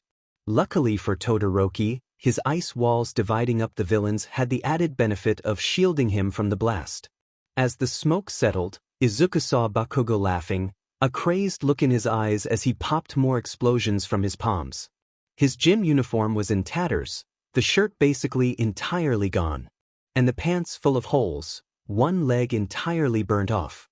He stood in a crater that covered a good third of the stadium's interior, having managed to destroy part of the thankfully evacuated section of stands on that side as well as part of the battle tournament arena. None of the villains on that side of the stadium remained standing, and Izuku had to wonder how many of them might actually be dead from a blast that strong. Bakugo probably wouldn't care if he did kill some of them, given his current catchphrase of "die," that he yelled more than anything else when using his quirk. Turning back to the remaining villains on his side, Izuku smirked at the wide-eyed looks of terror that now plastered their faces. "Holy shit, these kids are insane," one of them yelled as he tried to turn and run. But Izuku was faster, and he landed a punch to the back of their head, knocking them out and sending them crumpling to the ground. Tendrils of smoke lashed out at him, tripping him up. The tendrils then latched onto his legs and tossed him around, slamming him into the ground a few times before chucking him several feet. Izuku hit the ground on his back, his breath knocked out of him. He gasped for air as he glared up at the villains again, who evidently figured they could at least take out Izuku while Bakugo was distracted. Unluckily for them, Izuku wasn't a pushover. Spinning his body, Izuku flipped back to his feet, pulling on the smoky tendrils still attached to his body, which caused one of the villains to stumble forward. "I like this quirk," Izuku said, gaze hard as he stared at the woman who'd fallen to her knees in front of him. "I'll take it." He grabbed her head, pulling her smoke-related quirk out of her before tossing her to the side like a toy. Dissolving his arms into the mist that normally formed Warp Gate, Izuku lashed out with the new smoke quirk, wrapping up the remaining villains and throwing them against the wall of the stadium, the concrete cracking from the impact of their bodies. Izuku held his arms up, the tendrils of green-black mist writhing around him excitedly. His smile turned feral, just like Bakugo's, as he turned to see another group of villains. This group was rapidly looking back and forth between Izuku and Bakugo, unsure of what to do. They were stuck between the two teens, with Todoroki's ice walls blocking off any escape away from them. Their only route was past Bakugo. "Run," Izuku said as he smirked at them. The villains did so, some of them stumbling as they tried to move too quickly. Those unfortunate souls were grabbed by Izuku's new quirk and tossed off to the side, joining the unconscious pile of their fellow villains. Meanwhile, Bakugo was blasting off after those who had managed to run away from Izuku, a well-placed explosion into each of them sending them careening off and crumpling to the ground. As he picked off the stragglers, Todoroki skated in next to Izuku, eyeing the misty appendages the teen now wielded. "I've taken care of the group I separated," Todoroki said, teeth slightly chattering. Izuku turned to look at him, finding that the teen was covered in frost. He gave Todoroki a pointed look, tilting his head slightly and arching an eyebrow. Todoroki opened his mouth to say something but thought better of it, instead igniting his fire half and warming his body back up. "I'm not used to just using it without thinking." "We'll work on that," Izuku said. He turned back to see Bakugo finishing off the last of the villains sent his way. The blonde landed a solid punch to a villain's stomach, causing the guy to keel over, arms wrapping around his body as he coughed and collapsed. Bakugo kicked him in the side for good measure before rejoining Izuku and Todoroki. "Should we help the idiot?" Bakugo asked, jerking his head in the direction of All Might. "Does he need it?" Todoroki asked, looking over at the hero fighting the Nomu. "I've never seen him struggle in a fight." Izuku just hummed, Bakugo understanding the meaning while Todoroki gave him a confused look. Before he could explain anything, Kurogiri materialized next to them, causing Todoroki to nearly lash out before he realized who it was and stood down, trusting Izuku's judgment when he'd called Kurogiri a family friend. All civilians have been evacuated, Kurogiri reported to Izuku. Thanks, Kurogiri. Can you tell me where the heroes are? Izuku worded the question so it wouldn't directly accuse Kurogiri, given Todoroki was unaware of the situation. I'm afraid I cannot, the warper said regretfully. Izuku sighed, going to pinch the bridge of his nose before he remembered his arms were currently mist. He re-solidified them and ran a hand through his hair instead. However, Kurogiri continued, drawing Izuku's attention back to him. One of your classmates ran off to find them. I believe he has a speed quirk. Ida, Izuku said, perking up. He turned to Todoroki. Do you have your phone? Yes, why? Todoroki pulled out his phone, holding it up for Izuku. So I can call Ida. Mai and Kaken's phones are in lockers in the staging rooms. Izuku quickly found Ida's contact and thanked the teen for having made them all share their numbers with each other so that they could stay in contact in case of situations like the media stampede, or for if the class rep just decided to annoy them all with messages about homework. After ringing 3 times, Ida finally answered, the sound of wind nearly drowning out his voice. Todoroki, what do you need? This is Midoriya. Have you found our teachers? Izuku asked. Yes, they were at the USJ. I figured I would check around campus for them, assuming they hadn't been sent far by whatever villain did this, Ida explained. Are you with them now or running back alone? I'm coming back alone, why? Go back to the teachers, then share your location with me. I'll warp everyone back. Right. I almost forgot you could do that, Midoriya. I'll text you the location shortly. Ida hung up after that. A few moments later a text to the group chat came through with Ida sharing his location. Izuku quickly formed a warp to those coordinates. Before the warp was even fully formed, Aizawa ran through, his goggles on and capture scarf at the ready. He paused when he saw Izuku, Bakugo, and Todoroki standing there. Behind him, the rest of the teachers and visiting heroes began to pour through, splitting off to fight the few straggling villains still standing. Izuku, what happened? Aizawa asked, lifting his goggles up. Villain attack, Izuku said. Aizawa gave him an unimpressed look. Izuku sighed, glanced quickly at Kurogiri, then shrugged. Aizawa followed his gaze and frowned, evidently putting the pieces together. Kurogiri merely nodded at the hero before warping himself away again, most likely to pick up Shigaraki and return to their hideout before the heroes found the villain. The clashing titans nearby drew Aizawa's attention before he had the chance to question Izuku further, though the man just arched an eyebrow at All Might and the Nomu. Sviho, Endeavor yelled as he stomped up to the group. Todoroki immediately frowned, extinguishing his fire. Endeavor scanned the carnage, spying all the villains the teens had taken out and, evidently convinced the scorched bodies were Todoroki's doing, clapped the teen on the shoulder. You used your fire. Finally. I didn't, Todoroki immediately snapped, pulling away from Endeavor. I only fought with my ice. Then how dash? Me, UBSTRD, Bakugo interjected. There's more than one of us here capable of burning shitty villains. You insolent dash. Endeavor, Aizawa interrupted this time, why don't you go assist All Might and wrap up this whole ordeal a bit more quickly? Endeavor glared at the teacher before igniting his fire and blasting off towards All Might and the Nomu. Aizawa watched him go, then turned back to Izuku. You realize Nizu won't be allowing your warp quirk anymore, correct? Yeah? Izuku sighed. DMN rat, Bakugo scoffed. The 3 of them pointedly ignored Todoroki's very confused look as his eyes bounced between them. Go join the rest of your class, Aizawa said.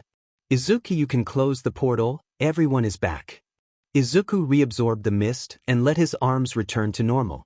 He winced slightly at the needle-like pain shooting up his arms from using both warp and the stolen smoke quirk.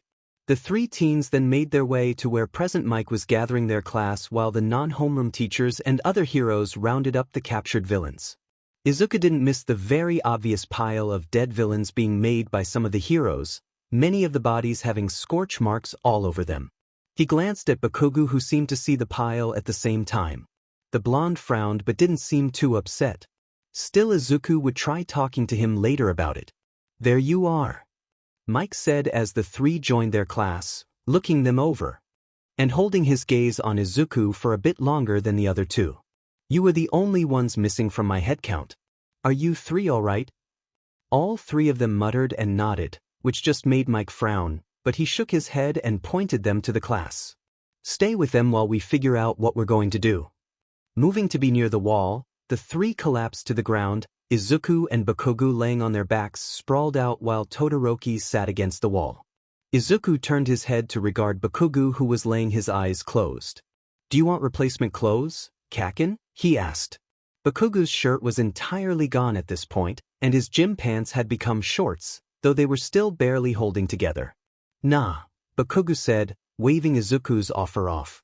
I don't give a shit, and you don't need to be using your warp quirk right now. He peeked one eye open and looked at Izuku.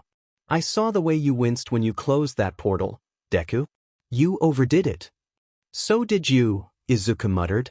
Biff, did you say? Bakugo asked, opening both eyes now.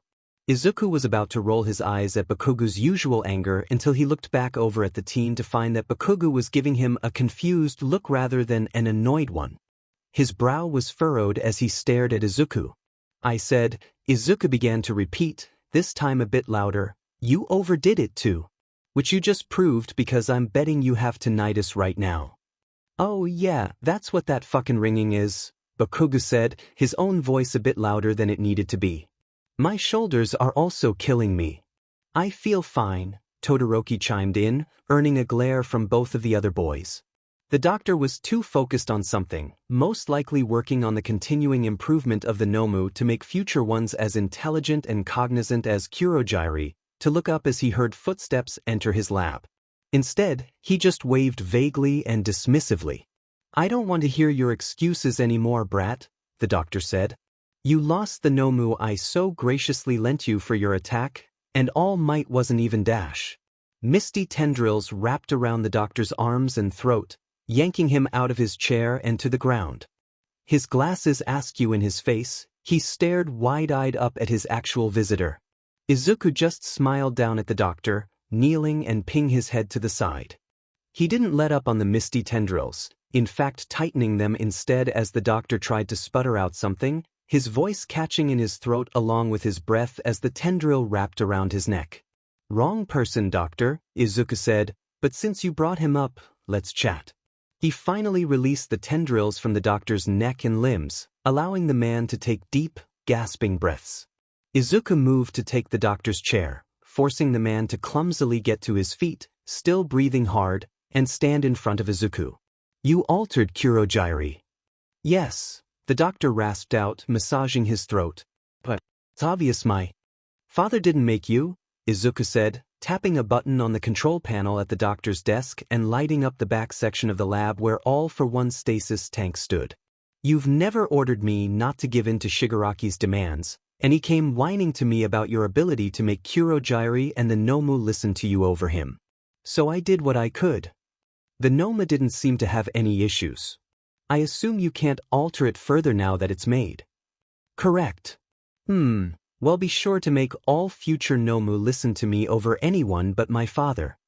Izuku began to play with a pen on the doctor's desk, twirling it between his fingers. Tapping another button, Izuku spoke again. Kurogiri, come. Seconds later, the swirling vortex of Kurogiri warping himself formed in the lab and he materialized in front of Izuku and the doctor. He looked surprised to see Izuku, making the teen assume that the doctor had a voice modulator active on the speaker system to the bar. Young master, a pleasure to see you again, in less dire circumstances, Kurogiri said, bowing ever so slightly. What is it that you need me for? Have you been provided any new orders by Shigaraki since the attack on UA's sports festival? No, he is still recovering from the bruised ribs you caused in your small scuffle, and as such is holed up in his bedroom in poor spirits. Izuku couldn't help the snort that came out at hearing Shigaraki was pouting about losing to him. Well, then we shall try something. From now on, Kurogiri, you are to always listen to me over Shigaraki, no matter if what I say counteracts or overrides what he's had you do. Understood.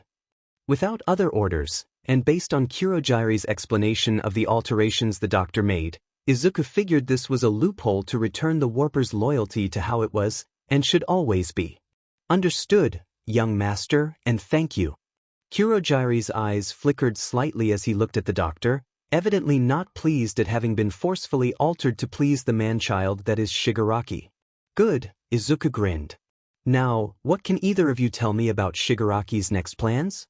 Well, you know that almost nothing is ever his idea, the doctor said. But with Stain's increased appearances as he kills heroes, we believed it would be a good idea to try and recruit the hero killer.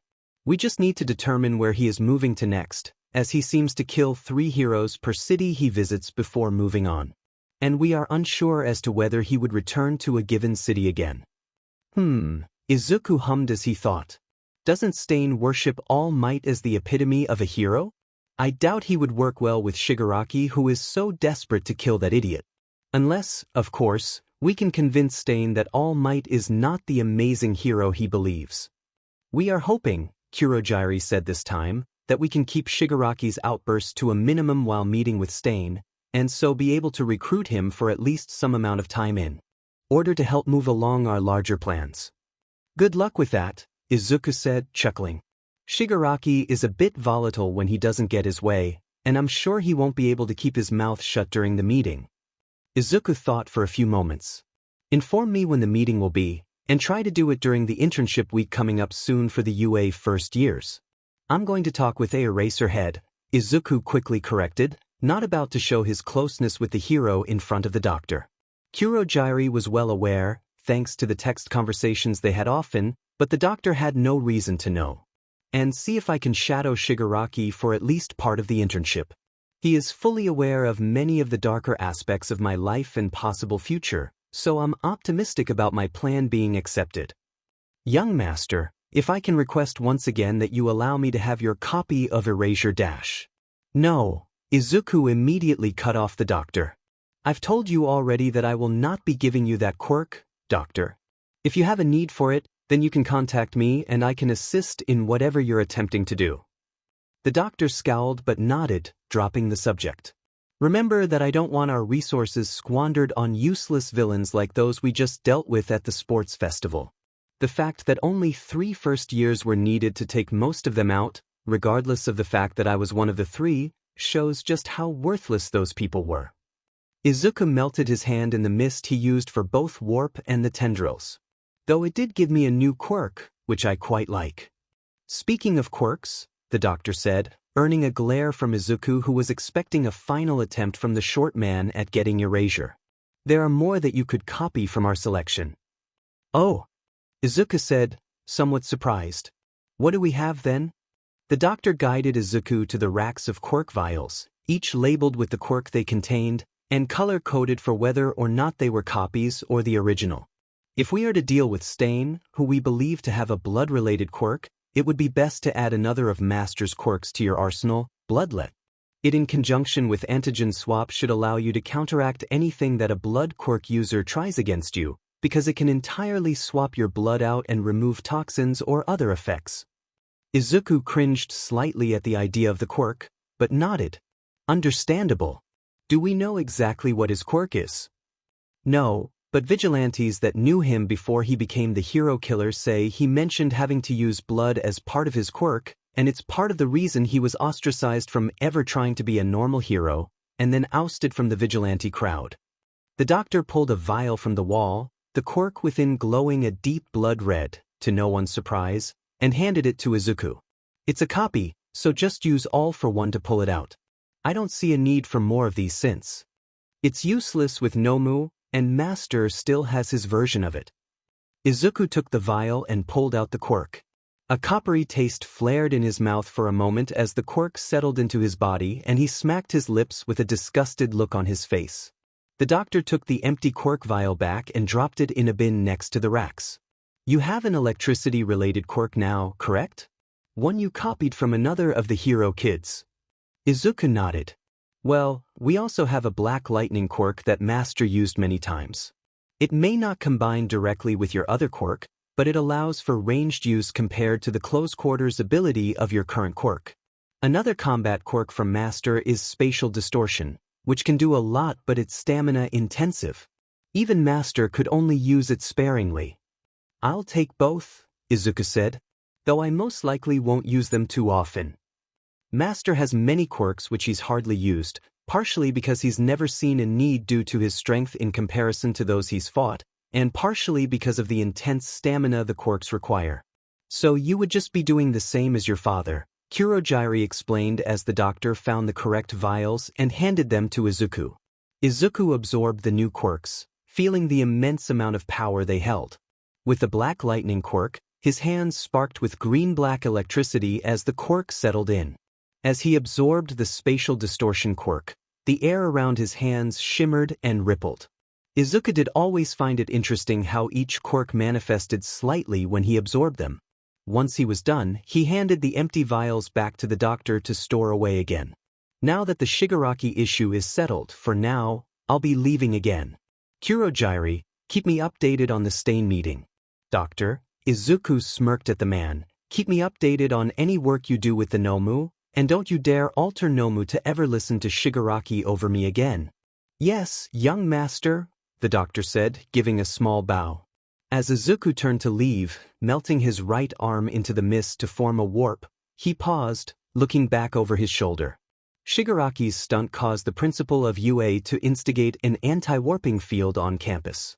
I experienced the first iteration of it, which apparently could have killed me were it not for Eraserhead erasing my quirk.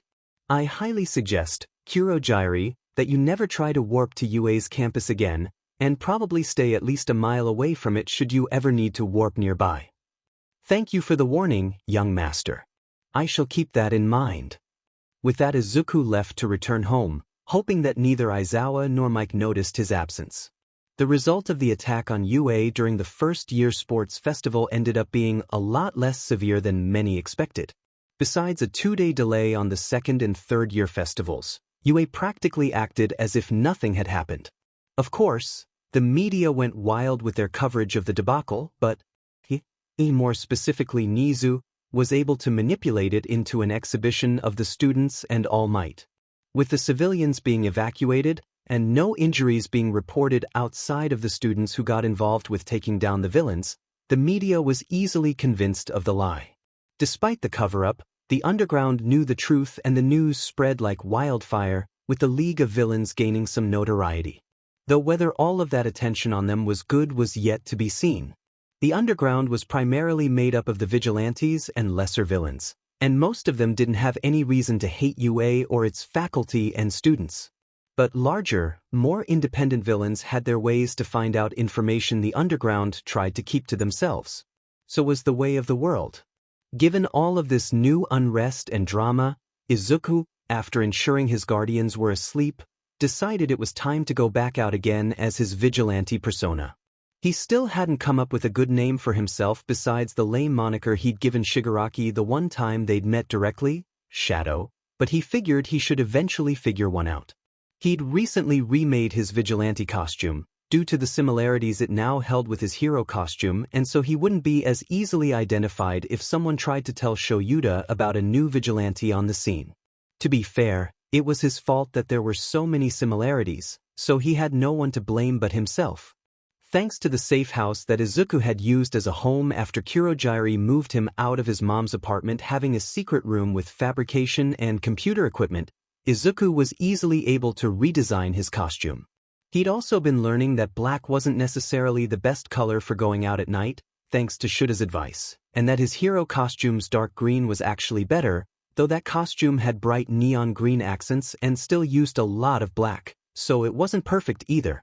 Black only worked in the complete absence of light, but was clearly visible as a void in shadows given it was so much darker than the surroundings. So Izuku, in his spare time, worked on making a dark gray and forest green base for his costume, with plenty of pockets built into his cargo pants. His base layer on his upper body was a Kevlar-reinforced compression shirt, and over top that he used an overcoat with the special compartment for the quirk vial the doctor had given him. He decided to forego the hood, but still had a full mask and rebreather, which included his voice changer, he couldn't have people easily identifying him as a kid. In the end, many of the parts of his original costume were reused or recycled into the new one, just to limit how much he had to dedicate to fabrication of new pieces. So he now found himself crouched on the roof of a tall office building, scanning the nearby streets for any idiots taking a chance at things with confidence in heroes dropping slightly from the attack on UA. Izuku didn't really have a formal patrol route anymore, since he was now trying to avoid being seen by anyone who knew Eraserhead well enough to know the underground hero had some connection to Izuku's vigilante persona. And really all he was thinking about was his confrontation with the doctor the night before, while Shoyuta and Hizashi were dealing with the conclusion of the sports festivals. They were the hosts for each, to Shuta's dismay. Deciding he wasn't about to go jumping off the edge of the building after any villains or criminals, Izuku sat himself down at the edge of the roof, legs dangling over the side. He pulled a jelly pouch from one of the pockets in his pants and began skiing on it. Yes, he stole it from Shuta's stash, but to be fair, the man had started buying double what he used to for this exact reason. A breeze ruffled his hair as he slurped on the jelly, still scanning the streets below. "Huh, you're new," a rough voice said from behind Izuku. He whipped around, teeth clamped on the jelly pouch as his arms melted into mist to use the tendril's quirk he recently acquired. Izuku was quickly surrounded by several misty tentacles, ready to lash out if needed. "Whoa, there, I'm not looking for a fight." Izuku used a tendril to grab the jelly pouch from his mouth and set it aside. "Who are you?" he asked. "Sheet, you're just a kid, ain't you?" the newcomer said, crossing his arms. "Right, no voice changer since I was eating." Izuku narrowed his eyes in a glare. So what? He just hoped he didn't look too normal right now, so that whoever this was didn't recognize him from the sports festival, if the guy even watched it. The man shrugged. "Nothing wrong with it, just surprised is all. I've met other vigilantes your age. And how do you know I'm not a villain? If you're a villain, you're a sheet one for talking to me rather than fighting me outright," the man said. "Name's Hunter. You got one. Right? A name, which Izuku still hadn't come up with, and he wasn't about to use Shadow again like he did with Shigaraki.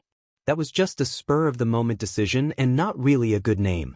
He racked his mind for some kind of idea, obviously taking too long. "You ain't got one, do ya?" Hunter asked, smirking. "Just how new are ya, kid?" "I'm not new, I just never figured out a name because I don't let people remember me," Izuku snapped. "Huh, beat him up that badly? Dim kid." "No, that's not." "Ugh," Izuku sighed, mist returning to his arms so that they could re-solidify. He was still on alert, but Hunter didn't seem like a threat. Once his arms were solid, he snagged his mask from around his neck and secured it over his mouth again, not bothering to turn on the voice changer at this point. "What do you want?" "I'm tracking a missing persons case," Hunter said. "Just so happened to come across you." "Missing persons?" Izuku mumbled. "Hunter, missing person?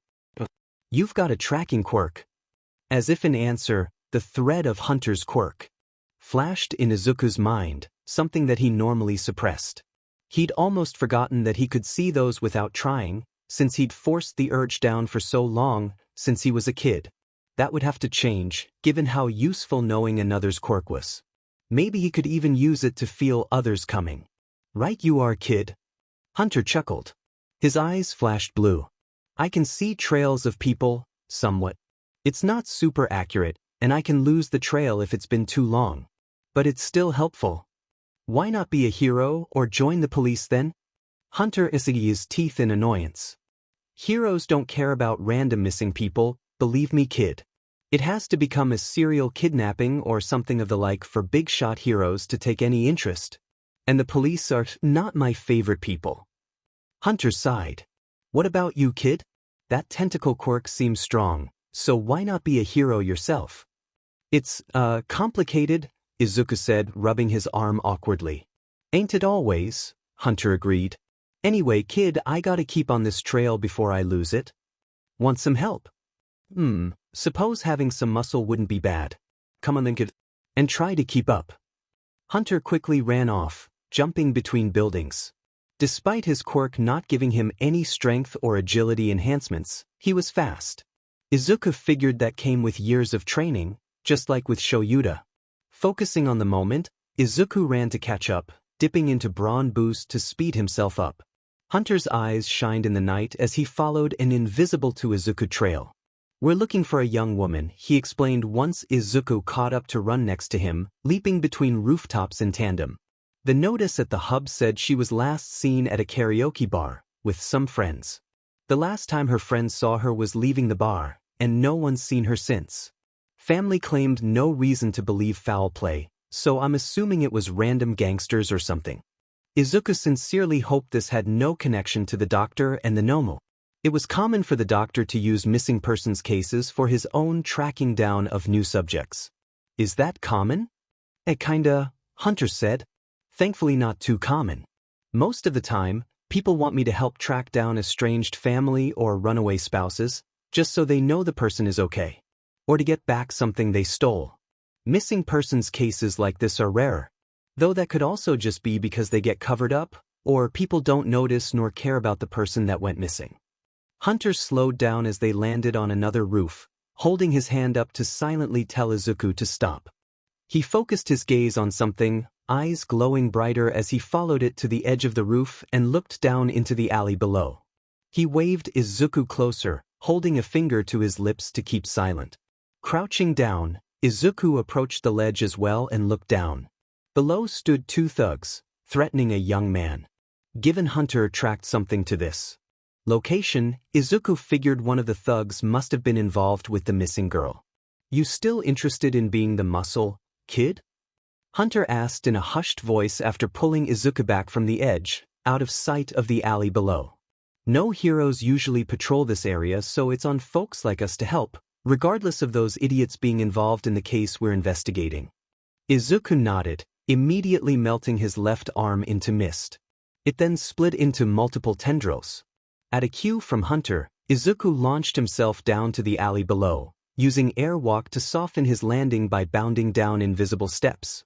Once down on the ground, he shot out tendrils to wrap up both of the thugs. "What the dash?" one of the thugs began to say before Izuku tightened the tendrils' grip on the man, nearly suffocating him. "A hero?" the young man being accosted by the now restrained thugs gasped out. "Not quite," Hunter said as he landed next to Izuku, having had to climb a bit more slowly down to ground level. "But close enough. You okay?" The young guy nodded, spouting stuttered thank yous to both Hunter and Izuku before Hunter gestured for the guy to leave. He did so at a breakneck speed. Hunter then turned back to the thugs. "Now you too." He pulled out a photograph of the girl he was tracking. Izuku peered over his shoulder at the photo. "What do you know about this girl, huh?" "You," one thug, the smaller one, spat. "We ain't tellin' you sheet." The larger thug, on the other hand, immediately caved. "We saw her, but we bailed when we found out what the others wanted to do." "Fucking hell, you really are a wimp, ain't you?" Tiny rolled his eyes, groaning. "Then you can tell me where they might have taken her, right?" Hunter asked Big Guy, putting on a sickly sweet smile while his eyes glowed blue, probably to help intimidate if Izuku had to guess. His own night vision quirk could be useful for that as well. "Don't you say a dash?" Tiny started but was interrupted by both Big Guy talking and Izuku squeezing him tighter with the misty tendril. "A warehouse. It's where we always meet when we do stuff." Yeah, I think I know what you're talking about," Hunter hummed. "Thanks for the help, Big Guy." He walked up and patted Big Guy on the cheek. "Still can't let you go, you understand, yeah?" He tied some thick capture wire around both thugs' legs and wrists before signaling for Izuku to let them go. Hunter then pulled out his phone and sent a message to someone. "We're just leaving them?" Izuku asked as he followed Hunter to the mouth of the alley. "Nah, I sent a text to a cop acquaintance," Hunter said. "I thought you didn't like the police?" "I don't. Doesn't mean I don't think they have their uses, kid. Now, come on. The warehouse is a few miles from here. Assuming you still want to help me." "I'll stick with you," Izuku said, nodding. "But, you want a faster way there than running?" Hunter arched an eyebrow. At the silent question, Izuku melted his arm back into mist and let it begin to swirl into a warp gate. "Just need the coordinates and we can portal there." "Sheet, kid, that mist of yours has a lot of uses, don't it?" Hunter pulled out his phone again and tapped a few things. He turned the screen to face Izuku, and the teen saw a pin location on the phone's map app. That work. Yep. Izuku said happily as he let the portal fully form now that it had a destination. He didn't think he should really admit he had multiple quirks to Hunter, seeing as the man was just some other random vigilante who happened to cross paths with Izuku. Plus, if he said he had more quirks, Hunter might put the pieces together that Izuku was from UA, though Izuku was still unsure if the man even watched the sports festival. Because if he didn't point it out when he saw Izuku's face, or now that Izuku was using the same portal quirk he used during the festival, well, either Hunter was just oblivious or really hadn't watched the biggest sporting event in Japan. After you, Izuku said, gesturing with his solid arm for Hunter to walk through. Hunter hesitantly stepped through the swirling vortex as he slid his phone back into his pocket. Izuku followed after him and closed the portal behind them, his arm re-solidifying. Both of his arms were bound to annoy him later after turning them to mist so much if the subtle tingling in his right arm was anything to go by. But that was a problem for when he went home. For now, he could grin and bear it. They found themselves a block away from the warehouse the thug had mentioned. Izuku figured it best to not just drop them directly in the warehouse, or on its roof, just in case there were more thugs keeping watch. The streets were dark in this part of the city, given it was mostly abandoned after the shipping company that owned the warehouses and factories nearby went under a few years back. Izuku debated if he should activate his night vision, but decided against it. He couldn't explain glowing green eyes away with the mist quirk Hunter assumed he had. Instead, he glanced over at Hunter, whose own eyes were glowing a brighter blue than before. Maybe an indication they were close to the target he was tracking? Yeah, that's it, Hunter said. She's gotta be in there, my quirk giving stronger feedback. Yep, definitely an indication. Izuku could even slightly feel the thread of Hunter's quirk strengthen in response. He would definitely need to use that part of duplicate more if it could maybe tell him when someone was about to use their quirk, not just what their quirk was. Though, just because it worked in this scenario didn't mean it would work in every other.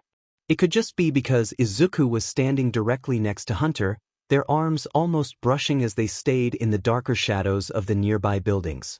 He slapped his cheek lightly, chastising himself for getting distracted with his thoughts, and returned his focus to Hunter and the warehouse across the. Also think there's a few more thugs in there. My quirk is mostly focused on whoever, or whatever, I'm tracking.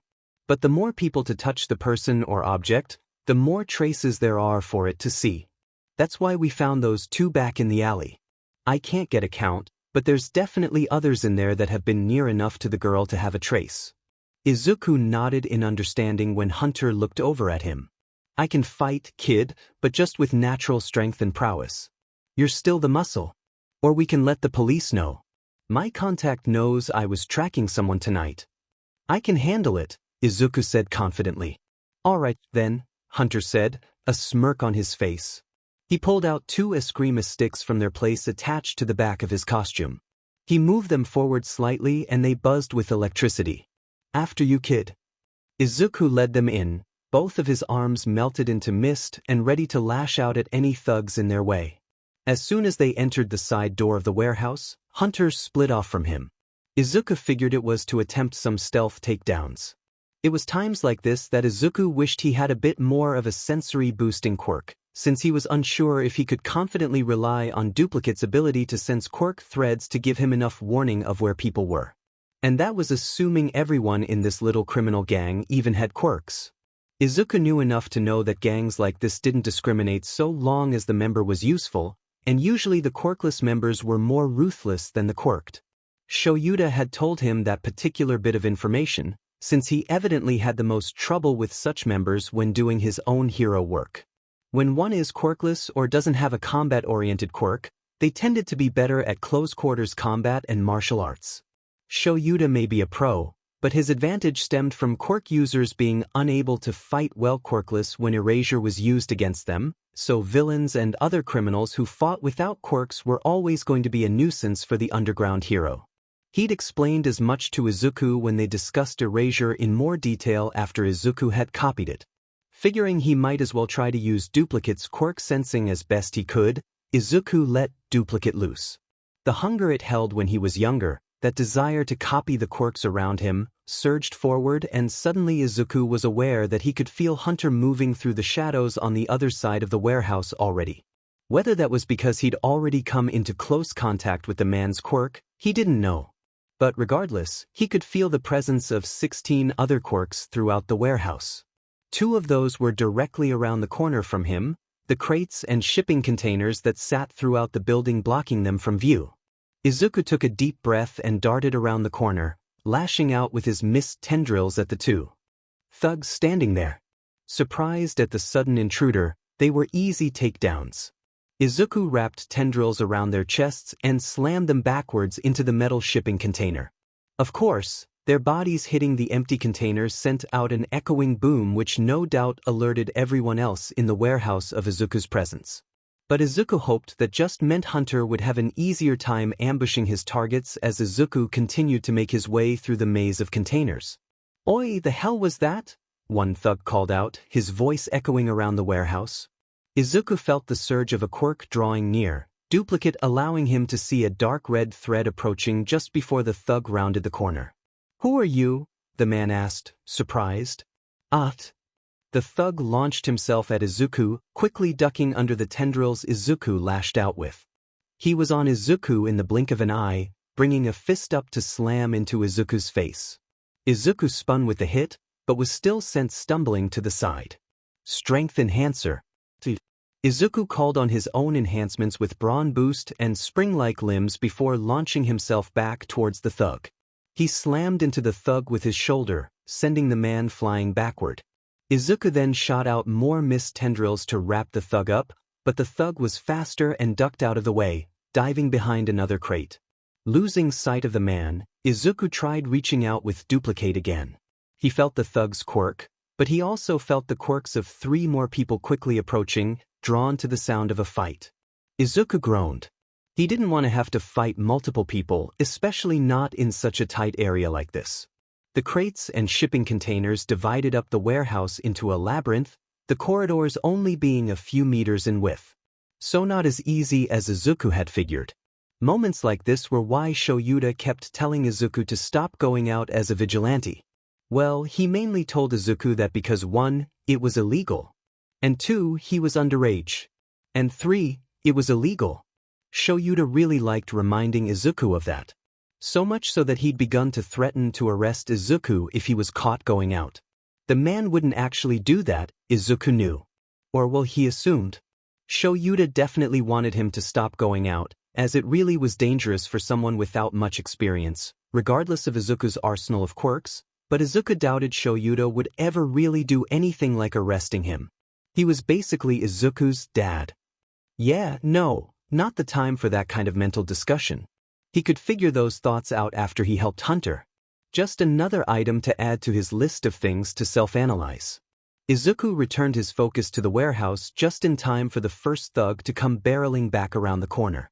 Deciding he'd had enough of only showing off his mist-based quirks, Izuku flared erasure at the man. With his quirks suddenly erased, the thug stumbled from the lack of force put behind his legs' movements.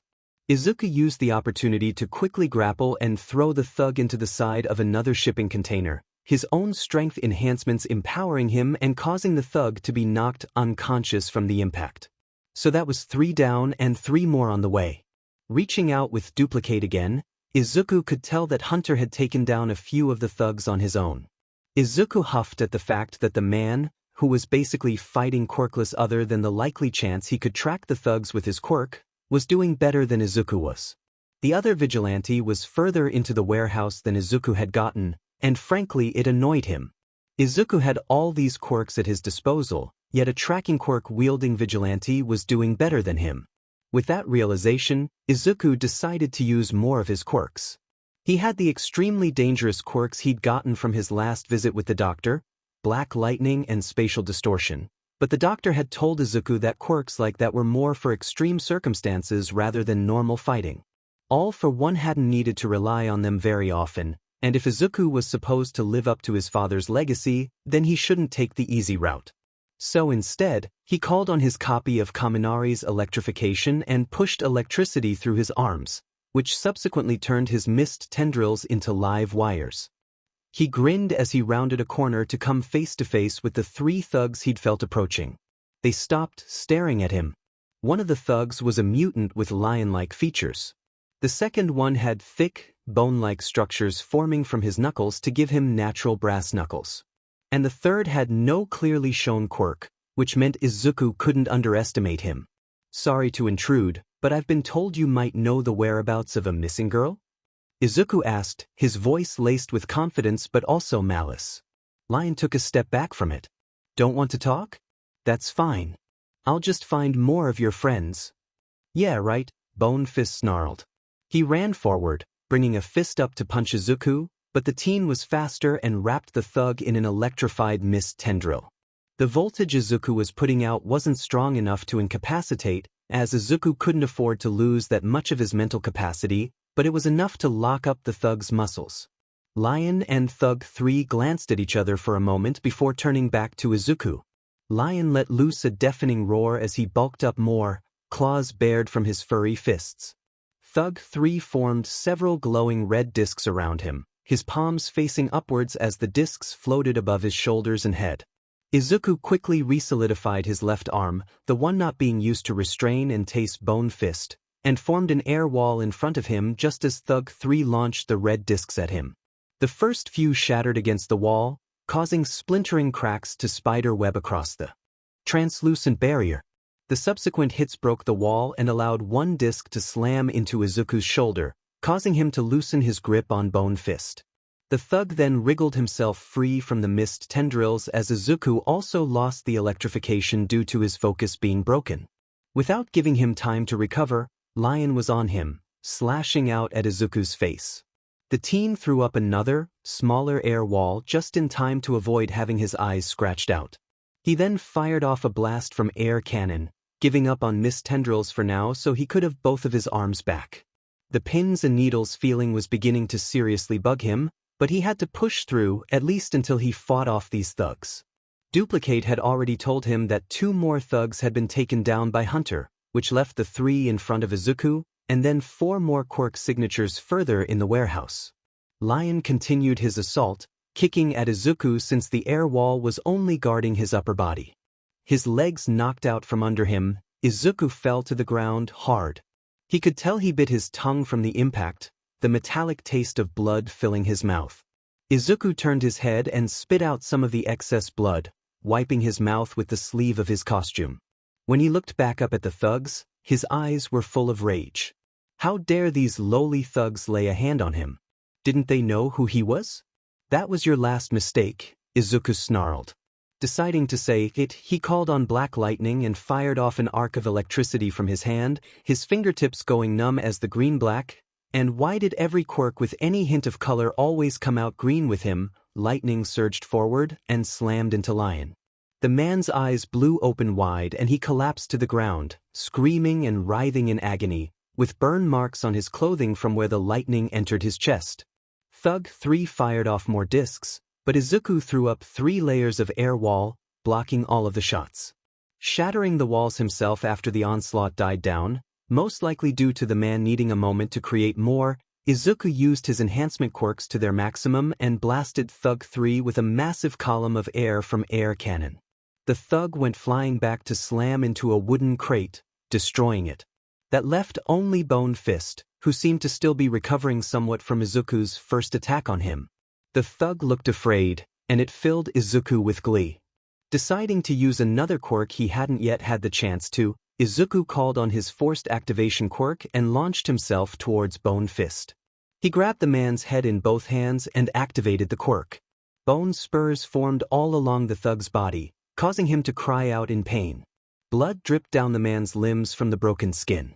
"Don't use that quirk except on your hands, do you?"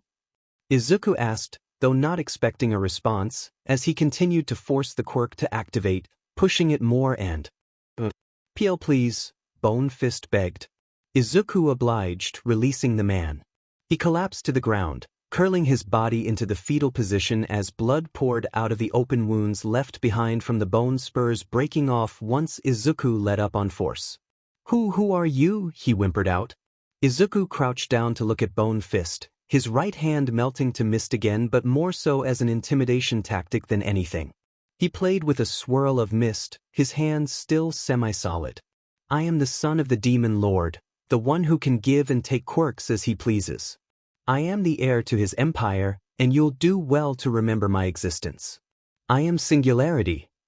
At the name drop, Izuku swirled the mist of Warp Gate in his hand, collapsing it and crushing the remnants in his fist. Honestly, Izuku had no clue where this was coming from, but he couldn't say it didn't fill him with some amount of pride and power. Especially as Bone Fist's eyes, before squeezed shut from the pain, blew open wide and fearful. And hey, he could use that name for his vigilante persona, since it sounded pretty cool and worked exceptionally well for Warp Gate, his most prominent quirk. "So you know of my father?" Izuku asked, grinning. "But he's dead? As if you'd be so lucky," Izuku scoffed, standing back up straight. "Besides, even if he was, I'm still here." Izuku aimed a kick at the thug's stomach, enhanced with brawn boost, and the man let out another scream before going silent. Ping his head, Izuku reached out with duplicate and could tell the man's quirk was still active, though muted, meaning he was still alive. Izuku continued on through the maze of containers and crates, his regeneration already healing his tongue as well as the few bruises he'd gotten from the fight. Though if he had to guess, the bruises would still be there by the time he went home tonight. His regeneration seemed to not focus too hard on the less extreme injuries, even if he did still heal faster than normal. It was why Recovery Girl still occasionally used her quirk on him after class trainings that went slightly too far. Duplicate warned him of the quirks up ahead, but 3 of them were dull, like those of the thugs he'd left behind. Izuku rounded the corner to find Hunter standing above 3 unconscious thugs. He held the 4th thug by the shirt collar. The thug had severe bruising along his face, and Hunter had his fair share of bruises too. "Where the F is she?" Hunter growled, his face mere inches from the thug's. "F you!" The thug spat in Hunter's face, causing the vigilante to slam him into the ground. The thug let out a grunt. "Tell me where she is or you and your goons ain't walking out of here tonight," Hunter snarled. When the thug's eyes flitted to Izuku, Hunter rounded on the teen, pulling out his Eskrima sticks again and nearly slamming them into Izuku's chest. He caught himself just in time, realizing who Izuku was, and stood down. Still, he let out a growl as he turned back to the thug, who Izuku figured must have been the boss. "She ain't here," Boss Thug bit out when Hunter turned his focus back to the man, still FSNG the thug's shirt. "He's lying," Izuku said casually when lie detector pinged on the boss's statement. Hunter turned back to him, anger still plastered on his face, but with the slightest hint of curiosity in his eyes. He was wondering how Izuku knew. "The mist isn't my only quirk." "Your only quirk?" "That's a conversation for later," Hunter said, rolling his eyes. "Yo, you have multiple quirks?" Boss Thug asked fearfully. His emotions seemed to do a complete 180, turning from arrogance to fear. "But that's not Dash." "It is possible, and I already had this conversation with one of your lackeys," Izuku groaned. "Tell us what we want to know." She's dead," the thug answered, mumbling. Izuku froze. "She tried escaping and one of my guys killed her on accident." "What?" Hunter's voice was cold. He glanced back to Izuku, who just nodded hesitantly. It was the truth. Hunter roared and threw Boss Thug to the ground. "You're fucking lucky I don't kill," he bellowed. Then he turned and stalked off into the darkness of the warehouse. Boss Thug looked relieved that Hunter had let him live, but his relief didn't last long as his eyes quickly darted to Izuku. Izuku's own gaze was steely, wanting so much to punish a lowly criminal that thought they could do something so heinous to an innocent girl, regardless of if it was the boss's call or not. "Why did you kidnap her?" Izuku asked, his voice flat, which only fueled Boss Thug's nervousness. I didn't, one of the others did, and we just figured we'd have some fun with her before dropping her off in an alley somewhere," Boss Thug rambled.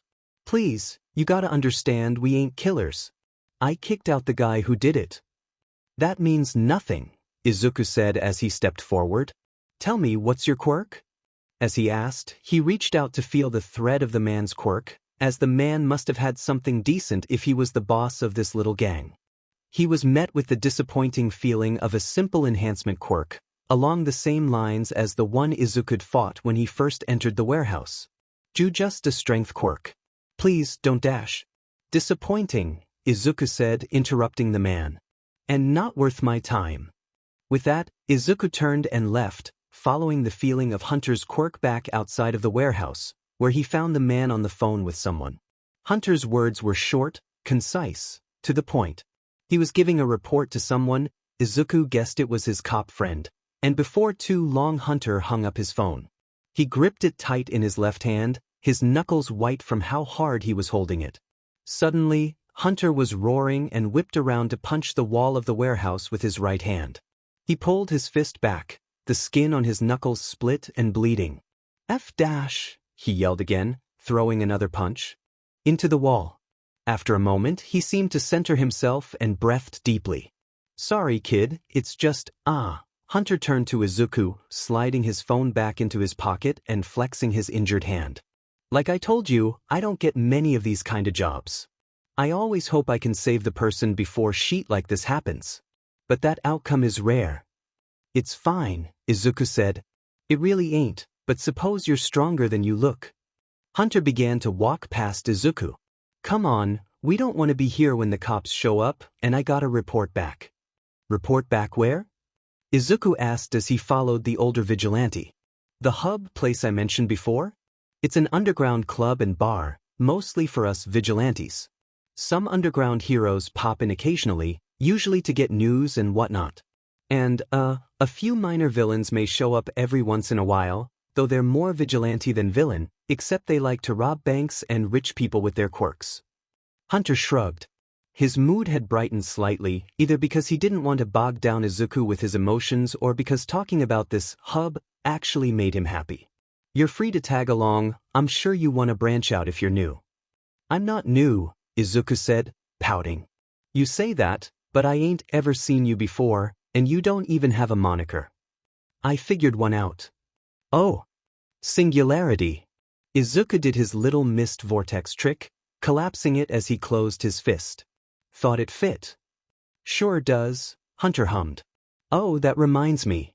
Mind telling me what the deal is with you having multiple quirks? Yeah, that. Heh, Izuku chuckled awkwardly, rubbing the back of his neck. My main quirk is a copy quirk, but I keep the copies. Hunter whistled, impressed. DMN. Makes singularity fit you even more if you believe in that crackpot quirk singularity theory. Izuku was confused. Hunter evidently had no clue who Izuku really was, meaning he hadn't watched the sports festival, the literal largest sporting event in Japan, if not the world. Yet he knew of the fringe theory of the quirk singularity? Hunter was definitely an interesting guy. Yeah, suppose so, Izuku agreed. So where is this hub? Hunter just grinned at him before turning around to continue walking.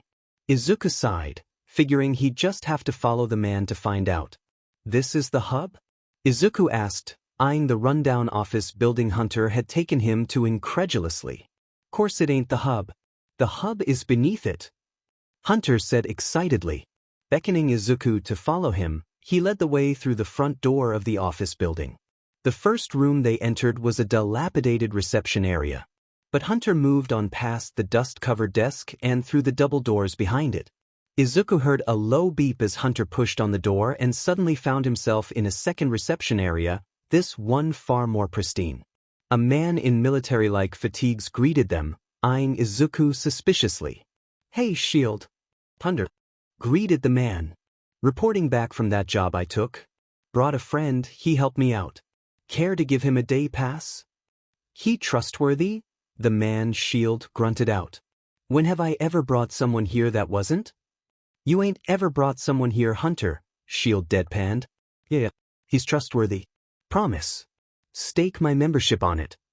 Fine. Shield reached below the desk before slapping a neon yellow badge with the word, Visitor, on it in front of Hunter. The man passed it to Izuku. Keep that on ya. Lose it and you get kicked out. Izuku took the badge and clipped it to his costume. Rules are simple. No fighting inside. No quirks inside, except if you can't turn yours off. And don't go telling the heroes. Got it? Yeah, got it, Izuku said, nodding. Shield just grunted, pressing a button on the desk's surface which opened up the wall to the side of the reception area. The new door led to a stairwell down. Hunter waltzed on in, making his way down the steps. Izuku watched him go, then glanced back at Shield who just glared at him. Gulping, Izuku jogged to catch up with Hunter, for fear of getting kicked out by Shield. Don't mind him. The hub's bouncers are always a little rough around the edges, especially when on duty, Hunter said when Izuku caught up. They descended 3 flights of stairs and Izuku began to wonder just how deep underground they'd be going until they came upon yet another set of double doors. Hunter turned around to face Izuku, his back to the door and hands on the door handles. Welcome to the hub, kid. He threw open the doors behind him with a flourish and Izuku gaped at the sight that met him. He had assumed that this underground club would be dark and grimy, like any seedy bar or club. A place chosen because it would be easily ignored and never suspected of organized vigilante activity. But then he'd seen the true reception area. And the hidden wall door.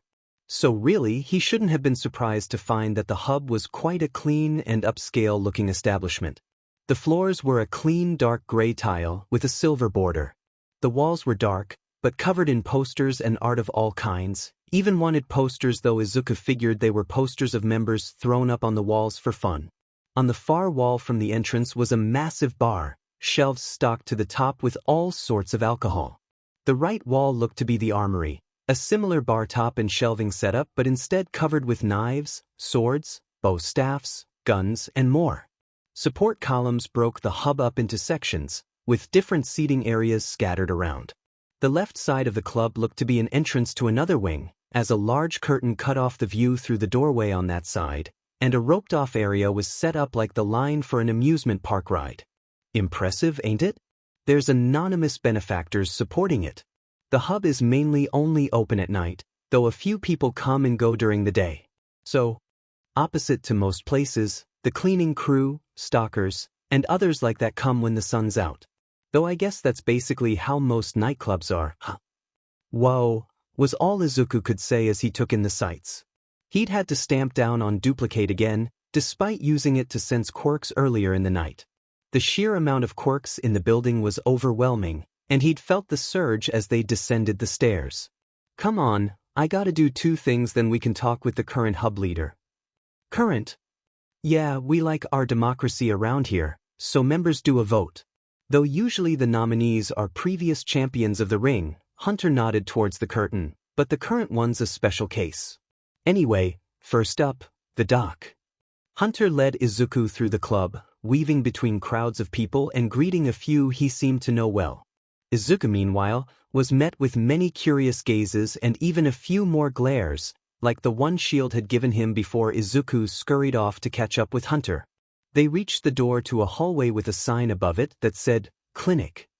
Izuku followed Hunter inside and was, once again, shocked to find a very clean and authentic-looking doctor's office. A nurse sat at a desk and perked up when she saw Hunter walk in. Damn it, Hunter, what did you do this time? She sighed as she stood up and crossed her arms at him. Nothing severe, promise doll, Hunter said, giving the nurse a sheepish smile. Just a few bruises and maybe effed up my hand a bit. The nurse looked Hunter up and down before holding her hand out for his. Hunter gingerly set his self-inflicted injured hand in her open palm and hissed when she nonchalantly went about examining it. You don't need Doc Lazarus to heal this, it's too minor. The nurse released Hunter's hand and turned around to rummage in a medical cabinet, pulling out some gauze. Izuku watched as she secreted some kind of ointment from her hands and rubbed it on Hunter's knuckles. She then wrapped his hand up with the gauze before putting medical wrap over top that to hold it in place. If the hand still hurts after a couple days, we can see if it's broken. Unless you go somewhere in civvies. I'll probably just do that if it comes to it. Broken hand ain't nothing special in my daily life anyway, Hunter said, shrugging. The nurse clucked her tongue and shook her head. Whatever you say, Hunter. Her eyes then locked on Izuku. Who's this? Singularity, Hunter said for Izuku. Met him when I was tracking tonight and he helped me take out a gang. Figured I'd return the favor by showing him the hub. You better hope Memo Keeper likes him, since I assume you're taking him to meet her before y'all leave? Course, what do you take me for? Hunter asked, mock offended. After I submit the job results, we're heading her way. Izuku had no idea what was going on at this point. Doc Lazarus? Memo Keeper? The hub in general? It was something Izuku would never have dreamed of, and it had never once been mentioned by his father, the doctor, or Kurogiri. Did they know it existed? Or was it actually a really well-kept secret? Izuku jumped slightly when he realized the nurse had walked over to him to examine him for any injuries. I'm fine, he practically squeaked, and he thanked his voice changer for managing to hide it. I've got a self-healing quirk. Among others, Hunter helpfully added, smirking at Izuku when the teen gave him an annoyed glare. You look fine anyway. I assume those bruises will clear up by morning if you've got a healing quirk. Even a boosted metabolism quirk does wonders for clearing up such minor injuries. Oi, minor? You always act like my bruises are horrible. Hunter cried. Because you don't have a healing quirk, nor a boosted metabolism, the nurse said, throwing Hunter an unimpressed look over her shoulder before turning back to Izuku. You can call me Lily. No, it's not my real name. If you ever do need medical treatment and you're allowed back here after tonight, feel free to swing by the clinic. Either I can help or if it's too serious, we can introduce you to Doc Lazarus. He's got a real kicker of a healing quirk, though its application is a bit unsettling. Anyway, off you two go. Don't keep Memo Keeper waiting too long. She shooed them out of the clinic. Izuku continued to follow Hunter as he made his way towards the primary bar. Now that they were closer, Izuku noticed massive boards on either side of the bar covered in job listings, wanted posters, and more. Hunter beelined for one of the bartenders, though Izuku doubted that's all the man was. Hunter, the bartender greeted as soon as Hunter popped up next to him. Job done. Yep, though not in a good way, Hunter said. A bit of his solemn mood from earlier in the night resurfaced as he gave an abbreviated account of the events. The bartender sighed. We never can get lucky with those, can we? Sorry you had to deal with that, especially with a new guy. He ain't bad, more so young than anything.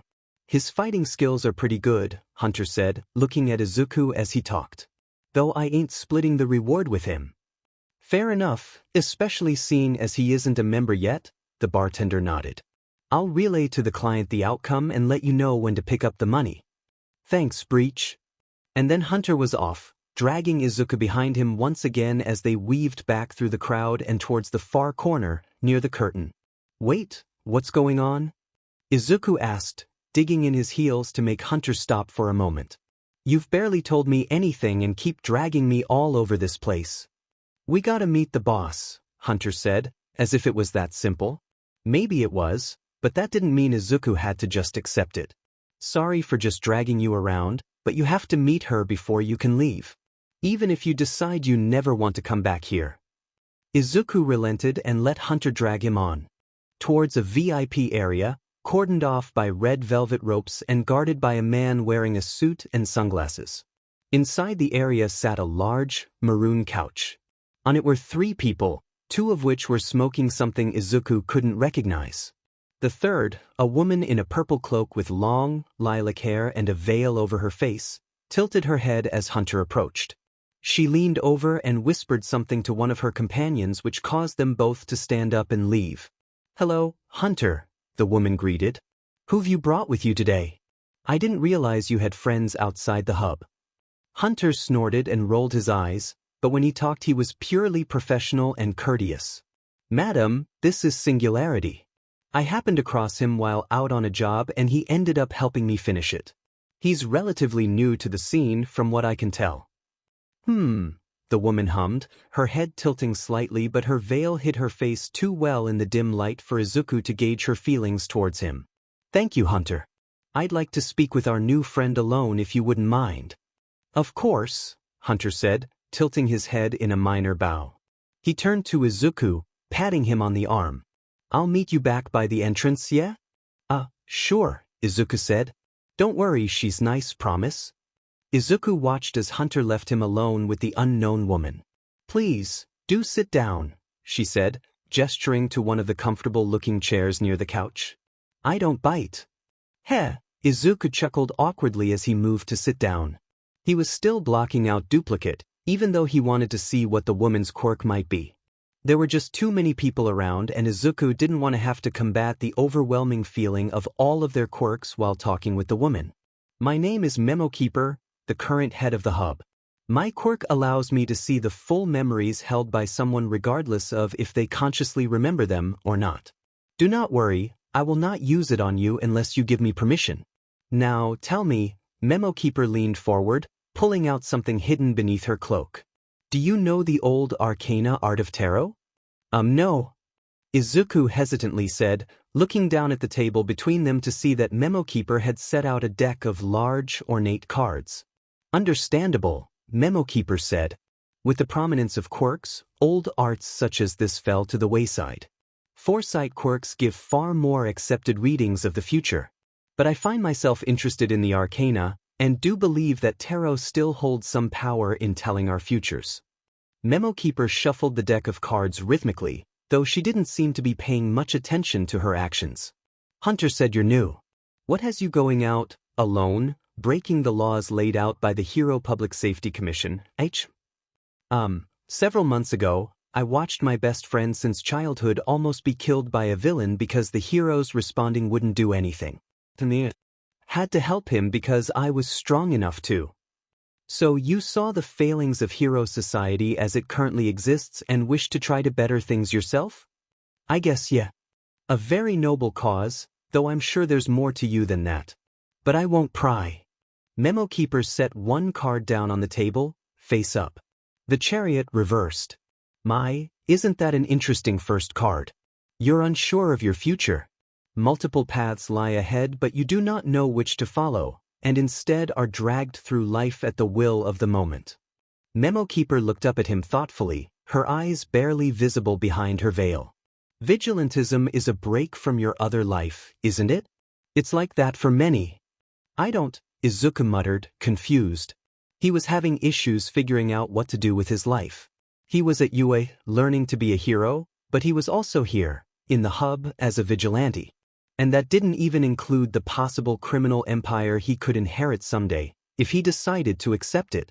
Shigaraki wasn't meant to be a permanent solution once Izuku came along, he knew that well enough.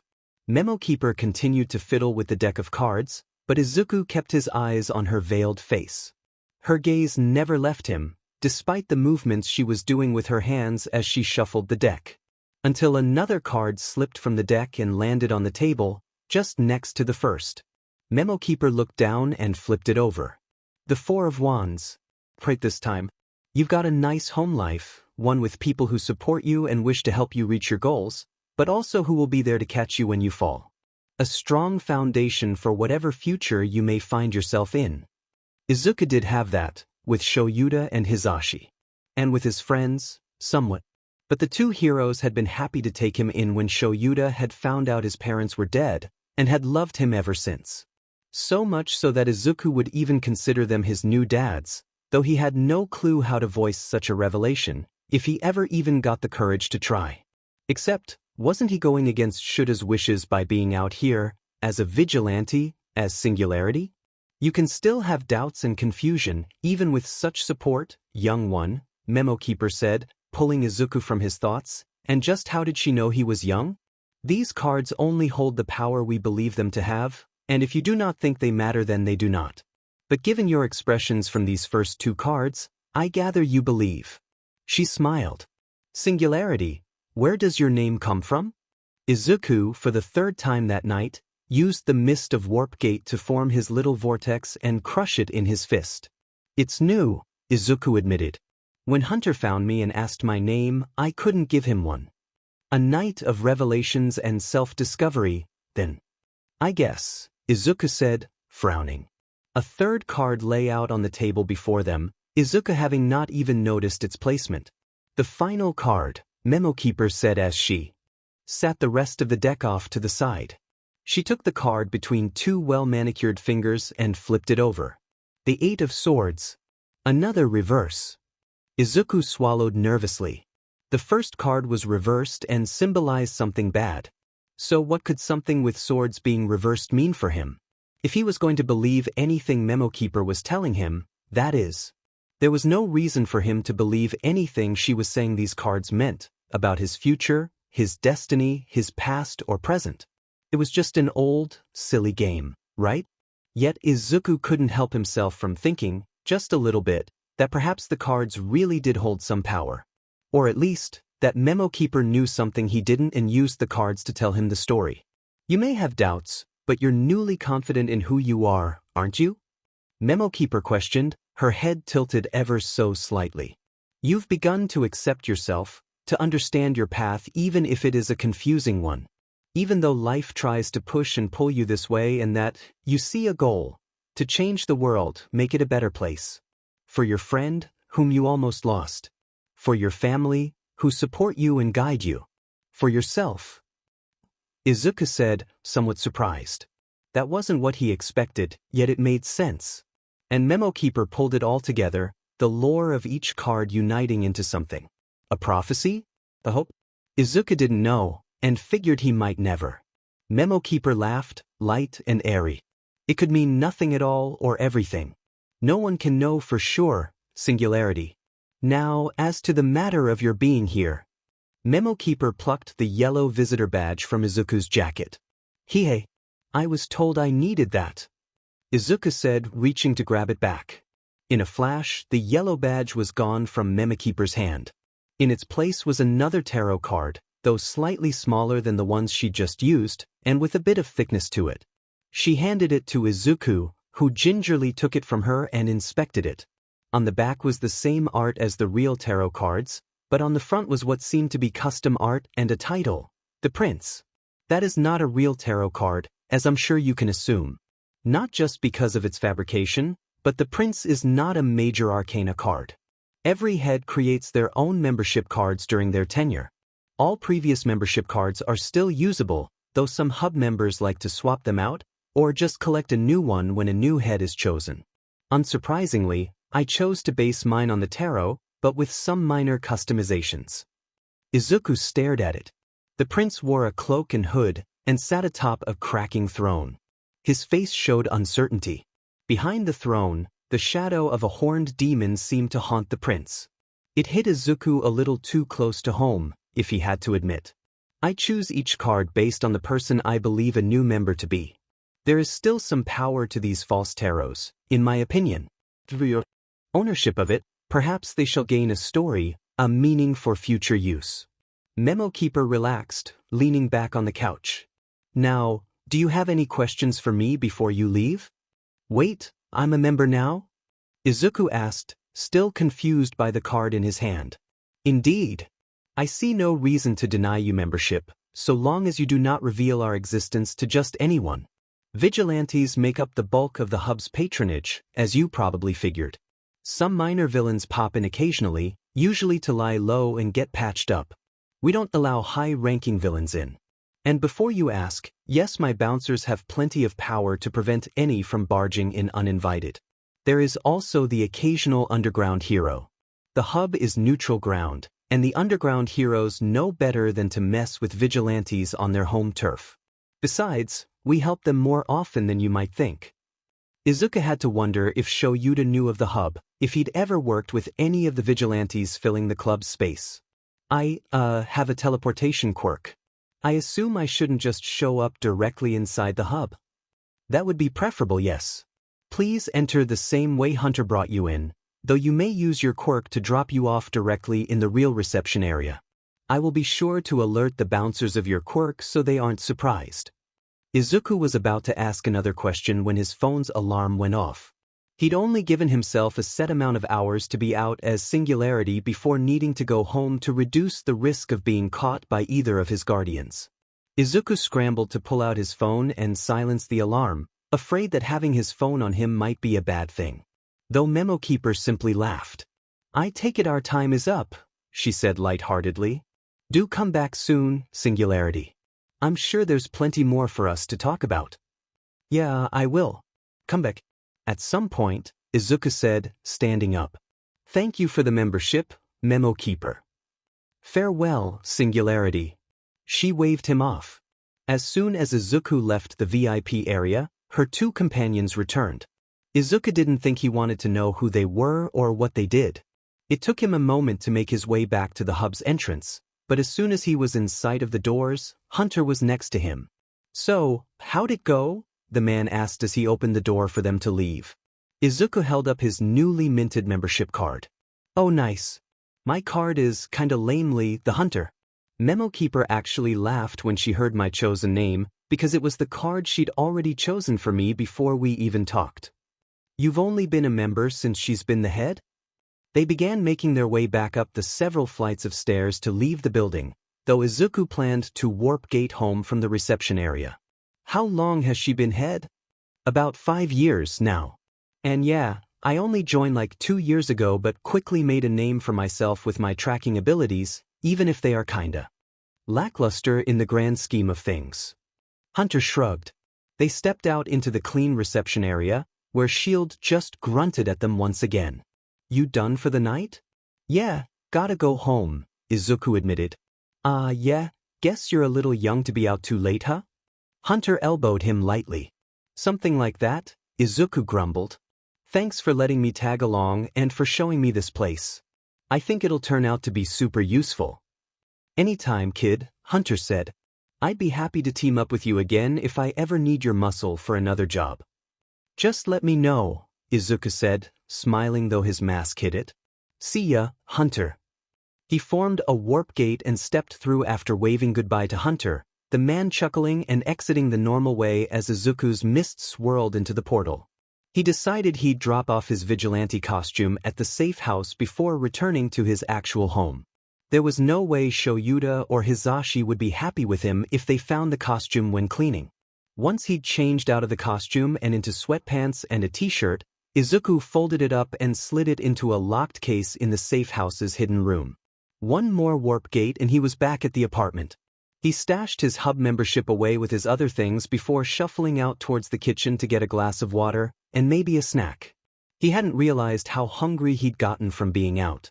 His arms were also bothering him, thanks to how much use he'd gotten out of Warpgate and mist tendrils throughout the night, so he figured he might grab a painkiller as well. Izuku froze. If he was going to be caught sneaking around after his night of vigilanteing, he was very much hoping it would have been Shoyuta to catch him. But alas, the world wasn't going to be nice to him. Hi, Zashi, he said, trying to keep his voice steady, not wanting to sound guilty for being caught awake at this hour. What's up? The living room light flicked on and Izuku found himself stared down by both Hizashi and Shoyuta. Well, at least he had been caught by Shoyuta. But now it was even worse, because both of his parental figures were there, and they clearly knew he'd not simply been asleep in his room the past few hours. Sit, Shoyuta commanded, pointing to the love seat next to the couch. Izuku obliged and sat down, fists clenched and tucked into his lap. He refused to look up at either of the men sitting on the couch. Hizashi sighed, sounding disappointed. Where have you been? Was Shuta's first question. Take it you wouldn't believe me if I said asleep in my room? Neither man laughed, or so much as smiled at his attempt at a joke. Maybe, Shoyuta said, if we hadn't checked your room 30 minutes ago when we got home and found it empty. Or if you didn't have that very clear bruise on your cheek. Right, he was still a little bruised from the warehouse fight. Another reason he was wanting that painkiller. You were out as a vigilante, weren't you? Yes. There was no point in denying it. Kid, I swear dash. How long has this been going on? Hizashi asked, interrupting Shoyuta. And yeah, this was why Izuku didn't want Hizashi finding him. The man had been kept in the dark about a lot of Izuku's past and present actions. Shoyuta just looked at Izuku, saying nothing, which meant he expected Izuku to explain or figure out a cover story. Well, since before Shoyuta found me? Izuku hesitantly admitted. Hizashi looked surprised, jerking his head back and forth between Izuku and Shoyuta. And I keep telling you to stop, Shoyuta added, though it did nothing to quell Hizashi's rising annoyance at being left in the dark. Let me get this straight, you, Hizashi pointed at Izuku, have been going out as a vigilante for at least the last 2 years, and you," he now turned to Shoyuta, "have known the entire time and only requested he stop? I did the same when I was his age, so it'd be hypocritical of me to tell him he's too young," Shoyuta explained. "But I tell him to stop because, unlike me, he has a home and the support of a family to help him live and grow." And didn't that make Izuku feel like shit? He knew Shoyuta had had certain reasons to go out on his own before and during his time at UA. But Izuku hadn't thought it was because he was neglected. No wonder the man tried to be supportive of Izuku as best he could, while also trying to guide him away from following the same path. "When my parents died, I kinda lost some belief in the heroes," Izuku added, trying to explain his own reasoning behind his actions. "And then Kaken's fight with the sludge villain happened and I really lost respect for most heroes. You guys not included, obviously." Hisashi sighed. "I get that, kiddo. You have plenty of reasons to want to do things yourself. You've been disappointed by the actions, or lack thereof, of heroes. But you're at UA studying and working to be part of the next generation of heroes. That's how you can help. If you go out as a vigilante, you're breaking the law and could get into a lot of trouble. Could even get us into a lot of trouble as your guardians." Izuku didn't really know what to say without admitting more of his history, his lineage, to both men. Hisashi barely knew anything, and Shoyuta just knew of his father being a villain and that Kurogyari was involved with something. Especially after the attack on the festival. Eventually he would have to sit down and explain that, and reveal the existence of the League, though he wouldn't be surprised if Kurogyari or the doctor made some sort of public announcement, even if only to the underground, to reveal the League. Shoyuta frowned and looked at Izuku for a moment before turning to Hisashi. He opened his mouth to say something and Izuku couldn't help but feel absolute dread. The man was about to reveal everything, to stop hiding things from his husband. And while Izuku fully understood, he had hoped he could be the one to explain. And also not do it now. Hisashi dash. "Wait." Izuku blurted out before he could think, then smacked his hands over his mouth when both adults turned their attention back to him. Something like realization flashed across Shuta's face. "Kid, I wasn't dash." "No, it's fine, it's just. Let me explain." "Seriously, Izuku, that wasn't what I was going to say," Shoyuta said. Once again, Hisashi's gaze darted between his husband and Izuku. "There's a lot more to this than I know, isn't there?" "There's a lot more to it than either of you know," Izuku quietly admitted, earning a raised eyebrow from Shoyuta. "I already told you that my dad was kind of a villain, but I never explained who he was. And after the night I've had, the people I've, talked to, and the thing I want to do that I'll need to convince Sho of anyway." He paused, taking a deep breath. Both men stayed quiet, their attention solely on Izuku but trying not to seem like they were pressuring him to continue. Izuku took the time to arrange his thoughts. It was time to reveal All for One, which would also fully explain why he hated All Might so much. He just hoped that his lineage wouldn't turn the two heroes against him. He could end up in Tartarus simply because of his bloodline. "My father was a supervillain known as All for One. He was born shortly after the dawn of quirks, in the second generation, which was really the first real generation of quirks. His quirk, by the same name, is the ability to give and take quirks at will," Izuku explained. Both of his adoptive parents were invested, and their eyes widened slightly, gazes quickly flitting to each other, when Izuku explained the All for One quirk. He is also why All Might has his time limit in smaller form. They fought and All Might was crippled while he dash. "You don't need to relive that part of it, kiddo," Hisashi said, reaching over to set a hand on Izuku's knee. Izuku drew a quivering breath, nodding and sniffling. A rogue tear fell from his eye and he quickly wiped it away. "No, it's fine. My mom was killed in the initial fight, collateral damage, and my dad's work partner thinks that her death is what distracted my dad enough to allow All Might to win. But of course, he wasn't going to let the man win without a fight. And All Might has no clue he killed either of my parents, especially not my mom. I doubt he's even aware she died. If he is, and he never bothered to look into her and find out she had a son, well, then that just fuels my anger for him. That's why your quirk is such a strong copy quirk, isn't it? Your father's was the ability to give and take, and so it adapted to allow you to make full copies. But you can't give quirks? Shoyuta asked. Duplicate can't give quirks? Yeah. But, I can. Because I have my dad's quirk. A copy of it, you mean? No, the actual quirk. He gave it to me after I made a copy of it for him to take and use to push the original to me. Izuku was wringing his hands nervously. He figured it would be best to keep the original alive, in case he stopped himself. In case what? Shoyuta asked. Hizashi had remained quiet, letting Shoyuta lead the questioning at this point. In case he wakes up. Izuku's voice was so quiet, he wouldn't have been surprised if neither man heard him. But when he looked up, the expressions on their faces showed that they had, indeed, heard his words. He wakes up? But you said he was killed. I lied. Izuku pulled his legs up onto the love seat, wrapping his arms around his shins and peering at his guardians over his knees. He's actually only in a coma. A serious one, and his doctor has no clue if he'll ever wake up. Izuku, a villain like that, capable of nearly killing All Might? If that man was so adamant about taking down your father, then he must have had valid reasoning. You called All for One a supervillain, but I've never heard of him. I'm not surprised. While he controlled the villain underworld for a few centuries, he kept knowledge of him limited. You might know him more by the nickname given to him, the Demon Lord. Yep, Shoyuta knew that name if his breath hitching was any indication. It wasn't really a surprise that an underground hero would know the tales of the Demon Lord. The funny part of those stories was that they were almost never embellished. All for One really had done most of the things they said he did. There were very few people in the history of Japan that had ever been labeled supervillain, and even in the world the term was used sparingly once the hero-villain system was established.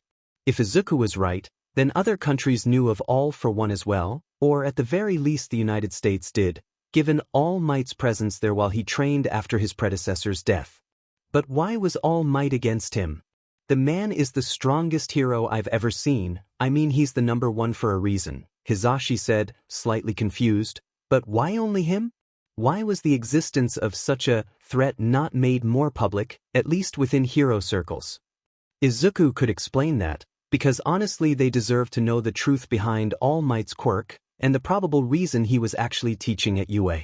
His teaching skills weren't horrible per se, but they weren't great either.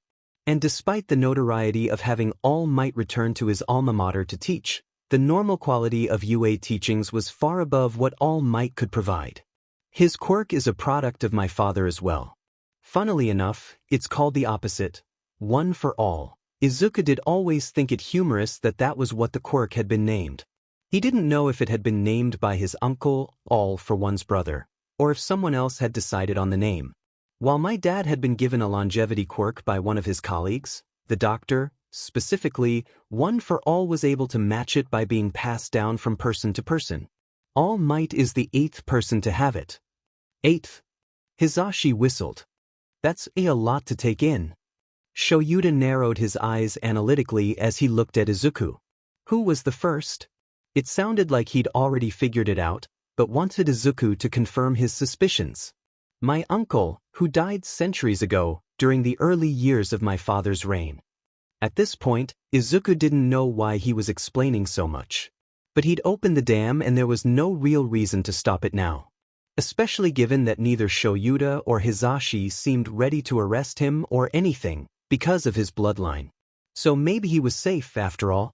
My family is a bit different, I guess. You can say that again, Shoyuta said flatly. Minoma is probably my half-brother, but I haven't been able to confirm that, Izuku added casually, though he still hid behind his legs. That makes a lot of sense, given how rare a copy quirk is, Shoyuta said, leaning back on the couch. He dragged a hand down his face. Alright kid, this is a lot to take in. But you told us for a reason, didn't you? There's something else going on. Yeah. I've mentioned the backup plan before, right? That my dad set out and that Kurogiri helps with now. Shoyuta nodded, and Hizashi just sighed, having given up expecting to know anything. The backup plan is a person, Shigaraki. An adopted son of my father's, a few years older than me, who was set to be the inheritor to All for One's empire until I came along. He's basically my stepbrother, so another addition to the insane thing I called a family before you took me in? Was he at the sports festival? Yes, but I took him down before he could do anything. His quirk is strong and destructive. A 5-point disintegration quirk. Anything he touches decays to dust. Sheet, kid, Shoyuta groaned.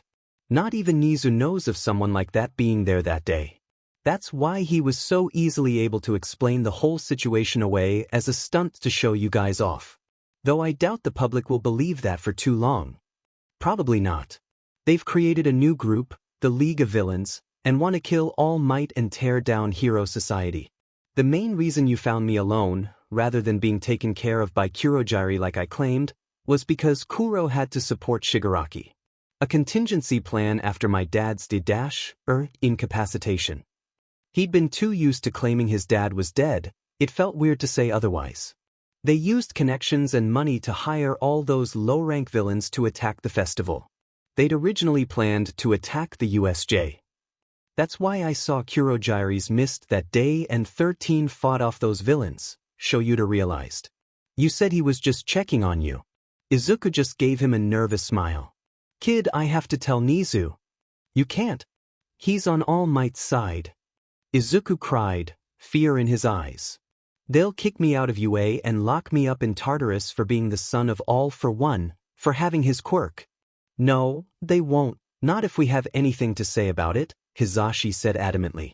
Shoyuta nodded in agreement. But we need to at least tell them about the League being behind the attack, and what his quirk is. Nizu already has those warp inhibitors being installed all over campus. But that means... Yeah, you can't use your warping quirk at UA anymore. I know you rely on it as a foundation to your skills, but this just means you'll have to use your other copies more, Shoyuta said. And I hope I don't have to tell you to never use your father's quirk to steal someone else's.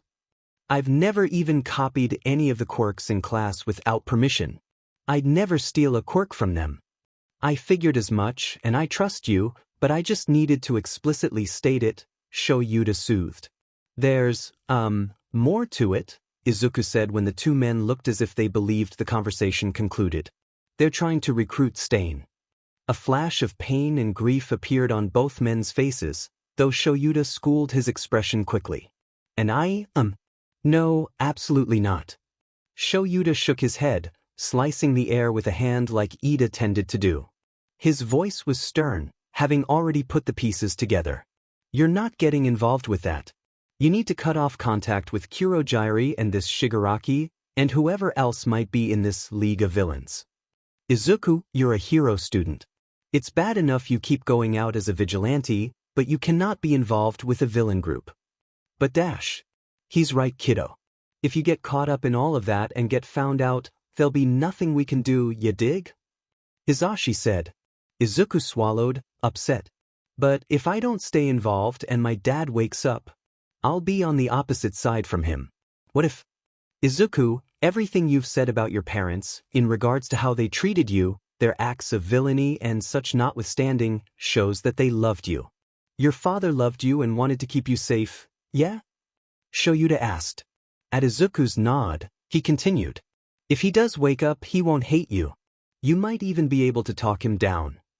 Izuku couldn't help the humorless bark of laughter that escaped him. His face was wet from tears and he sniffled, wiping his eyes with his sleeve. Sorry, he mumbled. But my dad isn't one to be easily convinced he's wrong. It's more likely he'll convince me to join him. And he may have loved me and raised me well. But I know how cruel he can be when it comes to his goals, his desires. I mean, look at All Might, and all of his one for all predecessors. My dad killed almost every single one of them, and tried to do the same to All Might. If he wakes up, he won't stop just because I'm on the opposite side from him. He'll want his quirk back, even if he has a copy. He considers both All for One and One for All rightfully his, though he also considered any quirk he likes rightfully his. It's why I had so many copied quirks before meeting you guys. He offered them to me. Tears were fully spilling from his eyes at this point. This fear that he would have to be against his dad, the fear he'd kept stamped down, locked away deep inside him, was spilling over. There was no other way. All for One would need his quirk back, and he would expect Izuku to be at his side. Shigaraki wasn't the primary heir, was never supposed to be. It was always Izuku. Just like All Might was searching for a successor for One for All, if he hadn't already found one, All for One had one of his own in his son. There was a high likelihood that if All for One did wake up, he'd still be weakened, and thus push on his plans for Izuku to take the throne. His hub membership card flashed in his mind. The prince, in the shadow of a demon lord. The face of the prince worried, unsure. That really was Izuku now. He put on an air of confidence when confronting the doctor or Shigaraki. Felt sure of himself when he was out taking down criminals as a vigilante. But was that really him? At you, around his friends, his new family, the other teachers, Izuku never felt as confident. But it also felt better. Like he was following the correct path for himself. Memo Keeper had it right, life was jerking him all over the place, and he found himself at a fork in the road, with 3 paths laid out ahead of him. But he had no clue how to make the choice himself. One path led to villainy, to taking over All for One's empire or at least being the man's right hand in enforcing his rule. Another led to heroics, where he followed in the footsteps of the men who took him in, of the heroes he enjoyed watching on TV as a kid, much to his father's chagrin, where he could help people the legal way, and maybe make society better, not so reliant on overpowered heroes, even if he was bound to be one in the end. The final path, essentially a middle ground, was his vigilante work as Singularity. Able to mingle into both sides, dip his toes in when needed but not fully commit. Izuku, Hisashi stood up from the couch and walked over to kneel in front of Izuku, resting his hands on either side of the teen's curled-up form. We'll cross that bridge when we come to it, and Sho and I will do our best to protect you if your father comes knocking. You just gotta work with us, yeah? I know you probably love Kurogyri and miss him, but you can't be around him if he's supporting an organized villain group. You won't be taken away, just because of your connections to All for One, Shoyuta added, having also stood up and moved to stand next to Izuku's chair. He rested a hand on Izuku's shoulder, causing the teen to look up at him through watery eyes. We'll make sure of it. And if you really want to keep doing your vigilante work, Hisashi threw him a half-hearted glare, but obviously accepted this possibility beforehand. Then as long as I'm with you, you can go out, all right? I've already told you I work with vigilantes often. Underground heroes don't hate that lot like limelight ones do. I don't hate them, Hisashi said. Fine, like most limelight heroes do, Shoyuta corrected, earning a little laugh from Izuku. We're not going anywhere, kid. We love you and will be dead if anyone tries to take you away from us. Izuku sniffled again before relaxing slightly and accepting a hug from Hisashi. Shoyuta leaned down to wrap an arm around him as well. I love you guys too, Izuku mumbled into Hisashi's shirt. When he pulled back, he yawned. Between his night out as Singularity and all the revelations he just dumped on Shoyuta and Hisashi, Izuku was absolutely exhausted. Think it's time you head to bed, for real this time, yeah? Hisashi lightly chastised Izuku. Yeah, I'm going, Izuku said through another yawn. He stood up and stumbled to the kitchen to get a glass of water to take to his room, but Shoyuta beat him to it. The man probably didn't trust Izuku to carry the glass successfully. Thanks, Izuku mumbled out as Shoyuta guided him to his room, setting the water on his nightstand. Hisashi followed them, tucking Izuku in and giving Izuku a light kiss on the head. Good night, kiddo, Hisashi said. Good night, Izuku muttered back as they left his room, closing the door behind him. It didn't take long for him to fall asleep. Shoyuta sighed as he sank back down onto the couch. That had been a lot. Hisashi had gone on to bed as well after they'd helped Izuku to his room, but Shoyuta wasn't ready to sleep yet. Yeah, he was tired, wasn't he always? But he had to do something. There was a call he was supposed to make when he and Hisashi had finally gotten home from the cleanup of the final sports festival. He pulled out his phone and tapped one of his contacts, bringing the phone up to his ear. It rang 3 times before it was finally answered, the man on the other end sounding just as exhausted as Shoyuta felt. Aizawa, the tired voice of Detective Tsukachi, greeted him. I was expecting your call a couple hours ago. I got held up with something, Shoyuta said. When he didn't elaborate, Tsukachi just sighed. We've been interrogating some of the villains that were arrested after the first year's festival.